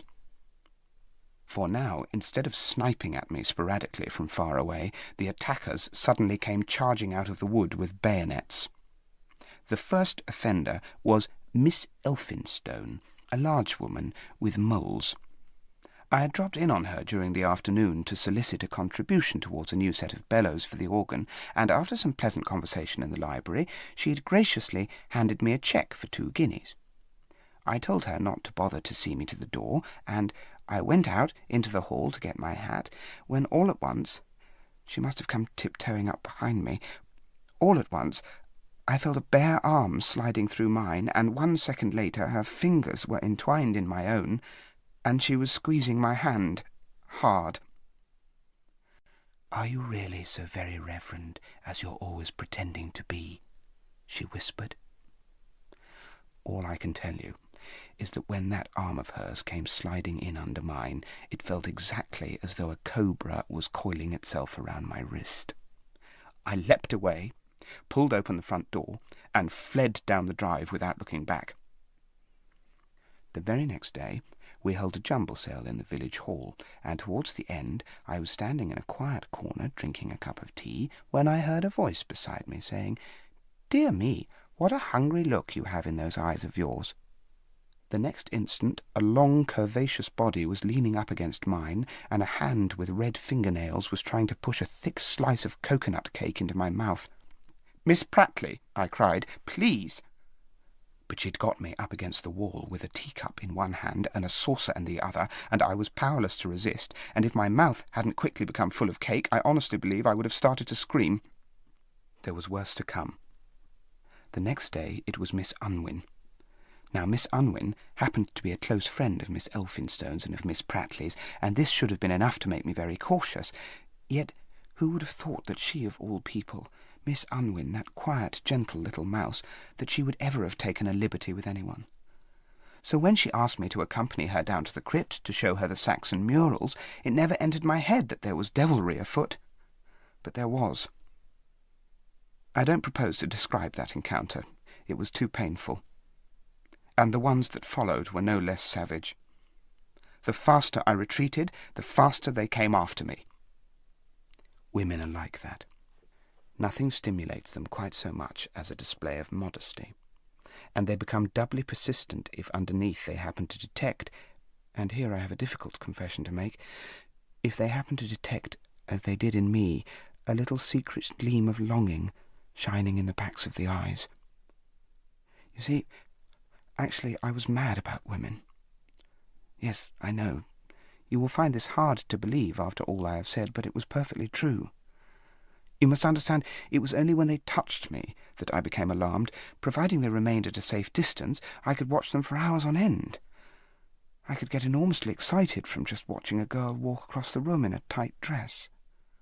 Sometimes, in Lady Birdwell's drawing-room, sitting near the window on a summer's afternoon, I would glance over the rim of my teacup towards the swimming pool and become agitated beyond measure by the sight of a little patch of sunburned stomach bulging between the top and bottom of a two-piece bathing suit. But I kept asking myself, who is unwittingly responsible for the shameless way in which these ladies are now behaving? Is it the gleam in my eye that is constantly rousing their passions and egging them on? Or is this brutal conduct of theirs inherent in the very nature of the female? I had a pretty fair idea of the answer to this question, but I now decided to perform a simple experiment of my own invention using Snelling's rats. A year or so previously, I had had some trouble with an objectionable choir boy named Billy Snelling. On 3 consecutive Sundays this youth had brought a pair of white rats into church and had let them loose during my sermon. In the end, I had confiscated the animals and carried them home. Purely for humane reasons, I had then proceeded to feed them, and as a result, but without any further encouragement from me, the creatures began to multiply very rapidly. The 2 became 5, and the 5 became 12. It was at this point that I decided to use them for research purposes. I first isolated the sexes, putting them into 2 separate cages, and I left them like that for 3 whole weeks. Now, a rat is a very lascivious animal, and any zoologist will tell you that for them this is an inordinately long period of separation. When the 3 weeks were up, I took a large box that was divided across the centre by a little fence, and I placed the females on one side and the males on the other. The fence consisted of nothing more than 3 single strands of naked wire, 1 inch apart, but there was a powerful electric current running through the wires. To add a touch of reality to the proceedings, I gave each female a name. The largest one, who also had the longest whiskers, was Miss Elphinstone. The one with a short, thick tail was Miss Prattley. The smallest of them all was Miss Unwin, and so on. The males, all of them, were me. I now pulled up a chair and sat back to watch the result. All rats are suspicious by nature, but after a while the first male detached himself from his group and advanced gingerly towards the fence, his belly close to the ground. He touched a wire and was immediately electrocuted. The remaining rats froze, motionless. There followed a period of 9.5 minutes, during which neither side moved. But I noticed that while the males were now staring at the dead body of their colleague, the females had eyes only for the males. Then, suddenly, Miss Prattley, with the short tail, could stand it no longer. She came bounding forward, hit the wire, and dropped dead. The males pressed their bodies closer to the ground and gazed thoughtfully at the two corpses by the fence. The females also seemed to be quite shaken, and there was another wait, with neither side moving. Now it was Miss Unwin who began to show signs of impatience. She glanced round at her remaining companions, raised her tail high, and advanced briskly to the wire, pushed her head through it, and was killed. 16 minutes later, Miss Foster made her first move, and foolishly took her own life in a desperate plunge towards the masculine sex. A Miss Montgomery Smith came next, a small, determined woman who had once tried to make me believe that she had been engaged to a bishop. She died trying to creep on her belly under the lowest wire, and I thought this a very fair reflection upon the way in which she had lived her life. Miss Plumley ambled slowly up to the wire, came a fraction too close, and received 240 volts of alternating current through her body. The males stayed where they were, watching the slaughter. And now only Miss Elphinstone remained on the feminine side. For a full half-hour neither she nor any of the others made a move. Finally, one of the males stirred himself slightly, took a step forward, thought better of it, and slowly sank back into a crouch on the floor. This must have frustrated Miss Elphinstone beyond measure, for suddenly she rushed forward and took a flying leap at the wire. It was a spectacular jump, and she nearly cleared it, but one of her hind legs grazed the top strand, and thus she also perished with the rest of her sex. I cannot tell you how much good it did me to watch this simple and ingenious experiment. In one stroke I had laid open the incredibly lascivious, stop-at-nothing nature of the female. My own sex was vindicated. For a few moments I toyed with the absurd idea of electrifying the black iron railings that ran round the vicarage garden, or perhaps just the gate would be enough. Then I would sit back comfortably in the library and watch as the real Mrs. Elphinstone and Prattley and Unwin paid the final penalty for pestering an innocent male. Such foolish thoughts. What I must actually do now, I told myself, was to weave around me a sort of invisible electric fence, constructed entirely out of my own personal moral fibre. I would begin by cultivating a brusque manner. I would speak crisply to all women and refrain from smiling at them. I would no longer step back a pace when one of them advanced upon me. I would stand my ground and glare at her, and if she said something I considered suggestive, I would make a sharp retort. It was in this mood that I set off the very next day to attend Lady Birdwell's tennis party. I was not a player myself, but her ladyship had graciously invited me to drop in and mingle with the guests when play was over at 6 o'clock. I arrived promptly and walked towards the terrace, where a group of 9 or 10 guests were settled comfortably in cane chairs, sipping their drinks. The ladies greeted me with smiles. I nodded to them and sat down in a vacant chair, but I didn't smile back. "I think perhaps I'd better finish my story another time," Miss Elphinstone was saying. "I don't believe the vicar would approve." She giggled and gave me an arch look. I simply raised one side of my upper lip until it shaped itself in a tiny curl of contempt, and then I said sharply, Mens sana in corpore sano. What's that? She cried. A clean mind in a healthy body, I answered. It's a family motto. There was an odd kind of silence for quite a long time after this. I could see the women exchanging glances with one another. The vicar's in the dumps, Miss Foster announced. I think he needs a drink. Thank you, I said, but I never imbibe. You know that. Then do let me fetch you a nice cooling glass of fruit cup.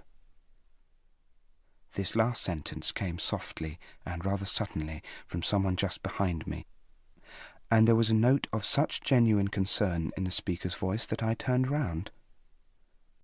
I saw a lady of singular beauty whom I had only met once before, about a month ago. Her name was Miss Roach, and I remembered that she had struck me as being a person far out of the usual run. I had been particularly impressed by her gentle and reticent nature, and the fact that I had felt comfortable in her presence proved beyond doubt that she was not the sort of person who would try to impinge herself upon me in any way. "I'm sure you must be tired after cycling all that distance," she was saying now. She was certainly a striking person, unusually muscular for a woman. The flush of the afternoon's exertions was still upon her, and her face glowed with a healthy red sheen. "Thank you so much, Miss Roach," I said, "but I never touch alcohol in any form." "The fruit cup is only made of fruit, Padre." How I loved a person who called me Padre. The word has a military ring about it that conjures up visions of stern discipline and officer rank. "I'll get you some," Miss Roach said, smiling at me pleasantly. It was a good, open smile, and there wasn't a trace of guile in it. She stood up and walked over to the drink table. I saw her slicing an orange, then an apple, then a cucumber, then a grape, and dropping the pieces into a glass. Then she poured in a large quantity of liquid from a bottle whose label I couldn't quite read without my spectacles, but I fancy that I saw the name Jim on it, Tim or Pim or some such word. "I hope there's enough left," Lady Birdwell called out. "Those greedy children of mine do love it so." "Plenty," Miss Roach answered, and she brought the drink to me and set it on the table. Even without tasting it, I could easily understand why children adored it. The liquid itself was dark and amber red, and there were great hunks of fruit floating around among the ice cubes. It seemed a pity to gulp it down quickly after all the trouble Miss Roach had taken to make it, but it was so refreshing I couldn't resist. "Do let me get you another." I had just finished my second big glass of fruit cup when I began to experience the most peculiar sensation. I seemed to be floating up out of my chair, and hundreds of little warm waves came rushing in under me, lifting me higher and higher. I felt as buoyant as a bubble, and everything around me seemed to be bobbing up and down and swirling gently from side to side. It was all very pleasant. "Feeling happy?" Miss Roach's voice sounded miles and miles away, and when I turned to look at her I was astonished to see how near she really was. She also was bobbing up and down. "Terrific," I answered. "I'm feeling absolutely terrific." "Listen," she said softly, "how about the two of us taking a little stroll down the garden to see the lupins?" "Fine," I answered. "Lovely. Anything you say." There is a small Georgian summer house alongside the croquet lawn in Lady Birdwell's garden, and the very next thing I knew I was sitting inside it on a kind of chaise longue, and Miss Roach was beside me. I was still bobbing up and down, but I was feeling wonderful. I asked Miss Roach if she would like me to give her a song. "Not now," she said, encircling me with her arms and squeezing my chest against hers so hard it hurt. "Don't," I said, melting. "That's better," she kept saying. "That's much better, isn't it?" Had Miss Roach or any other female tried to do this sort of thing to me an hour before, I don't know what would have happened. But here I was now, actually relishing the contact of those bare arms against my body. Also, I was beginning to feel the urge to reciprocate. I took the lobe of her left ear between my thumb and forefinger and tugged it playfully. "Naughty boy," she said. I tugged harder. Her breathing became loud and stertorous. "Kiss me," she ordered. "What?" I said. "Come on, kiss me." At that moment, I saw her mouth. I saw this great mouth of hers starting to open, coming closer and closer, and opening wider and wider, and suddenly I went stiff with terror. "No!" I shrieked. "Don't! Don't, Mummy! Don't!" The mouth kept getting larger and larger, and then, all at once, it was right on top of me, huge and wet and cavernous, and the next thing I was inside it. I was right inside this enormous mouth, lying on my stomach along the length of the tongue with my feet somewhere around the back of the throat. And I knew instinctively that unless I got myself out again at once, I was going to be swallowed alive, just like that baby rabbit. My head was near the mouth entrance, and I could actually look out between the lips and see a little patch of the world outside, sunlight shining on the polished wooden floor of the summer house, and on the floor itself a foot in a white tennis shoe. I had a good grip with my fingers on the edge of the teeth, and I was managing to haul myself up slowly towards the daylight, when suddenly the upper teeth came down on my knuckles and started chomping away at them, and so fiercely, and I had to let go. I went sliding back down the throat, feet first, clutching madly at this and at that as I went. I managed to get my elbows hooked over a sharp flesh ridge, I presume the epiglottis, and for a brief moment I hung there, but the throat gave a huge swallow that jerked me away, and down I went again, down and down. Far above me, outside in the open air, I could hear the distant babble of women's voices. "But, my dear Mildred, how awful! The man must be mad. Your poor mouth, just look at it. A sex-maniac, a sadist." And then Miss Roach's voice, louder than the others, swearing and screeching like a parakeet. "He's damn lucky I didn't kill him, the little bastard. I said to him, listen, I said, if I ever happen to want any of my teeth extracted, I'll go to a dentist, not to a damn vicar. It isn't though I'd given him any encouragement either. Where is he now, Mildred? God knows. The bloody summer house, I suppose. Hey, girls, let's go and root him out." But of course they didn't catch me. They didn't catch me then, and they haven't caught me yet. And if my luck continues to hold, I think I've got a fair chance of evading them altogether, or anyway for a few months, until they forget about the whole affair. As you might guess, I'm having to keep myself entirely to myself, and to take no part in public affairs or social life. I find that writing is a most salutary occupation at a time like this, and I spend many hours each day playing with sentences. I also sing madrigals in the evenings, but I miss my own harpsichord terribly. All the same, this isn't such a bad place, and I've made myself as comfortable as I possibly can. It is a small chamber situated in what is almost certainly the primary section of the duodenal loop, just before it begins to run vertically downward in front of the right kidney. The floor is quite level. Indeed, it was the first level place I came to during that horrible descent down Miss Roach's throat, and that's the only reason I managed to stop at all. Personally, I prefer oak furniture and parquet flooring, but there is one thing here that pleases me greatly, and that is the walls.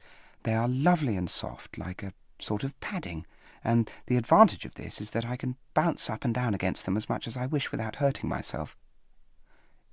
There are several other people about, which is rather surprising, but thank God they are every one of them males. For some reason or other, they all wear white coats, and they bustle around pretending to be very busy and important, but they don't seem to realize who they are. I try to tell them, but they refuse to listen. Sometimes I get so angry and frustrated with them that I lose my temper and start to shout. Then a sly, mistrustful look comes over their faces, and they begin backing slowly away and saying, "Now then, take it easy, Vicar, there's a good boy." What kind of talk is that? But there is one oldish man, he comes in to see me every morning after breakfast, who appears to live slightly closer to reality than the others. He is civil and dignified, and I imagine he is lonely, because he likes nothing better than to sit quietly in my room and listen to me talk. The only trouble is that whenever we get on the subject of our whereabouts, he starts telling me that he's going to help me to escape.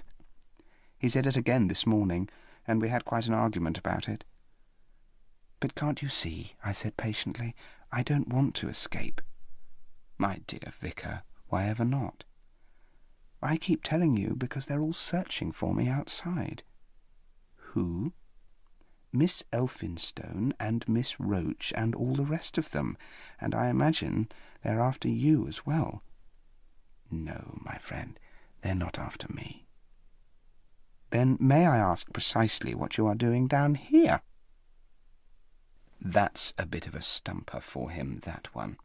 I could see he didn't know how to answer it. "I bet you were fooling around with Miss Roach and got yourself swallowed up just the same as I did. I bet that's exactly what happened, only you're too ashamed to admit it." He looked suddenly so wan and defeated when I said this that I felt sorry for him. "Would you like me to sing you a song?" I asked. But he got up without answering and went quietly out into the corridor. "Cheer up," I called after him. "Don't be depressed. There's always some balm in Gilead."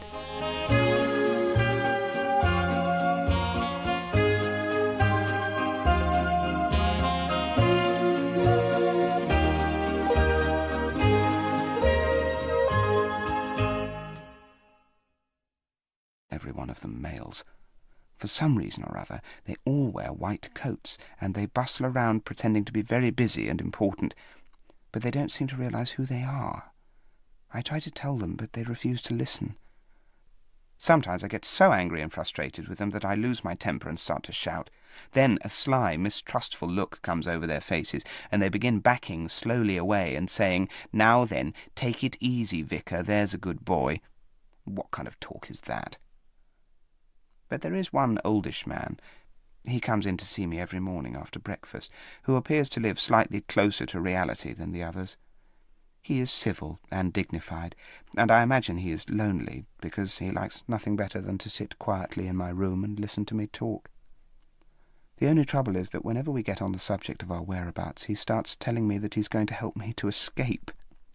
He said it again this morning, and we had quite an argument about it. "But can't you see," I said patiently, "I don't want to escape." "My dear vicar, why ever not?" "I keep telling you because they're all searching for me outside." "Who?" "Miss Elphinstone and Miss Roach and all the rest of them, and I imagine they're after you as well." "No, my friend, they're not after me." "Then may I ask precisely what you are doing down here?" That's a bit of a stumper for him, that one. I could see he didn't know how to answer it. "I bet you were fooling around with Miss Roach and got yourself swallowed up just the same as I did. I bet that's exactly what happened, only you're too ashamed to admit it." He looked suddenly so wan and defeated when I said this that I felt sorry for him. "Would you like me to sing you a song?" I asked. But he got up without answering and went quietly out into the corridor. "Cheer up," I called after him. "Don't be depressed. There's always some balm in Gilead."